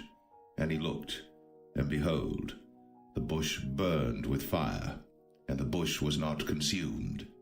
And Moses said, I will now turn aside and see this great sight, why the bush is not burnt. And when the Lord saw that he turned aside to see, God called unto him out of the midst of the bush, and said, Moses, Moses. And he said, Here am I. And he said, Draw not nigh hither. Put off thy shoes from off thy feet, for the place whereon thou standest is holy ground. Moreover, he said, I am the God of thy father, the God of Abraham, the God of Isaac, and the God of Jacob. And Moses hid his face, for he was afraid to look upon God. And the Lord said, I have surely seen the affliction of my people which are in Egypt, and have heard their cry by reason of their taskmasters. For I know their sorrows, and I am come down to deliver them out of the hand of the Egyptians, and to bring them up out of that land unto a good land and a large, unto a land flowing with milk and honey, unto the place of the Canaanites, and the Hittites, and the Amorites, and the Perizzites, and the Hivites, and the Jebusites. Now therefore, behold, the cry of the children of Israel is come unto me, and I have also seen the oppression wherewith the Egyptians oppress them. Come now therefore, and I will send thee unto Pharaoh, that thou mayest bring forth my people, the children of Israel, out of Egypt. And Moses said unto God, Who am I that I should go unto Pharaoh, and that I should bring forth the children of Israel out of Egypt? And he said, Certainly I will be with thee, and this shall be a token unto thee, that I have sent thee. When thou hast brought forth the people out of Egypt, ye shall serve God upon this mountain. And Moses said unto God, Behold, when I come unto the children of Israel, and shall say unto them, The God of your fathers has sent me unto you, and they shall say to me, What is his name? What shall I say unto them? And God said unto Moses, I am that I am. And he said, Thus shalt thou say unto the children of Israel, I am hath sent me unto you. And God said moreover unto Moses, Thus shalt thou say unto the children of Israel, The Lord God of your fathers, the God of Abraham, the God of Isaac, and the God of Jacob, hath sent me unto you.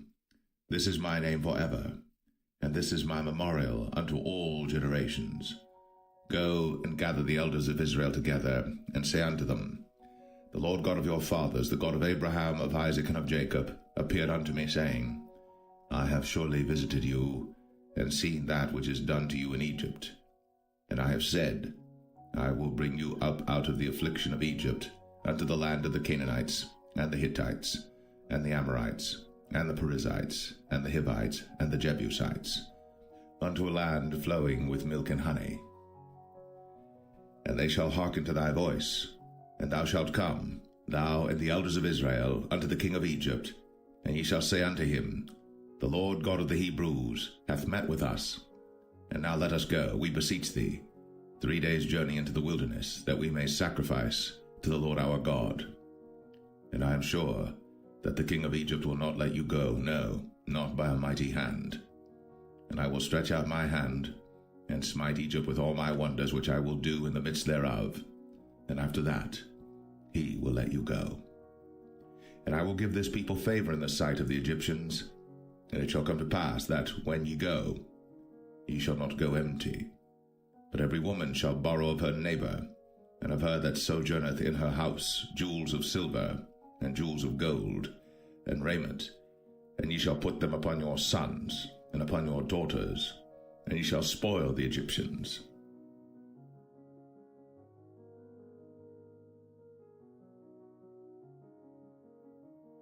Exodus 4. And Moses answered and said, But behold, they will not believe me, nor hearken unto my voice, but they will say, The Lord hath not appeared unto thee.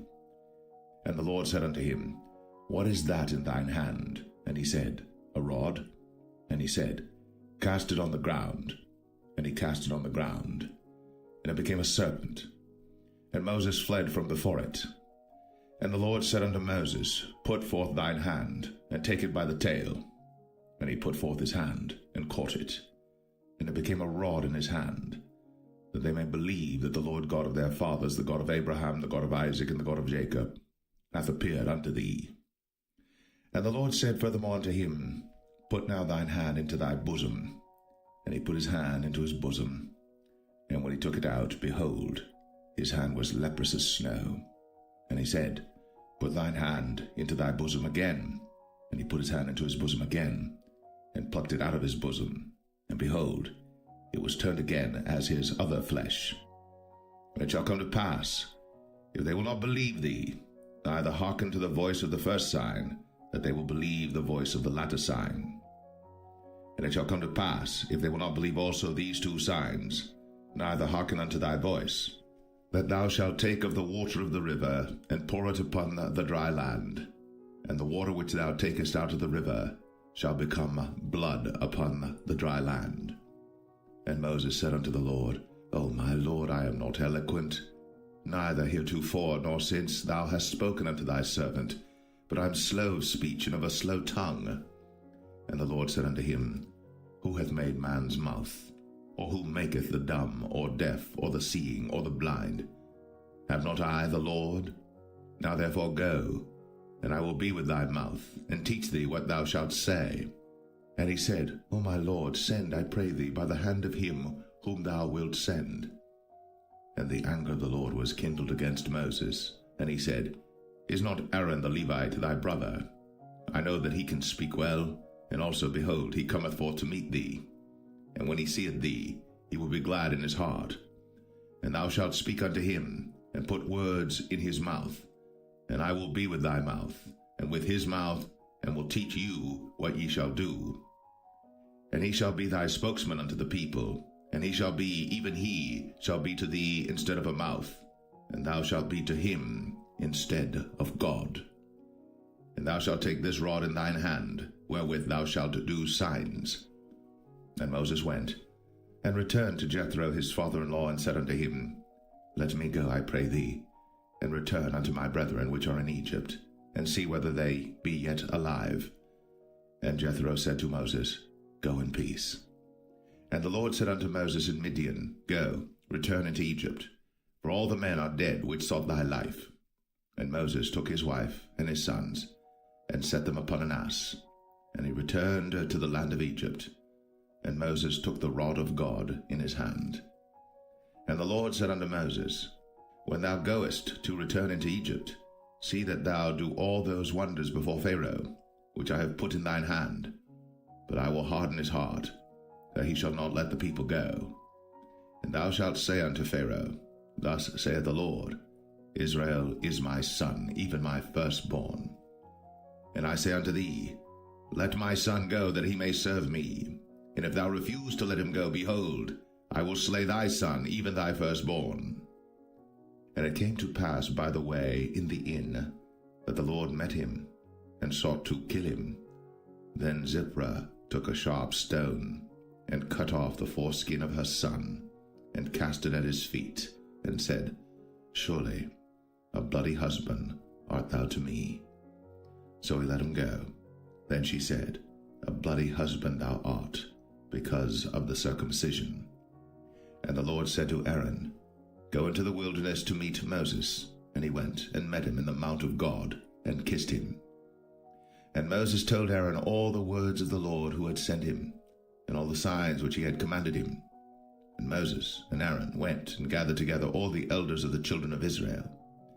And Aaron spake all the words which the Lord had spoken unto Moses, and did the signs in the sight of the people. And the people believed. And when they heard that the Lord had visited the children of Israel, and that he had looked upon their affliction, then they bowed their heads and worshipped.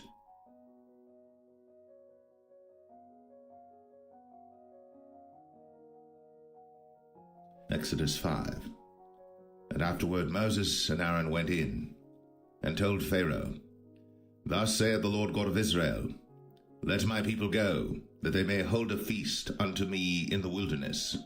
And Pharaoh said, Who is the Lord that I should obey his voice to let Israel go? I know not the Lord, neither will I let Israel go. And they said, The God of the Hebrews hath met with us.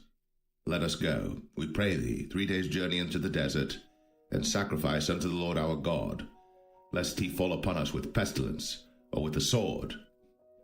And the king of Egypt said unto them, Wherefore do ye, Moses and Aaron? Let the people from their works get you unto your burdens. And Pharaoh said, Behold, the people of the land now are many, and ye make them rest from their burdens. And Pharaoh commanded the same day the taskmasters of the people and their officers, saying, Ye shall no more give the people straw to make brick, as heretofore. Let them go and gather straw for themselves. And the tale of the bricks which they did make heretofore ye shall lay upon them. Ye shall not diminish aught thereof. For they be idle. Therefore they cry, saying, Let us go and sacrifice to our God. Let there more work be laid upon the men, that they may labor therein, and let them not regard vain words. And the taskmasters of the people went out, and their officers, and they spake to the people, saying, Thus saith Pharaoh, I will not give you straw. Go ye, get you straw where you can find it, yet not aught of your work shall be diminished. So the people were scattered abroad throughout all the land of Egypt to gather stubble instead of straw. And the taskmasters hasted them, saying, Fulfill your works, your daily tasks, as when there was straw. And the officers of the children of Israel, which Pharaoh's taskmasters had set over them, were beaten, and demanded, Wherefore have ye not fulfilled your task in making brick both yesterday and today as heretofore?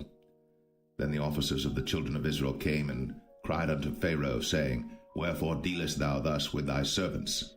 There is no straw given unto thy servants. And they say to us, Make brick. And behold, thy servants are beaten, but the fault is in thine own people. But he said, Ye are idle, ye are idle. Therefore ye say, Let us go and do sacrifice to the Lord. Go therefore now and work, for there shall no straw be given you. Yet shall ye deliver the tale of bricks. And the officers of the children of Israel did see that they were in evil case, after it was said, Ye shall not minish aught from your bricks of your daily task. And they met Moses and Aaron, who stood in the way, as they came forth from Pharaoh. And they said unto them, The Lord look upon you and judge, because ye have made our savour to be abhorred in the eyes of Pharaoh, and in the eyes of his servants, to put a sword in their hand to slay us. And Moses returned unto the Lord, and said, Lord, wherefore hast thou so evil entreated this people? Why is it that thou hast sent me? For since I came to Pharaoh to speak in thy name, he hath done evil to this people, neither hast thou delivered thy people at all.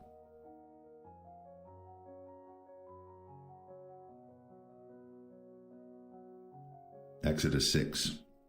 Then the Lord said unto Moses, Now shalt thou see what I will do to Pharaoh. For with a strong hand shall he let them go, and with a strong hand shall he drive them out of his land. And God spake unto Moses, and said unto him, I am the Lord. And I appeared unto Abraham, unto Isaac, and unto Jacob, by the name of God Almighty, but by my name Jehovah was I not known to them. And I have also established my covenant with them, to give them the land of Canaan, the land of their pilgrimage, wherein they were strangers. And I have also heard the groaning of the children of Israel, whom the Egyptians keep in bondage, and I have remembered my covenant. Wherefore say unto the children of Israel, I am the Lord, and I will bring you out from under the burdens of the Egyptians, and I will rid you out of their bondage, and I will redeem you with a stretched out arm and with great judgments. And I will take you to me for a people, and I will be to you a God, and ye shall know that I am the Lord your God, which bringeth you out from under the burdens of the Egyptians. And I will bring you in unto the land concerning the which I did swear to give it to Abraham, to Isaac, and to Jacob, and I will give it you for an heritage. I am the Lord.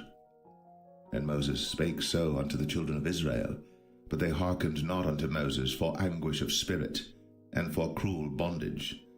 And the Lord spake unto Moses, saying, Go in, speak unto Pharaoh king of Egypt, that he let the children of Israel go out of his land. And Moses spake before the Lord, saying, Behold, the children of Israel have not hearkened unto me. How then shall Pharaoh hear me, who am of uncircumcised lips? And the Lord spake unto Moses and unto Aaron, and gave them a charge unto the children of Israel, and unto Pharaoh king of Egypt, to bring the children of Israel out of the land of Egypt. These be the heads of their fathers' houses, the sons of Reuben, the firstborn of Israel, Hanok and Palu, Hezron and Carmi. These be the families of Reuben. And the sons of Simeon, Jemuel and Jamin, and Ohad and Jachin, and Zohar and Shaul the son of a Canaanitish woman. These are the families of Simeon. And these are the names of the sons of Levi according to their generations, Gershon and Kohath and Merari. And the years of the life of Levi were 137 years. The sons of Gershon, Libni and Shimei, according to their families. And the sons of Kohath, Amram and Izhar, and Hebron and Uzziel. And the years of the life of Kohath were 133 years. And the sons of Merari, Mahalai and Mushai. These are the families of Levi according to their generations. And Amram took him Jochebed, his father's sister, to wife, and she bare him, Aaron and Moses. And the years of the life of Amram were 137 years. And the sons of Izhar, Korah and Nepheg and Zichri. And the sons of Uzziel, Mishael and Elzavan and Zithri. And Aaron took him Elisheba, daughter of Aminadab, sister of Nahshon, to wife, and she bare him Nadab and Abihu, Eleazar and Ithamar. And the sons of Korah, Asir and Elkanah and Abiasaph. These are the families of the Korhites. And Eleazar, Aaron's son, took him one of the daughters of Putiel to wife, and she bare him Phinehas.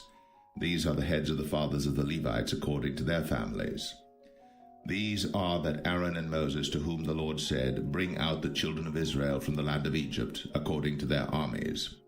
These are they which spake to Pharaoh king of Egypt, to bring out the children of Israel from Egypt. These are that Moses and Aaron. And it came to pass on the day when the Lord spake unto Moses in the land of Egypt, that the Lord spake unto Moses, saying, I am the Lord. Speak thou unto Pharaoh king of Egypt all that I say unto thee.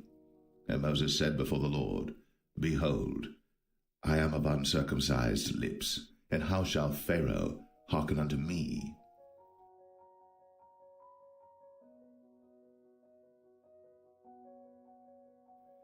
Exodus 7. And the Lord said unto Moses, See, I have made thee a god to Pharaoh, and Aaron thy brother shall be thy prophet.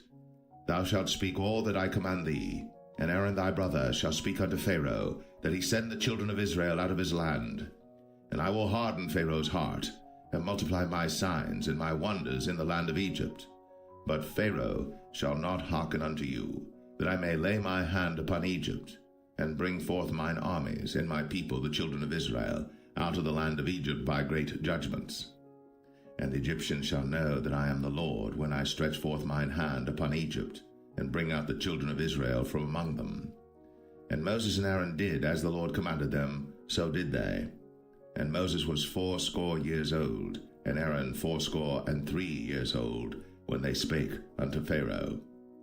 And the Lord spake unto Moses and unto Aaron, saying, When Pharaoh shall speak unto you, saying, Show a miracle for you, then thou shalt say unto Aaron, Take thy rod, and cast it before Pharaoh, and it shall become a serpent. And Moses and Aaron went in unto Pharaoh, and they did so as the Lord had commanded. And Aaron cast down his rod before Pharaoh, and before his servants, and it became a serpent. Then Pharaoh also called the wise men and the sorcerers. Now the magicians of Egypt they also did in like manner with their enchantments. For they cast down every man his rod, and they became serpents. But Aaron's rod swallowed up their rods. And he hardened Pharaoh's heart, that he hearkened not unto them, as the Lord had said.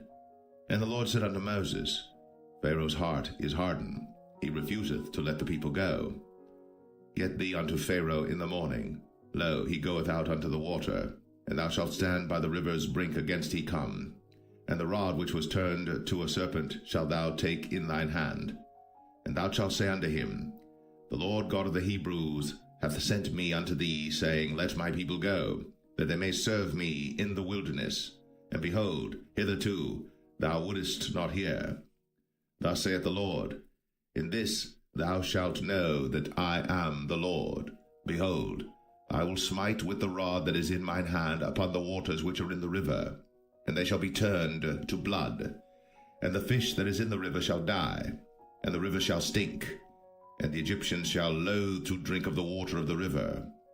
And the Lord spake unto Moses, Say unto Aaron, Take thy rod, and stretch out thine hand upon the waters of Egypt, upon their streams, upon their rivers, and upon their ponds, and upon all their pools of water, that they may become blood, and that there may be blood throughout all the land of Egypt, both in vessels of wood and in vessels of stone. And Moses and Aaron did so, as the Lord commanded. And he lifted up the rod, and smote the waters that were in the river, in the sight of Pharaoh, and in the sight of his servants, and all the waters that were in the river were turned to blood. And the fish that was in the river died, and the river stank, and the Egyptians could not drink of the water of the river, and there was blood throughout all the land of Egypt. And the magicians of Egypt did so with their enchantments, and Pharaoh's heart was hardened, neither did he hearken unto them, as the Lord had said. And Pharaoh turned and went into his house, neither did he set his heart to this also. And all the Egyptians digged around about the river for water to drink, for they could not drink of the water of the river. And 7 days were fulfilled. After that the Lord had smitten the river.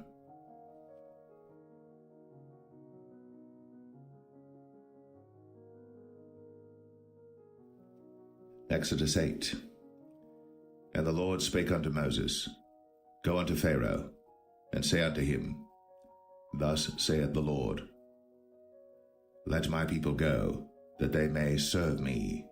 And if thou refuse to let them go, behold, I will smite all thy borders with frogs, and the river shall bring forth frogs abundantly, which shall go up and come into thine house, and into thy bedchamber, and upon thy bed, and into the house of thy servants, and upon thy people, and into thine ovens, and into thy kneading troughs. And the frogs shall come up both on thee, and upon thy people, and upon all thy servants. And the Lord spake unto Moses, Say unto Aaron, Stretch forth thine hand with thy rod over the streams, over the rivers, and over the ponds, and cause frogs to come up upon the land of Egypt. And Aaron stretched out his hand over the waters of Egypt, and the frogs came up, and covered the land of Egypt. And the magicians did so with their enchantments, and brought up frogs upon the land of Egypt. Then Pharaoh called for Moses and Aaron, and said, Entreat the Lord, that he may take away the frogs from me, and from my people, and I will let the people go, that they may do sacrifice unto the Lord. And Moses said unto Pharaoh, Glory over me. When shall I entreat for thee, and for thy servants, and for thy people, to destroy the frogs from thee, and thy houses, that they may remain in the river only? And he said, Tomorrow. And he said, Be it according to thy word, that thou mayest know that there is none like unto the Lord our God. And the frogs shall depart from thee, and from thy houses, and from thy servants, and from thy people. They shall remain in the river only. And Moses and Aaron went out from Pharaoh, and Moses cried unto the Lord because of the frogs, which he had brought against Pharaoh. And the Lord did according to the word of Moses, and the frogs died out of the houses, out of the villages, and out of the fields. And they gathered them together upon heaps, and the land stank. But when Pharaoh saw that there was respite, he hardened his heart, and hearkened not unto them, as the Lord had said. And the Lord said unto Moses, Say unto Aaron, Stretch out thy rod, and smite the dust of the land, that it may become lice throughout all the land of Egypt.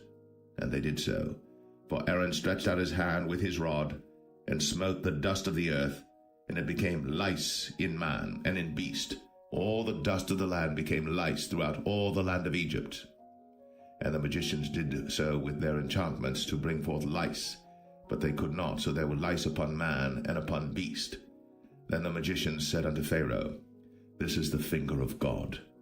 And Pharaoh's heart was hardened, and he hearkened not unto them, as the Lord had said. And the Lord said unto Moses, Rise up early in the morning, and stand before Pharaoh. Lo, he cometh forth to the water. And say unto him, Thus saith the Lord, Let my people go, that they may serve me. Else, if thou wilt not let my people go, behold, I will send swarms of flies upon thee, and upon thy servants, and upon thy people, and into thy houses, and the houses of the Egyptians shall be full of swarms of flies, and also the ground whereon they are. And I will sever in that day the land of Goshen, in which my people dwell, that no swarms of flies shall be there, to the end thou mayest know that I am the Lord in the midst of the earth. And I will put a division between my people and thy people. Tomorrow shall this sign be. And the Lord did so. And there came a grievous swarm of flies into the house of Pharaoh, and into his servants' houses, and into all the land of Egypt. The land was corrupted by reason of the swarm of flies. And Pharaoh called for Moses and for Aaron, and said, Go ye, sacrifice to your God in the land. And Moses said, It is not meet so to do, for we shall sacrifice the abomination of the Egyptians to the Lord our God. Lo, shall we sacrifice the abomination of the Egyptians before their eyes? And will they not stone us? We will go 3 days' journey into the wilderness, and sacrifice to the Lord our God, as he shall command us. And Pharaoh said, I will let you go, that ye may sacrifice to the Lord your God in the wilderness. Only ye shall not go very far away. Entreat for me. And Moses said, Behold, I go out from thee, and I will entreat the Lord that the swarms of flies may depart from Pharaoh, from his servants, and from his people tomorrow. But let not Pharaoh deal deceitfully any more, not letting the people go to sacrifice to the Lord. And Moses went out from Pharaoh, and entreated the Lord. And the Lord did according to the word of Moses, and he removed the swarms of flies from Pharaoh, from his servants, and from his people. There remained not one. And Pharaoh hardened his heart at this time also, neither would he let the people go.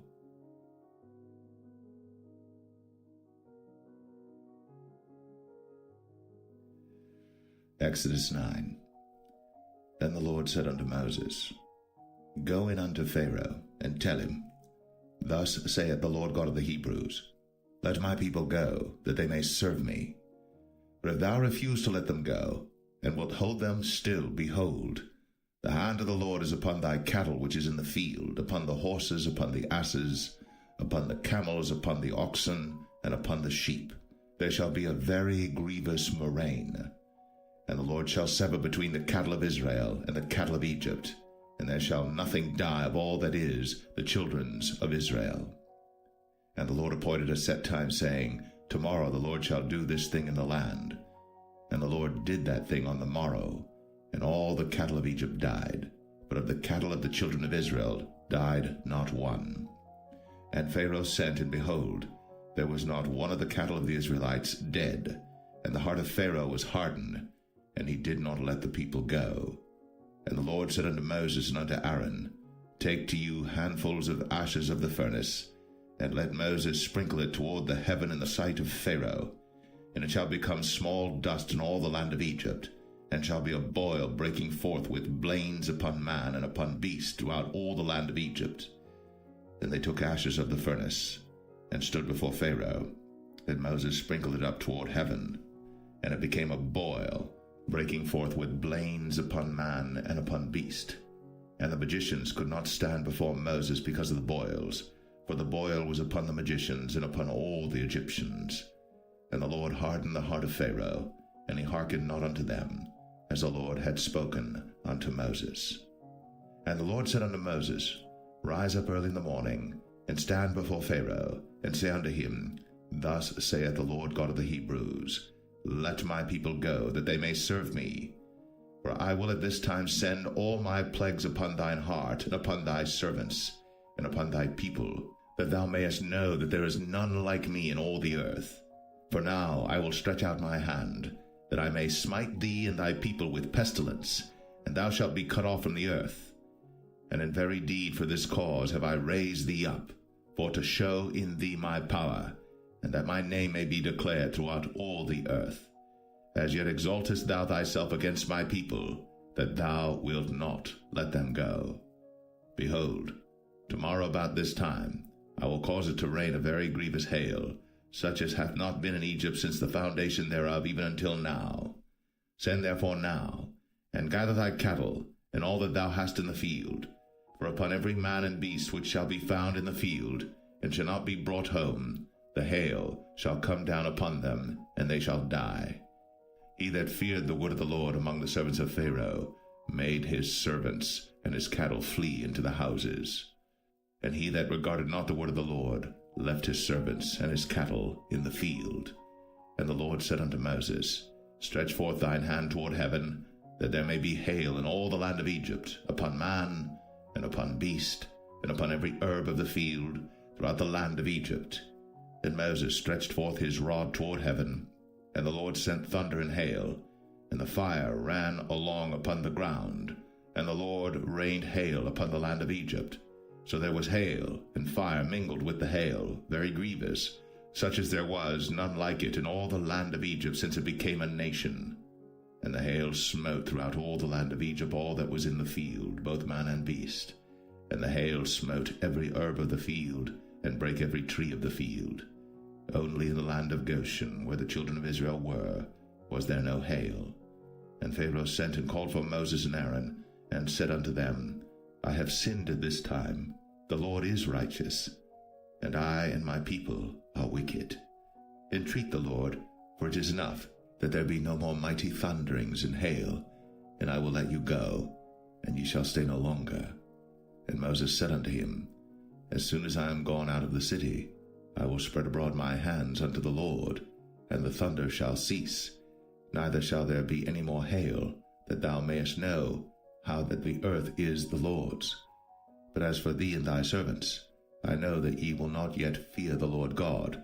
And the flax and the barley was smitten, for the barley was in the ear, and the flax was bold. But the wheat and the rye were not smitten, for they were not grown up. And Moses went out of the city from Pharaoh, and spread abroad his hands unto the Lord. And the thunders and hail ceased, and the rain was not poured upon the earth. And when Pharaoh saw that the rain and the hail and the thunders were ceased, he sinned yet more, and hardened his heart, he and his servants. And the heart of Pharaoh was hardened, neither would he let the children of Israel go, as the Lord had spoken by Moses.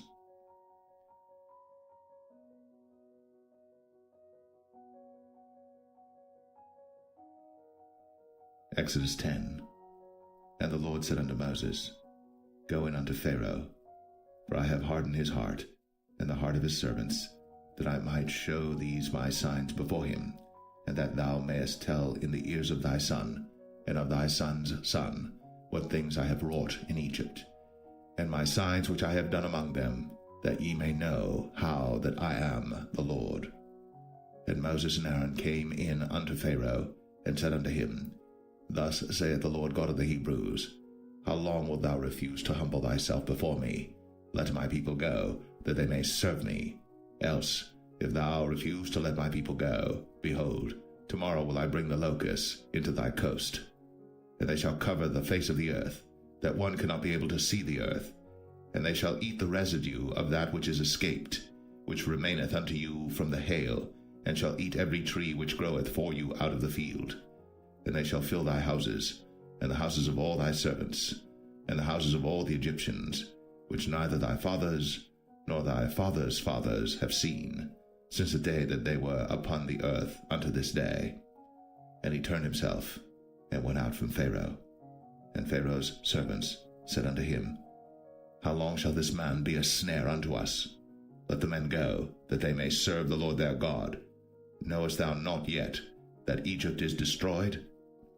And Moses and Aaron were brought again unto Pharaoh, and he said unto them, Go, serve the Lord your God. But who are they that shall go? And Moses said, We will go with our young and with our old, with our sons and with our daughters, with our flocks and with our herds will we go, for we must hold a feast unto the Lord. And he said unto them, Let the Lord be so with you, as I will let you go, and your little ones. Look to it, for evil is before you. Not so. Go now, ye that are men, and serve the Lord, for that ye did desire. And they were driven out from Pharaoh's presence. And the Lord said unto Moses, Stretch out thine hand over the land of Egypt for the locusts, that they may come up upon the land of Egypt, and eat every herb of the land, even all that the hail hath left. And Moses stretched forth his rod over the land of Egypt, and the Lord brought an east wind upon the land all that day and all that night. And when it was morning, the east wind brought the locusts. And the locusts went up over all the land of Egypt, and rested in all the coasts of Egypt. Very grievous were they. Before them there were no such locusts as they, neither after them shall be such. For they covered the face of the whole earth, so that the land was darkened. And they did eat every herb of the land, and all the fruit of the trees which the hail had left. And there remained not any green thing in the trees, or in the herbs of the field, through all the land of Egypt. Then Pharaoh called for Moses and Aaron in haste, And he said, I have sinned against the Lord your God and against you. Now therefore forgive, I pray thee, my sin only this once, and entreat the Lord your God, that he may take away from me this death only. And he went out from Pharaoh, and entreated the Lord.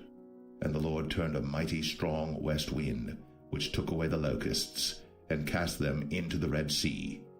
There remained not one locust in all the coasts of Egypt. But the Lord hardened Pharaoh's heart, so that he would not let the children of Israel go. And the Lord said unto Moses, Stretch out thine hand toward heaven, that there may be darkness over the land of Egypt, even darkness which may be felt. And Moses stretched forth his hand toward heaven, and there was a thick darkness in all the land of Egypt 3 days. They saw not one another, neither rose any from his place for 3 days. But all the children of Israel had light in their dwellings. And Pharaoh called unto Moses and said, Go ye, serve the Lord. Only let your flocks and your herds be stayed. Let your little ones also go with you. And Moses said, Thou must give us also sacrifices and burnt offerings, that we may sacrifice unto the Lord our God. Our cattle also shall go with us. There shall not an hoof be left behind, for thereof must we take to serve the Lord our God, and we know not with what we must serve the Lord until we come thither. But the Lord hardened Pharaoh's heart, and he would not let them go. And Pharaoh said unto him, Get thee from me, take heed to thyself, see my face no more, for in that day thou seest my face, thou shalt die. And Moses said, Thou hast spoken well. I will see thy face again no more.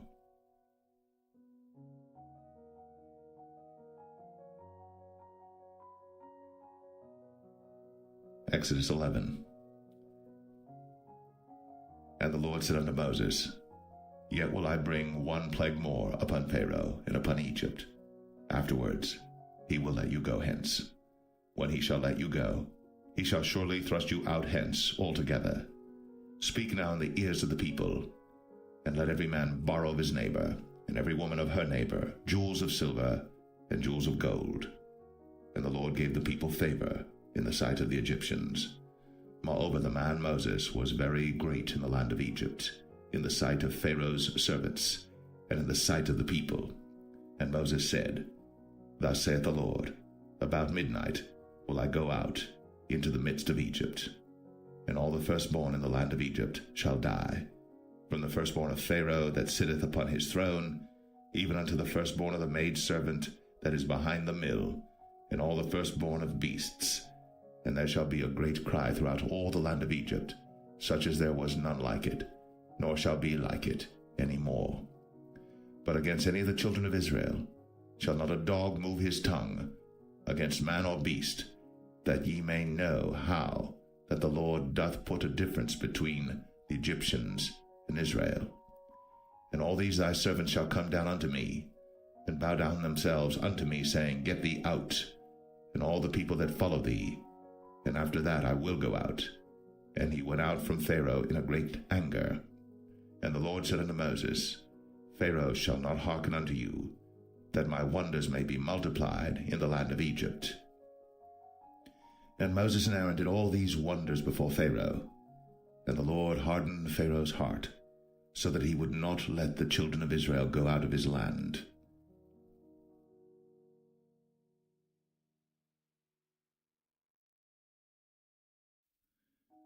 Exodus 12. And the Lord spake unto Moses and Aaron in the land of Egypt, saying, This month shall be unto you the beginning of months. It shall be the first month of the year to you. Speak ye unto all the congregation of Israel, saying, In the 10th day of this month they shall take to them every man a lamb, according to the house of their fathers, a lamb for an house. And if the household be too little for the lamb, let him and his neighbor next unto his house take it according to the number of the souls. Every man according to his eating shall make your count for the lamb. Your lamb shall be without blemish, a male of the first year. Ye shall take it out from the sheep or from the goats. And ye shall keep it up until the 14th day of the same month. And the whole assembly of the congregation of Israel shall kill it in the evening. And they shall take of the blood, and strike it on the 2 side posts, and on the upper door post of the houses wherein they shall eat it. And they shall eat the flesh in that night, roast with fire, and unleavened bread, and with bitter herbs they shall eat it. Eat not of it raw, nor sodden it all with water, but roast with fire, his head with his legs, and with the purtenance thereof. And ye shall let nothing of it remain until the morning. And that which remaineth of it until the morning ye shall burn with fire. And thus shall ye eat it, with your loins girded, your shoes on your feet, and your staff in your hand. And ye shall eat it in haste. It is the Lord's Passover.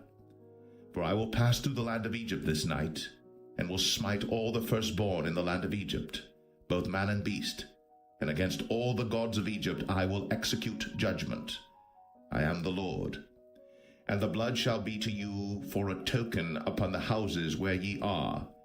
And when I see the blood, I will pass over you, and the plague shall not be upon you to destroy you, when I smite the land of Egypt. And this day shall be unto you for a memorial, and ye shall keep it a feast to the Lord throughout your generations. Ye shall keep it a feast by an ordinance forever. 7 days shall ye eat unleavened bread. Even the first day ye shall put away leaven out of your houses. For whosoever eateth leavened bread from the first day until the 7th day, that soul shall be cut off from Israel. And in the first day there shall be an holy convocation, and in the 7th day there shall be an holy convocation to you. No manner of work shall be done in them, save that which every man must eat, that only may be done of you. And ye shall observe the feast of unleavened bread. For in this selfsame day have I brought your armies out of the land of Egypt. Therefore shall ye observe this day in your generations by an ordinance forever. In the 1st month, on the 14th day of the month at even, ye shall eat unleavened bread, until the 21st day of the month at even. 7 days shall there be no leaven found in your houses. For whosoever eateth that which is leavened, even that soul shall be cut off from the congregation of Israel, whether he be a stranger or born in the land. Ye shall eat nothing leavened. In all your habitations shall ye eat unleavened bread. Then Moses called for all the elders of Israel, and said unto them, Draw out, and take you a lamb according to your families, and kill the Passover. And ye shall take a bunch of hyssop, and dip it in the blood that is in the basin, and strike the lintel and the 2 side posts with the blood that is in the basin, and none of you shall go out at the door of his house until the morning. For the Lord will pass through to smite the Egyptians. And when he seeth the blood upon the lintel, and on the 2 side posts, the Lord will pass over the door, and will not suffer the destroyer to come in unto your houses to smite you. And ye shall observe this thing for an ordinance to thee, and to thy sons, forever. And it shall come to pass, when ye be come to the land which the Lord will give you, according as he hath promised, that ye shall keep this service. And it shall come to pass, when your children shall say unto you, What mean ye by this service? That ye shall say, It is the sacrifice of the Lord's Passover, who passed over the houses of the children of Israel in Egypt, when he smote the Egyptians, and delivered our houses. And the people bowed the head, and worshipped. And the children of Israel went away, and did, as the Lord had commanded Moses and Aaron, so did they. And it came to pass that at midnight the Lord smote all the firstborn in the land of Egypt, from the firstborn of Pharaoh that sat on his throne unto the firstborn of the captive that was in the dungeon, and all the firstborn of cattle. And Pharaoh rose up in the night, he and all his servants and all the Egyptians. And there was a great cry in Egypt, for there was not a house where there was not one dead. And he called for Moses and Aaron by night, and said, Rise up, and get you forth from among my people, both ye and the children of Israel, and go, serve the Lord, as ye have said. Also take your flocks and your herds, as ye have said, and be gone, and bless me also. And the Egyptians were urgent upon the people, that they might send them out of the land in haste.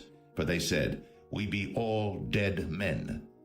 And the people took their dough before it was leavened, their kneading troughs being bound up in their clothes upon their shoulders. And the children of Israel did according to the word of Moses, and they borrowed of the Egyptians jewels of silver and jewels of gold and raiment. And the Lord gave the people favor in the sight of the Egyptians, so that they lent unto them such things as they required, and they spoiled the Egyptians. And the children of Israel journeyed from Ramses to Succoth, about 600,000 on foot, that were men, beside children. And a mixed multitude went up also with them, and flocks and herds, even very much cattle. And they baked unleavened cakes of the dough which they brought forth out of Egypt, for it was not leavened, because they were thrust out of Egypt, and could not tarry, neither had they prepared for themselves any victual. Now the sojourning of the children of Israel, who dwelt in Egypt, was 430 years. And it came to pass at the end of the 430 years, even the selfsame day it came to pass, that all the hosts of the Lord went out from the land of Egypt. It is a night to be much observed unto the Lord for bringing them out from the land of Egypt. This is that night of the Lord to be observed of all the children of Israel in their generations. And the Lord said unto Moses and Aaron, This is the ordinance of the Passover. There shall no stranger eat thereof. But every man's servant that is bought for money, when thou hast circumcised him, then shall he eat thereof. A foreigner and an hired servant shall not eat thereof. In one house shall it be eaten. Thou shalt not carry forth aught of the flesh abroad out of the house, neither shall ye break a bone thereof. All the congregation of Israel shall keep it. And when a stranger shall sojourn with thee, and will keep the Passover to the Lord, let all his males be circumcised, and then let him come near and keep it. And he shall be as one that is born in the land. For no uncircumcised person shall eat thereof. One law shall be to him that is homeborn, and unto the stranger that sojourneth among you. Thus did all the children of Israel. As the Lord commanded Moses and Aaron, so did they. And it came to pass the selfsame day, that the Lord did bring the children of Israel out of the land of Egypt by their armies.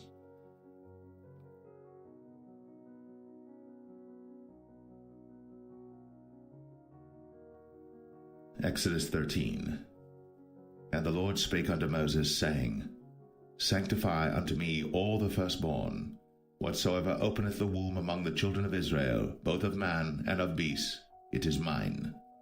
And Moses said unto the people, Remember this day in which ye came out from Egypt, out of the house of bondage, for by strength of hand the Lord brought you out from this place. There shall no leavened bread be eaten. This day came ye out in the month Abib. And it shall be, when the Lord shall bring thee into the land of the Canaanites, and the Hittites, and the Amorites, and the Hivites, and the Jebusites, which he sware unto thy fathers to give thee, a land flowing with milk and honey, that thou shalt keep this service in this month. 7 days thou shalt eat unleavened bread, and in the 7th day shall be a feast to the Lord. Unleavened bread shall be eaten 7 days, and there shall no leavened bread be seen with thee, neither shall there be leaven seen with thee in all thy quarters. And thou shalt show thy son in that day, saying, This is done because of that which the Lord did unto me, when I came forth out of Egypt. And it shall be for a sign unto thee upon thine hand, and for a memorial between thine eyes, that the Lord's law may be in thy mouth. For with a strong hand hath the Lord brought thee out of Egypt. Thou shalt therefore keep this ordinance in his season from year to year. And it shall be, when the Lord shall bring thee into the land of the Canaanites, as he sware unto thee and to thy fathers, and shall give it thee, that thou shalt set apart unto the Lord all that openeth the matrix, and every firstling that cometh of a beast which thou hast, the males shall be the Lord's. And every firstling of an ass thou shalt redeem with a lamb, and if thou wilt not redeem it, then thou shalt break his neck. And all the firstborn of man among thy children shalt thou redeem. And it shall be, when thy son asketh thee in time to come, saying, What is this? That thou shalt say unto him, By strength of hand, the Lord brought us out from Egypt, from the house of bondage. And it came to pass, when Pharaoh would hardly let us go, that the Lord slew all the firstborn in the land of Egypt, both the firstborn of man and the firstborn of beast. Therefore I sacrifice to the Lord all that openeth the matrix, being males, but all the firstborn of my children I redeem. And it shall be for a token upon thine hand, and for frontlets between thine eyes, for by strength of hand the Lord brought us forth out of Egypt. And it came to pass, when Pharaoh had let the people go, that God led them not through the way of the land of the Philistines, although that was near, for God said, lest peradventure the people repent when they see war, and they return to Egypt. But God led the people about through the way of the wilderness of the Red Sea, and the children of Israel went up harnessed out of the land of Egypt. And Moses took the bones of Joseph with him, for he had straitly sworn the children of Israel, saying, God will surely visit you, and ye shall carry up my bones away hence with you. And they took their journey from Succoth, and encamped in Etham in the edge of the wilderness. And the Lord went before them by day in a pillar of a cloud, to lead them the way, and by night in a pillar of fire, to give them light, to go by day and night. He took not away the pillar of the cloud by day, nor the pillar of fire by night, from before the people.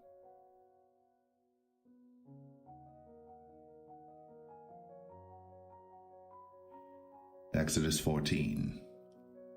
And the Lord spake unto Moses, saying, Speak unto the children of Israel, that they turn and encamp before Pi-hahiroth, between Migdol and the sea, over against Baal-zephon. Before it shall ye encamp by the sea. For Pharaoh will say of the children of Israel, They are entangled in the land, the wilderness hath shut them in. And I will harden Pharaoh's heart, that he shall follow after them. And I will be honored upon Pharaoh, and upon all his host, that the Egyptians may know that I am the Lord. And they did so. And it was told the king of Egypt that the people fled, and the heart of Pharaoh and of his servants was turned against the people, and they said, Why have we done this, that we have let Israel go from serving us? And he made ready his chariot, and took his people with him. And he took 600 chosen chariots, and all the chariots of Egypt, and captains over every one of them. And the Lord hardened the heart of Pharaoh king of Egypt, and he pursued after the children of Israel. And the children of Israel went out with an high hand. But the Egyptians pursued after them all the horses and chariots of Pharaoh, and his horsemen and his army, and overtook them encamping by the sea, beside Pi-hahiroth, before Baal-zephon. And when Pharaoh drew nigh, the children of Israel lifted up their eyes, and behold, the Egyptians marched after them, and they were sore afraid. And the children of Israel cried out unto the Lord, and they said unto Moses, Because there were no graves in Egypt, hast thou taken us away to die in the wilderness? Wherefore hast thou dealt thus with us, to carry us forth out of Egypt? Is not this the word that we did tell thee in Egypt, saying, Let us alone, that we may serve the Egyptians? For it had been better for us to serve the Egyptians, than that we should die in the wilderness. And Moses said unto the people, Fear ye not, stand still, and see the salvation of the Lord, which he will show to you today. For the Egyptians whom ye have seen today, ye shall see them again no more forever. The Lord shall fight for you, and ye shall hold your peace. And the Lord said unto Moses, Wherefore criest thou unto me? Speak unto the children of Israel, that they go forward. But lift thou up thy rod, and stretch out thine hand over the sea, and divide it. And the children of Israel shall go on dry ground through the midst of the sea. And I, behold, I will harden the hearts of the Egyptians, and they shall follow them. And I will get me honor upon Pharaoh, and upon all his host, upon his chariots, and upon his horsemen. And the Egyptians shall know that I am the Lord, when I have gotten me honor upon Pharaoh, upon his chariots, and upon his horsemen. And the angel of God, which went before the camp of Israel, removed, and went behind them. And the pillar of the cloud went from before their face, and stood behind them. And it came between the camp of the Egyptians and the camp of Israel. And it was a cloud and darkness to them, but it gave light by night to these, so that the one came not near the other all the night. And Moses stretched out his hand over the sea, and the Lord caused the sea to go back by a strong east wind all that night, and made the sea dry land, and the waters were divided. And the children of Israel went into the midst of the sea upon the dry ground, and the waters were a wall unto them on their right hand and on their left. And the Egyptians pursued, and went in after them to the midst of the sea, even all Pharaoh's horses, his chariots, and his horsemen. And it came to pass that in the morning watch the Lord looked unto the host of the Egyptians through the pillar of fire and of the cloud, and troubled the host of the Egyptians, and took off their chariot wheels, that they drave them heavily, so that the Egyptians said, Let us flee from the face of Israel, for the Lord fighteth for them against the Egyptians. And the Lord said unto Moses, Stretch out thine hand over the sea, that the waters may come again upon the Egyptians, upon their chariots, and upon their horsemen. And Moses stretched forth his hand over the sea, and the sea returned to his strength when the morning appeared, and the Egyptians fled against it. And the Lord overthrew the Egyptians in the midst of the sea. And the waters returned and covered the chariots, and the horsemen, and all the host of Pharaoh that came into the sea after them.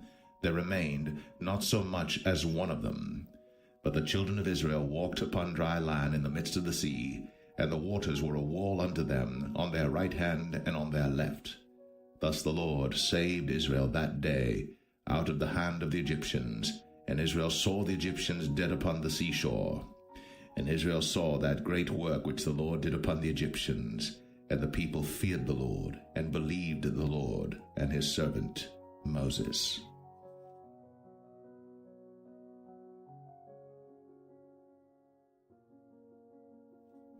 Exodus 15.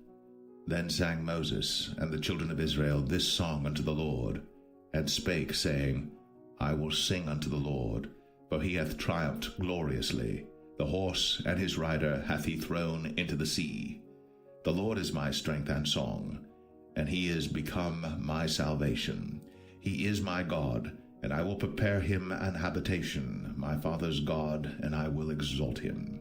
The Lord is a man of war, the Lord is his name. Pharaoh's chariots and his host hath he cast into the sea. His chosen captains also are drowned in the Red Sea. The depths have covered them, they sank into the bottom as a stone. Thy right hand, O Lord, is become glorious in power. Thy right hand, O Lord, hath dashed in pieces the enemy. And in the greatness of thine excellency thou hast overthrown them that rose up against thee. Thou sentest forth thy wrath, which consumed them as stubble. And with the blast of thy nostrils the waters were gathered together. The floods stood upright as an heap, and the depths were congealed in the heart of the sea. The enemy said, I will pursue, I will overtake, I will divide the spoil. My lust shall be satisfied upon them. I will draw my sword, my hand shall destroy them. Thou didst blow with thy wind, the sea covered them. They sank as lead in the mighty waters. Who is like unto thee, O Lord, among the gods? Who is like thee, glorious in holiness, fearful in praises, doing wonders? Thou stretchest out thy right hand, the earth swallowed them. Thou in thy mercy hast led forth the people which thou hast redeemed. Thou hast guided them in thy strength unto thy holy habitation. The people shall hear and be afraid. Sorrow shall take hold on the inhabitants of Palestina. Then the dukes of Edom shall be amazed. The mighty men of Moab, trembling, shall take hold upon them. All the inhabitants of Canaan shall melt away. Fear and dread shall fall upon them. By the greatness of thine arm they shall be as still as a stone, till thy people pass over, O Lord, till the people pass over which thou hast purchased. Thou shalt bring them in, and plant them in the mountain of thine inheritance, in the place, O Lord, which thou hast made for thee to dwell in the sanctuary, O Lord, which thy hands have established. The Lord shall reign for ever and ever. For the horse of Pharaoh went in with his chariots and with his horsemen into the sea, and the Lord brought again the waters of the sea upon them. But the children of Israel went on dry land in the midst of the sea. And Miriam the prophetess, the sister of Aaron, took a timbrel in her hand, and all the women went out after her with timbrels and with dances. And Miriam answered them, Sing ye to the Lord, For he hath triumphed gloriously. The horse and his rider hath he thrown into the sea. So Moses brought Israel from the Red Sea, and they went out into the wilderness of Shur. And they went 3 days in the wilderness, and found no water. And when they came to Marah, they could not drink of the waters of Marah, for they were bitter. Therefore the name of it was called Marah. And the people murmured against Moses, saying, What shall we drink? And he cried unto the Lord, and the Lord showed him a tree, which when he had cast into the waters were made sweet. There he made for them a statute and an ordinance, and there he proved them, and said, If thou wilt diligently hearken to the voice of the Lord thy God, and wilt do that which is right in his sight, and wilt give ear to his commandments, and keep all his statutes, I will put none of these diseases upon thee, which I have brought upon the Egyptians, for I am the Lord that healeth thee. And they came to Elim, where were 12 wells of water, and 70 palm trees, and they encamped there by the waters.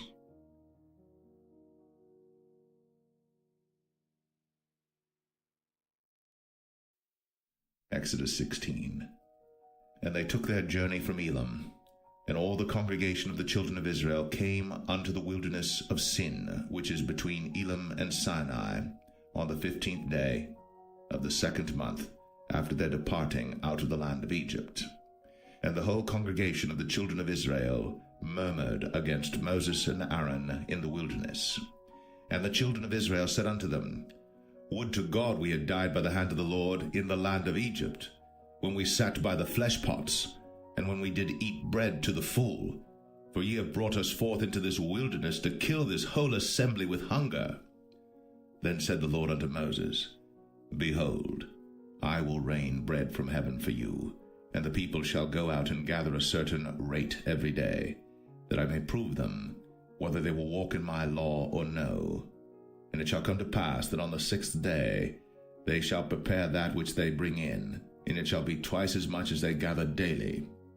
And Moses and Aaron said unto all the children of Israel, At even then you shall know that the Lord hath brought you out from the land of Egypt. And in the morning then ye shall see the glory of the Lord, for that he heareth your murmurings against the Lord. And what are we that ye murmur against us? And Moses said, This shall be when the Lord shall give you in the evening flesh to eat, and in the morning bread to the full, for that the Lord heareth your murmurings, which ye murmur against him. And what are we? Your murmurings are not against us, but against the Lord. And Moses spake unto Aaron, Say unto all the congregation of the children of Israel, Come near before the Lord, for he hath heard your murmurings.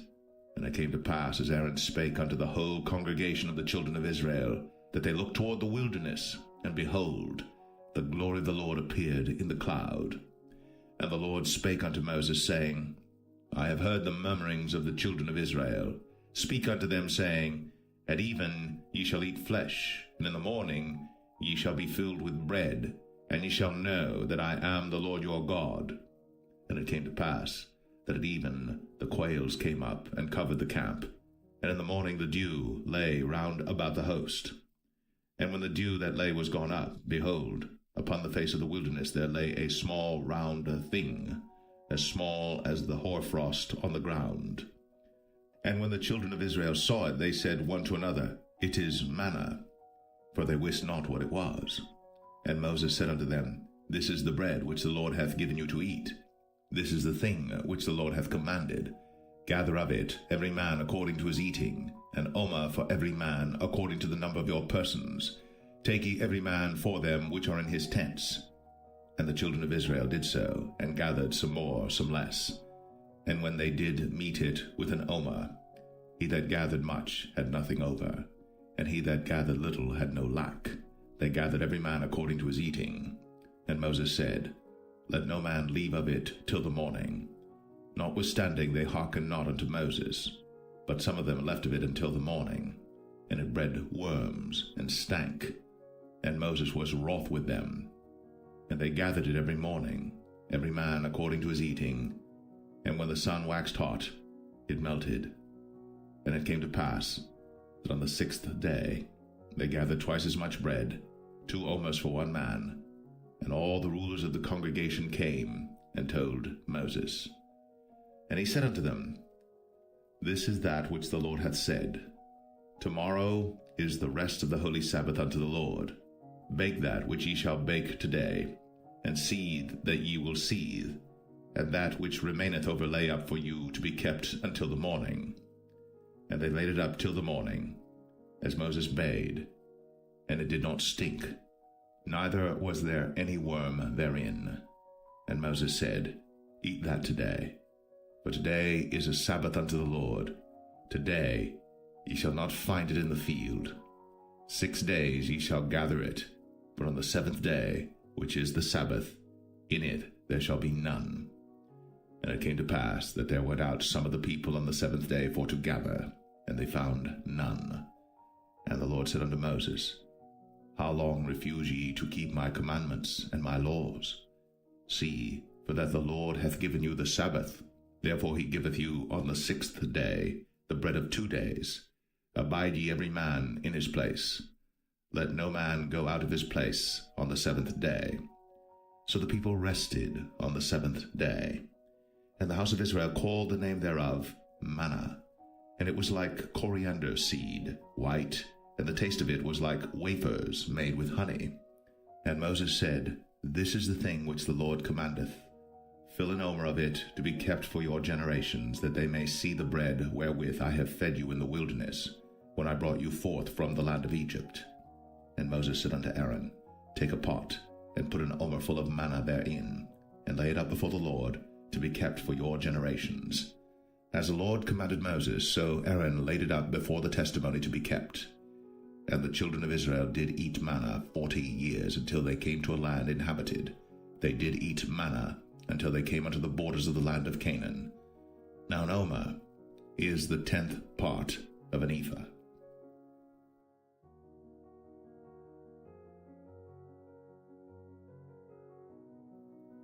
Exodus 17. And all the congregation of the children of Israel journeyed from the wilderness of Sin after their journeys, according to the commandment of the Lord, and pitched in Rephidim. And there was no water for the people to drink. Wherefore the people did chide with Moses, and said, Give us water that we may drink. And Moses said unto them, Why chide ye with me? Wherefore do ye tempt the Lord? And the people thirsted there for water. And the people murmured against Moses, and said, Wherefore is this that thou hast brought us up out of Egypt, to kill us, and our children, and our cattle with thirst?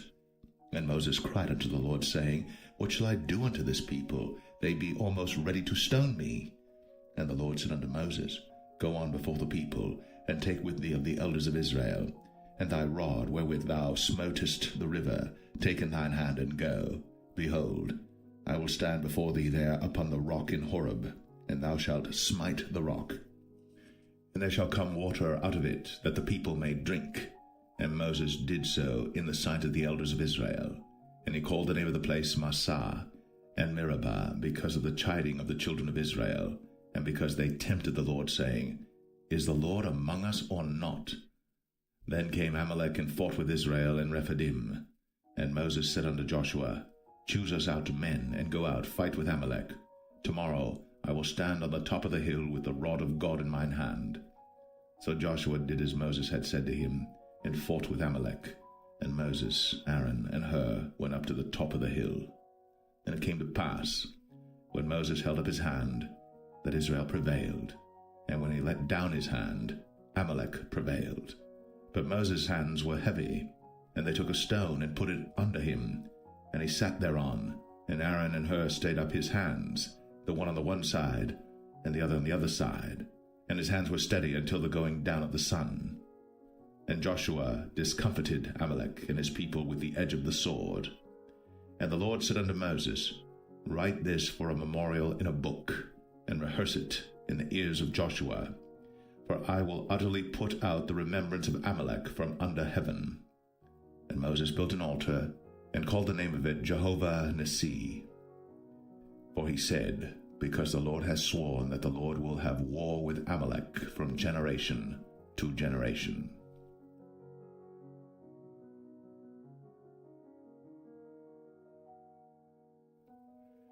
Exodus 18.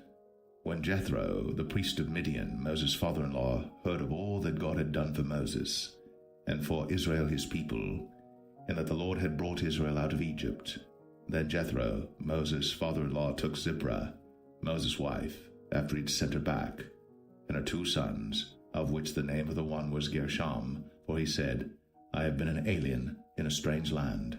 And the name of the other was Eleazar, for the God of my father, said he, was mine help, and delivered me from the sword of Pharaoh.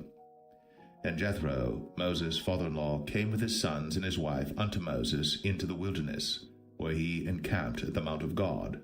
And he said unto Moses, I thy father-in-law Jethro am come unto thee, and thy wife and her 2 sons with her. And Moses went out to meet his father-in-law, and did obeisance, and kissed him. And they asked each other of their welfare, and they came into the tent.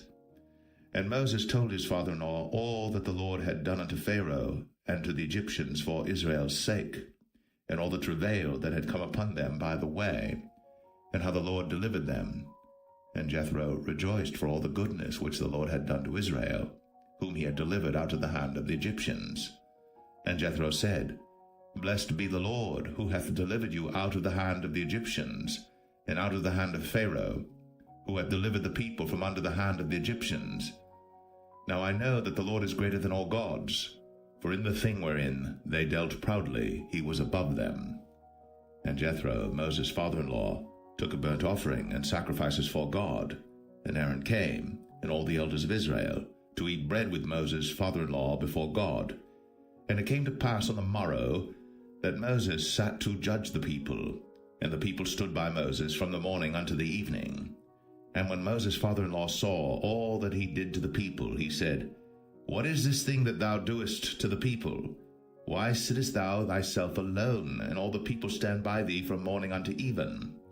And Moses said unto his father-in-law, Because the people come unto me to inquire of God. When they have a matter they come unto me, and I judge between one and another, and I do make them know the statutes of God and his laws. And Moses' father-in-law said unto him, The thing that thou doest is not good. Thou wilt surely wear away both thou and this people that is with thee, for this thing is too heavy for thee. Thou art not able to perform it thyself alone. Hearken now unto my voice. I will give thee counsel, and God shall be with thee. Be thou for the people to Godward, that thou mayest bring the causes unto God. And thou shalt teach them ordinances and laws, and shalt show them the way wherein they must walk, and the work that they must do. Moreover, thou shalt provide out of all the people able men, such as fear God, men of truth, hating covetousness, and place such over them to be rulers of thousands, and rulers of hundreds, rulers of 50s, and rulers of 10s. And let them judge the people at all seasons. And it shall be, that every great matter they shall bring unto thee, but every small matter they shall judge. So shall it be easier for thyself, and they shall bear the burden with thee. If thou shalt do this thing, and God command thee so, then thou shalt be able to endure, and all this people shall also go to their place in peace. So Moses hearkened to the voice of his father-in-law, and did all that he had said. And Moses chose able men out of all Israel, and made them heads over the people, rulers of thousands, rulers of hundreds, rulers of 50s, and rulers of 10s. And they judged the people at all seasons. The hard causes they brought unto Moses, but every small matter they judged themselves. And Moses let his father-in-law depart, and he went his way into his own land.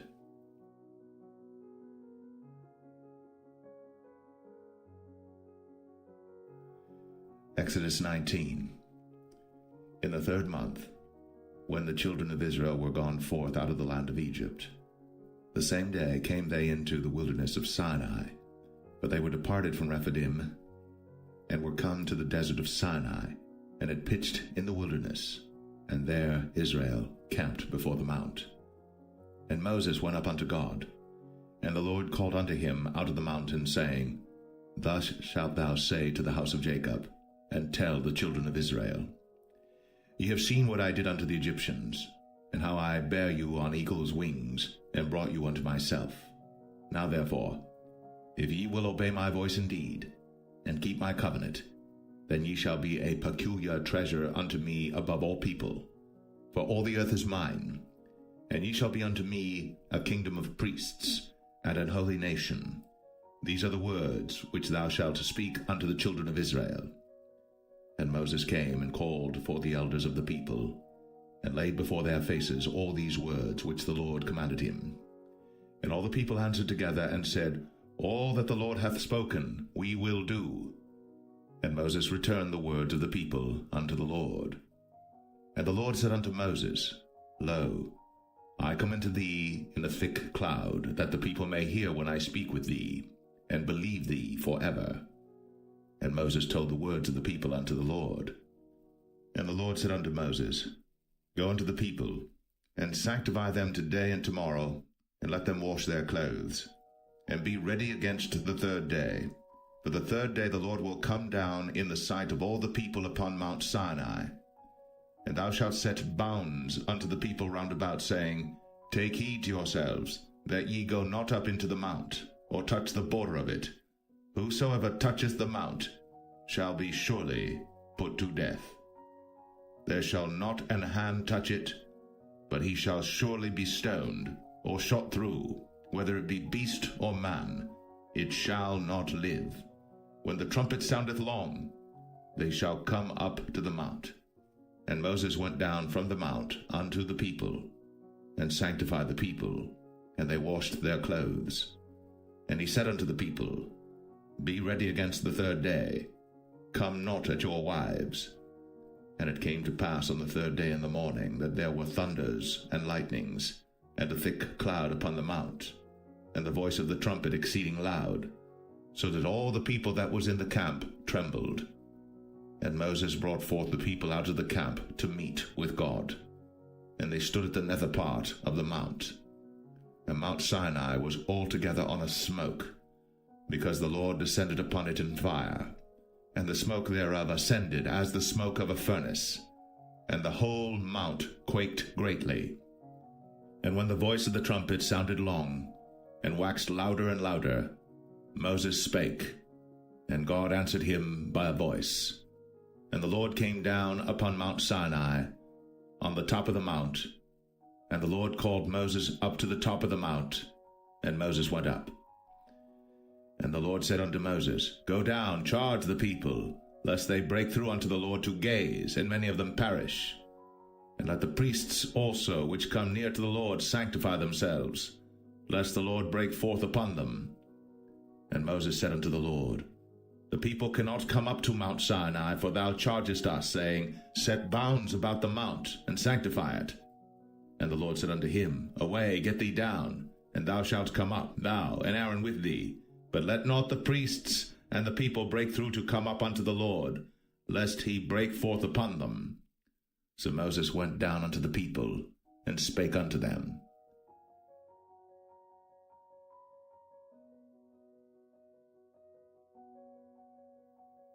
Exodus 20.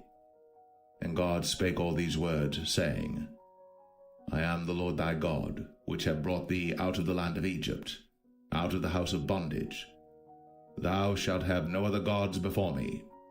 Thou shalt not make unto thee any graven image, or any likeness of any thing that is in heaven above, or that is in the earth beneath, or that is in the water under the earth. Thou shalt not bow down thyself to them, nor serve them. For I, the Lord thy God, am a jealous God, visiting the iniquity of the fathers upon the children unto the third and fourth generation of them that hate me, and showing mercy unto thousands of them that love me, and keep my commandments. Thou shalt not take the name of the Lord thy God in vain, for the Lord will not hold him guiltless that taketh his name in vain. Remember the Sabbath day, to keep it holy. 6 days shalt thou labor, and do all thy work. But the seventh day is the Sabbath of the Lord thy God. In it thou shalt not do any work, thou, nor thy son, nor thy daughter, thy manservant, nor thy maidservant, nor thy cattle, nor thy stranger that is within thy gates. For in 6 days the Lord made heaven and earth, the sea, and all that in them is, and rested the seventh day. Wherefore the Lord blessed the Sabbath day, and hallowed it. Honor thy father and thy mother, that thy days may be long upon the land which the Lord thy God giveth thee. Thou shalt not kill.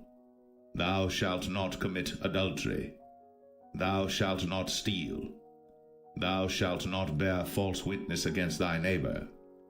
Thou shalt not covet thy neighbor's house.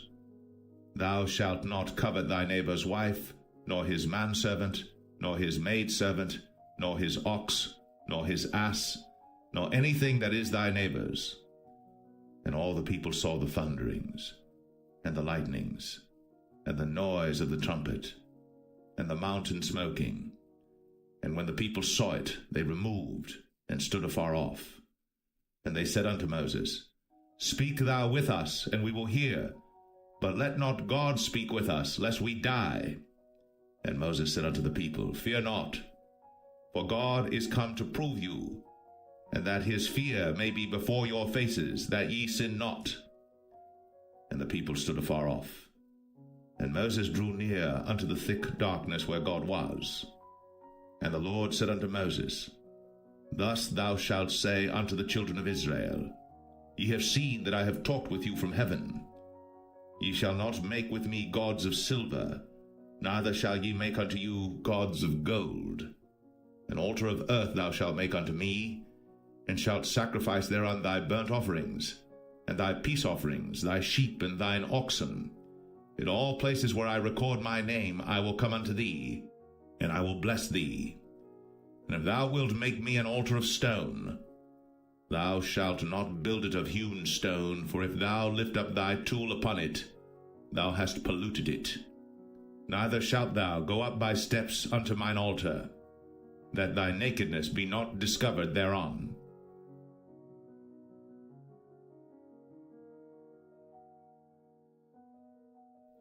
Exodus 21. Now these are the judgments which thou shalt set before them. If thou buy an Hebrew servant, 6 years he shall serve, and in the 7th he shall go out free for nothing. If he came in by himself, he shall go out by himself. If he were married, then his wife shall go out with him. If his master have given him a wife, and she have borne him sons or daughters, the wife and her children shall be her master's, and he shall go out by himself. And if the servant shall plainly say, I love my master, my wife, and my children, I will not go out free, then his master shall bring him unto the judges. He shall also bring him to the door, or unto the doorpost, and his master shall bore his ear through with an awl, and he shall serve him forever. And if a man sell his daughter to be a maidservant, she shall not go out as the men servants do. If she please not her master, who hath betrothed her to himself, then shall he let her be redeemed, to sell her unto a strange nation. He shall have no power, seeing he hath dealt deceitfully with her. And if he have betrothed her unto his son, he shall deal with her after the manner of daughters. If he take him another wife, her food, her raiment, and her duty of marriage, shall he not diminish? And if he do not these 3 unto her, then shall she go out free without money. He that smiteth a man so that he die shall be surely put to death. And if a man lie not in wait, but God deliver him into his hand, then I will appoint thee a place whither he shall flee.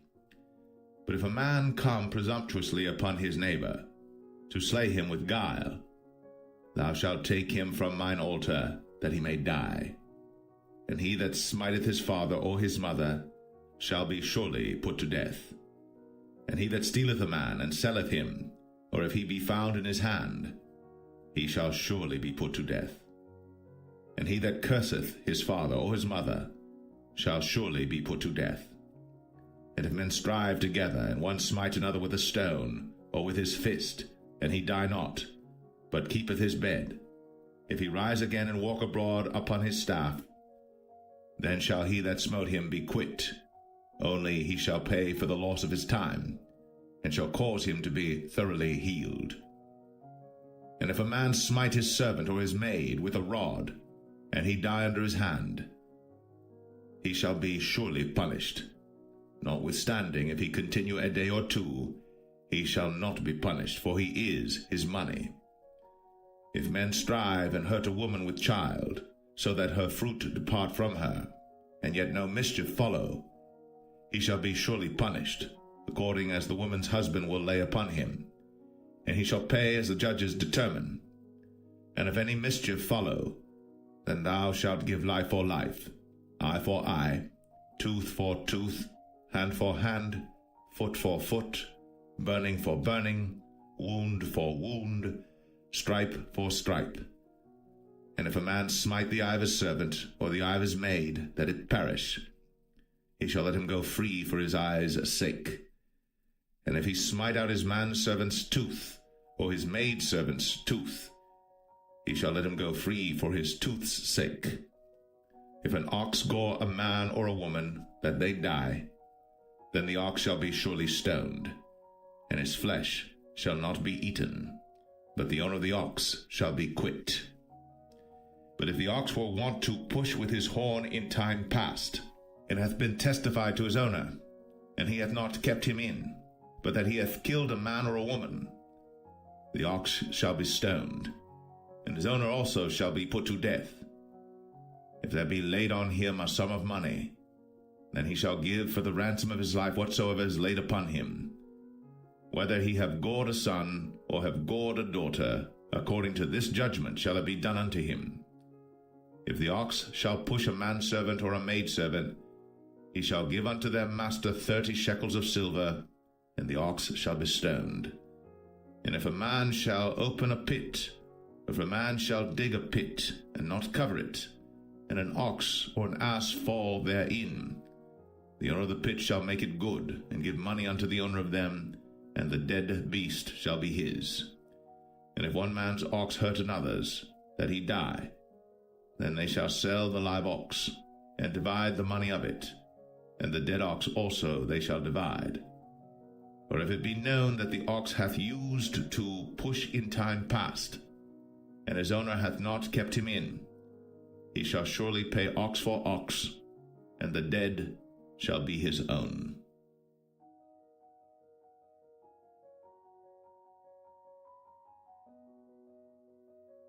Exodus 22. If a man shall steal an ox or a sheep and kill it or sell it, he shall restore 5 oxen for an ox and 4 sheep for a sheep. If a thief be found breaking up, and be smitten that he die, there shall no blood be shed for him. If the sun be risen upon him, there shall be blood shed for him, for he should make full restitution. If he have nothing, then he shall be sold for his theft. If the theft be certainly found in his hand alive, whether it be ox or ass or sheep, he shall restore double. If a man shall cause a field or vineyard to be eaten, and shall put in his beast, and shall feed in another man's field, of the best of his own field and of the best of his own vineyard, shall he make restitution.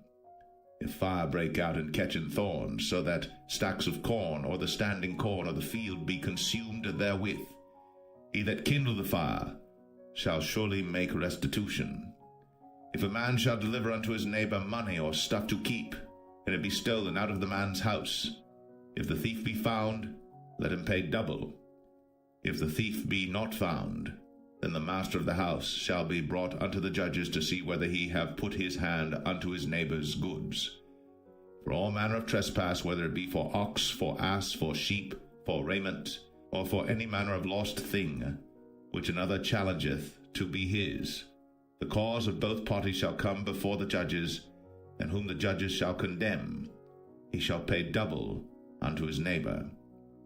If a man deliver unto his neighbor an ass, or an ox, or a sheep, or any beast to keep, and it die, or be hurt, or driven away, no man seeing it, then shall an oath of the Lord be between them both, that he hath not put his hand unto his neighbor's goods, and the owner of it shall accept thereof, and he shall not make it good. And if it be stolen from him, he shall make restitution unto the owner thereof. If it be torn in pieces, then let him bring it for witness, and he shall not make good that which was torn. And if a man borrow aught of his neighbor, and it be hurt or die, the owner thereof being not with it, he shall surely make it good. But if the owner thereof be with it, he shall not make it good. If it be an hired thing, it came for his hire. And if a man entice a maid that is not betrothed, and lie with her, he shall surely endow her to be his wife.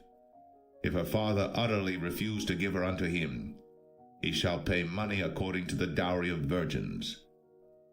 Thou shalt not suffer a witch to live. Whosoever lieth with a beast shall surely be put to death. He that sacrificeth unto any god, save unto the Lord only, he shall be utterly destroyed. Thou shalt neither vex a stranger nor oppress him, for ye were strangers in the land of Egypt. Ye shall not afflict any widow or fatherless child. If thou afflict them in any wise, and they cry at all unto me, I will surely hear their cry, and my wrath shall wax hot, and I will kill you with the sword, and your wives shall be widows, and your children fatherless. If thou lend money to any of my people that is poor by thee, thou shalt not be to him as an usurer, neither shalt thou lay upon him usury. If thou at all take thy neighbor's raiment to pledge, thou shalt deliver it unto him by that the sun goeth down. For that is his covering only, it is his raiment for his skin. Wherein shall he sleep? And it shall come to pass, when he crieth unto me, that I will hear, for I am gracious. Thou shalt not revile the gods, nor curse the ruler of thy people. Thou shalt not delay to offer the first of thy ripe fruits, and of thy liquors, the firstborn of thy sons shalt thou give unto me. Likewise shalt thou do with thine oxen, and with thy sheep. 7 days it shall be with his dam. On the 8th day thou shalt give it me. And ye shall be holy men unto me. Neither shall ye eat any flesh that is torn of beasts in the field. Ye shall cast it to the dogs.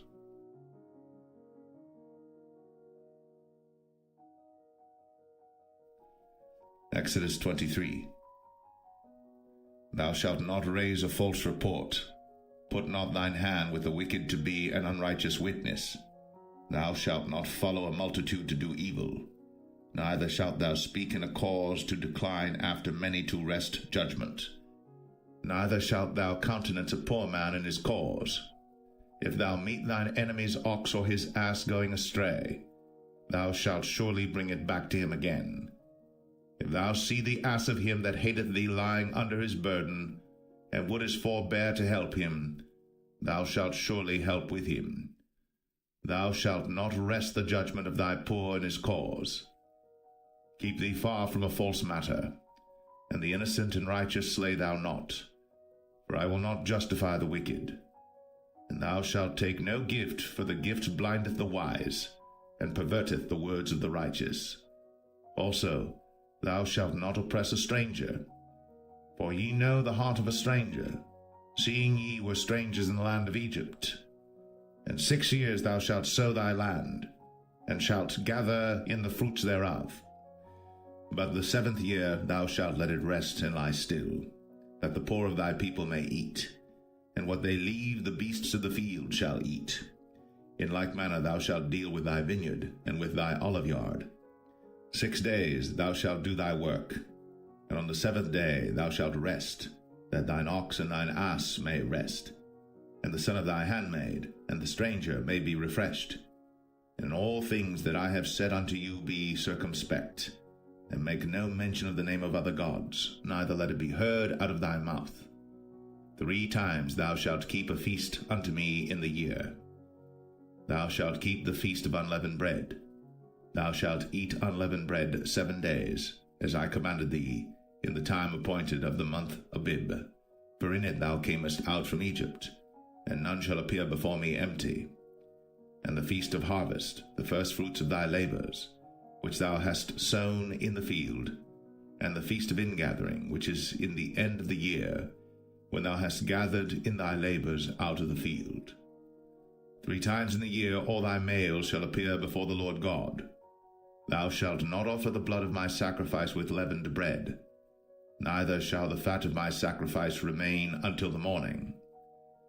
The first of the firstfruits of thy land thou shalt bring into the house of the Lord thy God.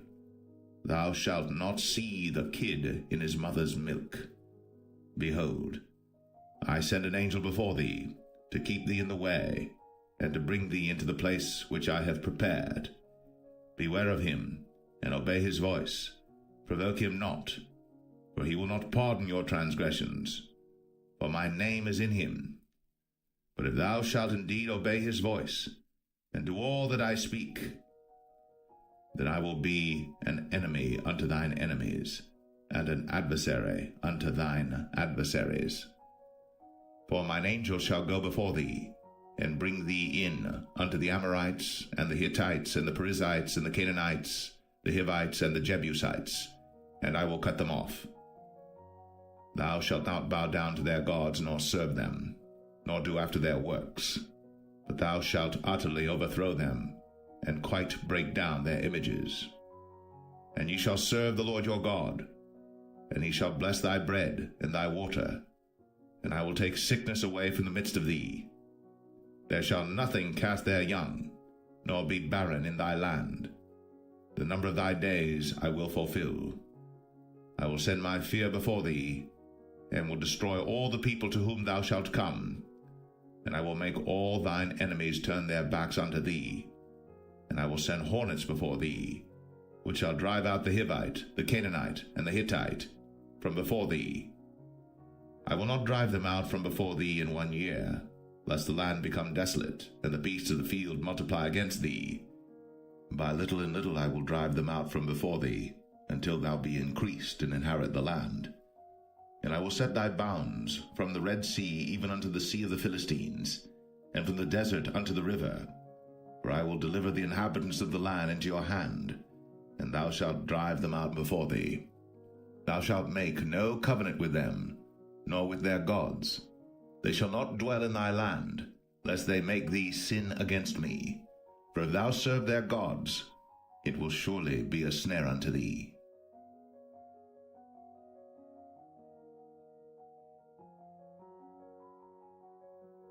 Exodus 24. And he said unto Moses, Come up unto the Lord, thou and Aaron, Nadab and Abihu, and 70 of the elders of Israel, and worship ye afar off. And Moses alone shall come near the Lord, but they shall not come nigh, neither shall the people go up with him. And Moses came, and told the people all the words of the Lord, and all the judgments, and all the people answered with one voice, and said, All the words which the Lord hath said will we do. And Moses wrote all the words of the Lord, and rose up early in the morning, and builded an altar under the hill, and 12 pillars according to the 12 tribes of Israel. And he sent young men of the children of Israel, which offered burnt offerings, and sacrificed peace offerings of oxen unto the Lord. And Moses took half of the blood, and put it in basins, and half of the blood he sprinkled on the altar. And he took the book of the covenant, and read in the audience of the people, and they said, All that the Lord hath said will we do, and be obedient. And Moses took the blood, and sprinkled it on the people, and said, Behold, the blood of the covenant which the Lord hath made with you concerning all these words. Then went up Moses and Aaron, Nadab and Abihu, and 70 of the elders of Israel. And they saw the God of Israel. And there was under his feet, as it were, a paved work of a sapphire stone, and as it were the body of heaven in his clearness. And upon the nobles of the children of Israel he laid not his hand. Also they saw God, and did eat and drink. And the Lord said unto Moses, Come up to me into the mount, and be there. And I will give thee tables of stone, and a law and commandments which I have written, that thou mayest teach them. And Moses rose up, and his minister Joshua, and Moses went up into the mount of God. And he said unto the elders, Tarry ye here for us, until we come again unto you. And behold, Aaron and Hur are with you. If any man have any matters to do, let him come unto them. And Moses went up into the mount, and a cloud covered the mount. And the glory of the Lord abode upon Mount Sinai, and the cloud covered it 6 days. And the 7th day he called unto Moses out of the midst of the cloud. And the sight of the glory of the Lord was like devouring fire on the top of the mount in the eyes of the children of Israel. And Moses went into the midst of the cloud, and gat him up into the mount. And Moses was in the mount 40 days and 40 nights.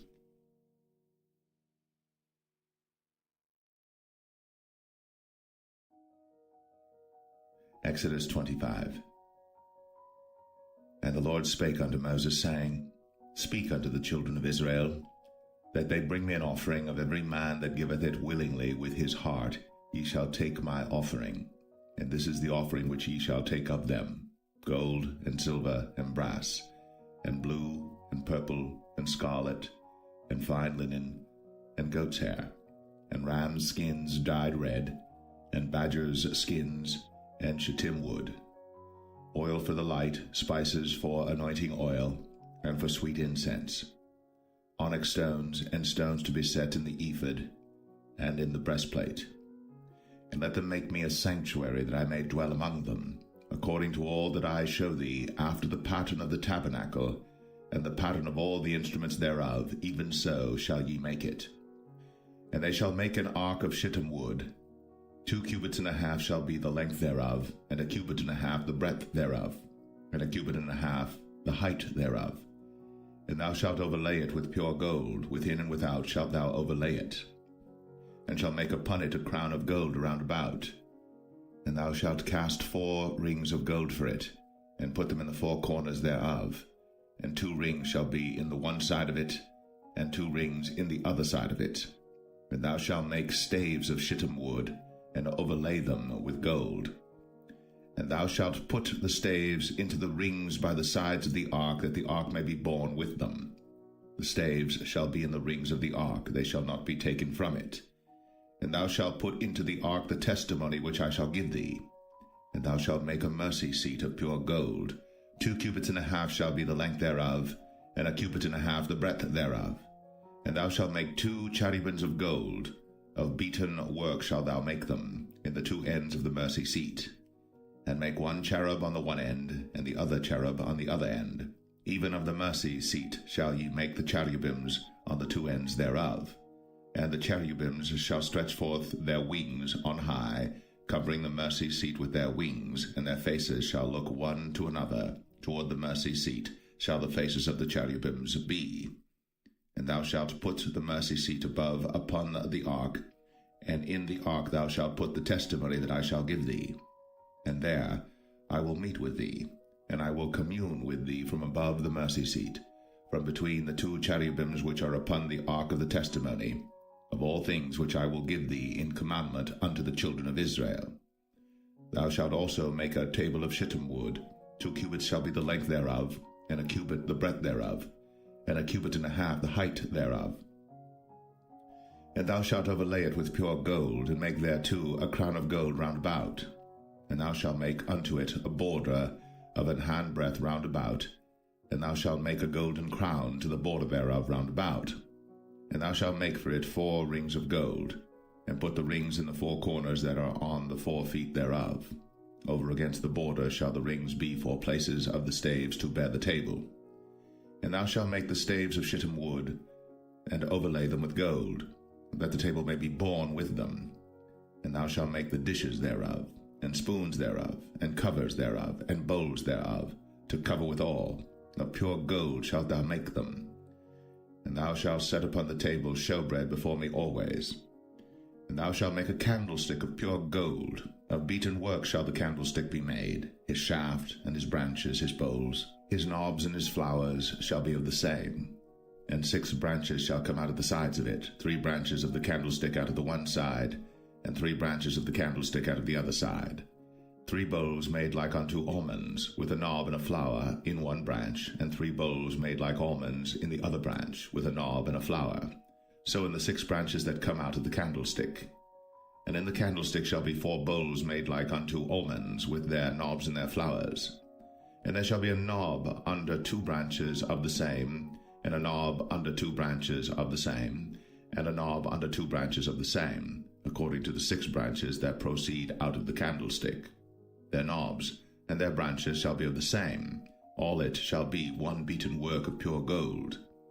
And thou shalt make the 7 lamps thereof, and they shall light the lamps thereof, that they may give light over against it. And the tongs thereof, and the snuff dishes thereof, shall be of pure gold. Of a talent of pure gold shall he make it with all these vessels. And look that thou make them after their pattern, which was shown thee in the mount.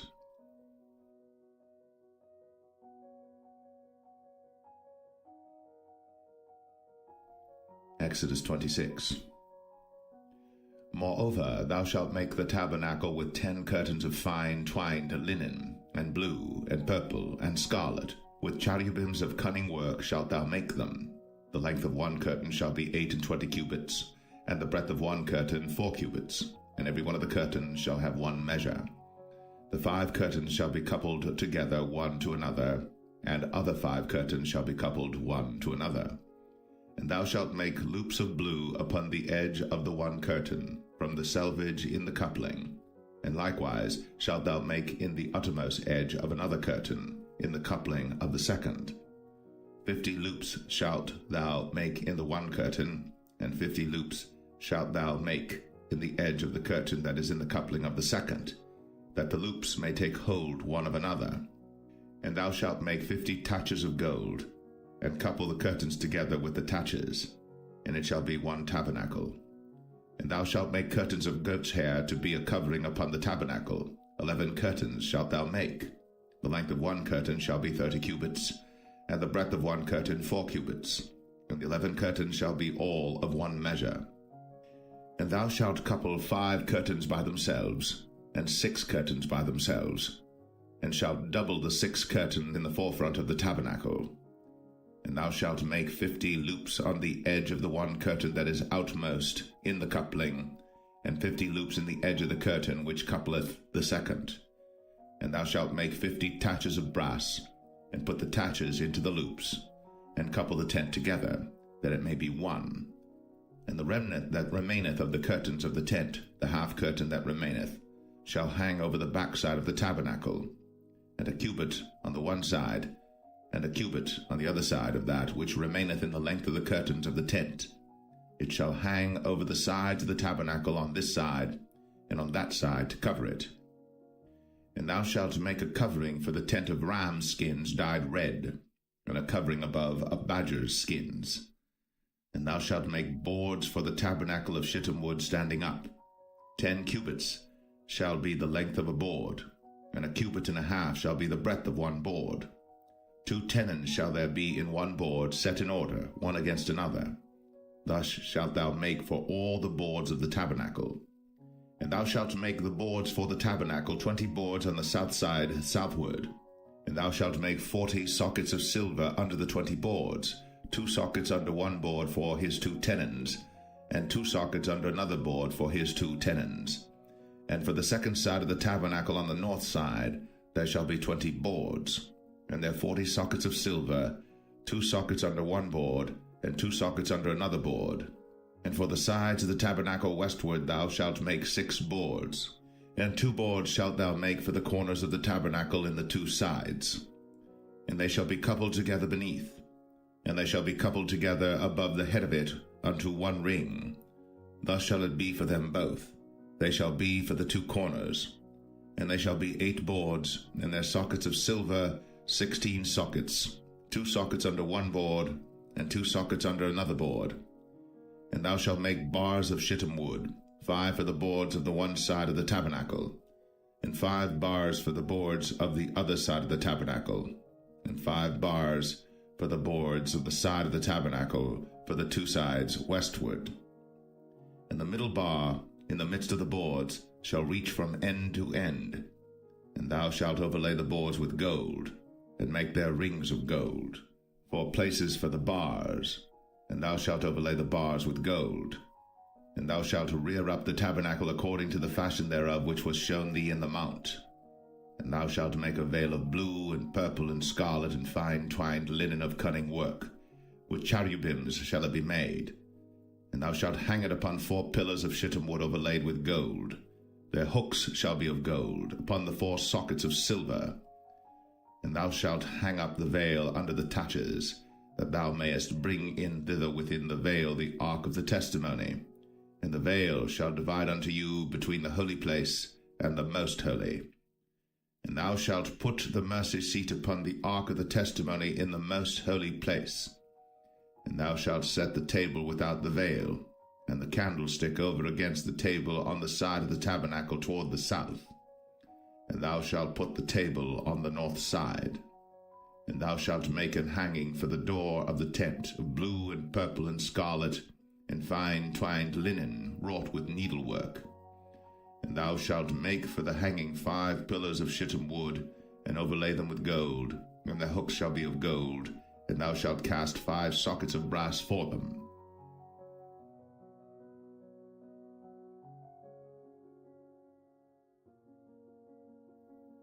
Exodus 27. And thou shalt make an altar of shittim wood, 5 cubits long and 5 cubits broad. The altar shall be 4 square, and the height thereof shall be 3 cubits. And thou shalt make the horns of it upon the 4 corners thereof. His horns shall be of the same, and thou shalt overlay it with brass.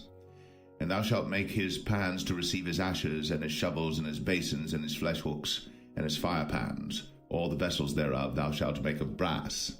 And thou shalt make for it a grate of network of brass, and upon the net shalt thou make 4 brazen rings in the 4 corners thereof.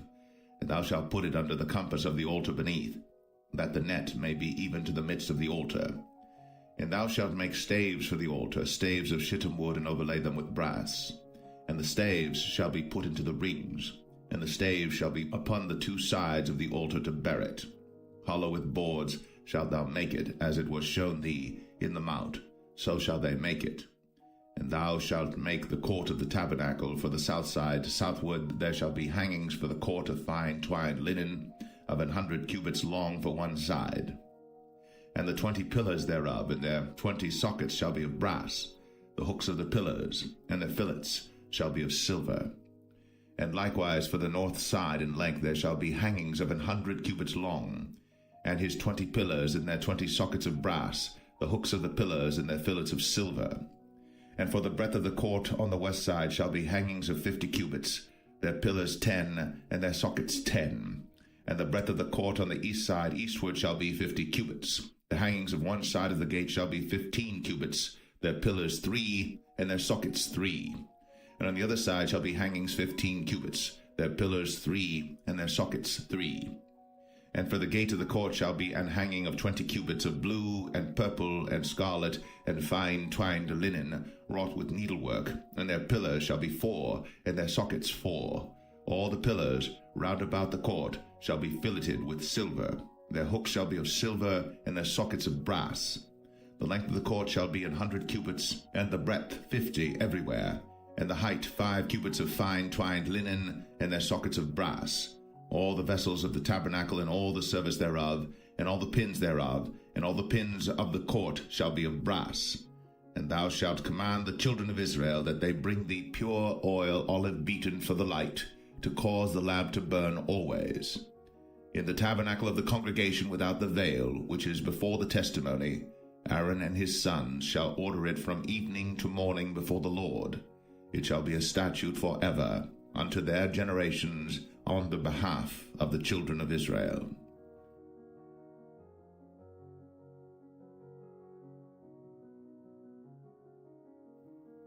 Exodus 28. And take thou unto thee Aaron thy brother, and his sons with him, from among the children of Israel, that he may minister unto me in the priest's office, even Aaron, Nadab, and Abihu, Eleazar, and Ithamar, Aaron's sons. And thou shalt make holy garments for Aaron thy brother, for glory and for beauty. And thou shalt speak unto all that are wise-hearted, whom I have filled with the spirit of wisdom, that they may make Aaron's garments to consecrate him, that he may minister unto me in the priest's office. And these are the garments which they shall make: a breastplate, and an ephod, and a robe, and a broidered coat, a mitre, and a girdle. And they shall make holy garments for Aaron thy brother, and his sons, that he may minister unto me in the priest's office. And they shall take gold, and blue, and purple, and scarlet, and fine linen. And they shall make the ephod of gold, of blue, and of purple, of scarlet, and fine twined linen with cunning work. It shall have the 2 shoulder pieces thereof joined at the 2 edges thereof, and so it shall be joined together. And the curious girdle of the ephod which is upon it shall be of the same, according to the work thereof, even of gold, of blue, and purple, and scarlet, and fine twined linen. And thou shalt take 2 onyx stones, and grave on them the names of the children of Israel, 6 of their names on one stone, and the other 6 names of the rest on the other stone, according to their birth. With the work of an engraver in stone, like the engravings of a signet, shalt thou engrave the 2 stones with the names of the children of Israel. Thou shalt make them to be set in ouches of gold. And thou shalt put the 2 stones upon the shoulders of the ephod for stones of memorial unto the children of Israel. And Aaron shall bear their names before the Lord upon his 2 shoulders for a memorial. And thou shalt make ouches of gold, and 2 chains of pure gold at the ends. Of wreathen work shalt thou make them, and fasten the wreathen chains to the ouches. And thou shalt make the breastplate of judgment with cunning work. After the work of the ephod thou shalt make it of gold, of blue, and of purple, and of scarlet, and of fine twined linen shalt thou make it. 4 square it shall be, being doubled. A span shall be the length thereof, and a span shall be the breadth thereof. And thou shalt set in it settings of stones, even 4 rows of stones. The first row shall be a sardius, a topaz, and a carbuncle. This shall be the first row. And the second row shall be an emerald, a sapphire, and a diamond. And the third row a ligure, an agate, and an amethyst. And the 4th row a beryl, and an onyx, and a jasper. They shall be set in gold in their enclosings. And the stones shall be with the names of the children of Israel, 12 according to their names, like the engravings of a signet. Every one with his name shall they be according to the 12 tribes. And thou shalt make upon the breastplate chains at the ends of wreathen work of pure gold. And thou shalt make upon the breastplate 2 rings of gold, and shalt put the 2 rings on the 2 ends of the breastplate. And thou shalt put the 2 wreathen chains of gold in the 2 rings which are on the ends of the breastplate. And the other 2 ends of the 2 wreathen chains thou shalt fasten in the 2 ouches, and put them on the shoulder pieces of the ephod before it. And thou shalt make 2 rings of gold, and thou shalt put them upon the 2 ends of the breastplate, in the border thereof, which is in the side of the ephod inward.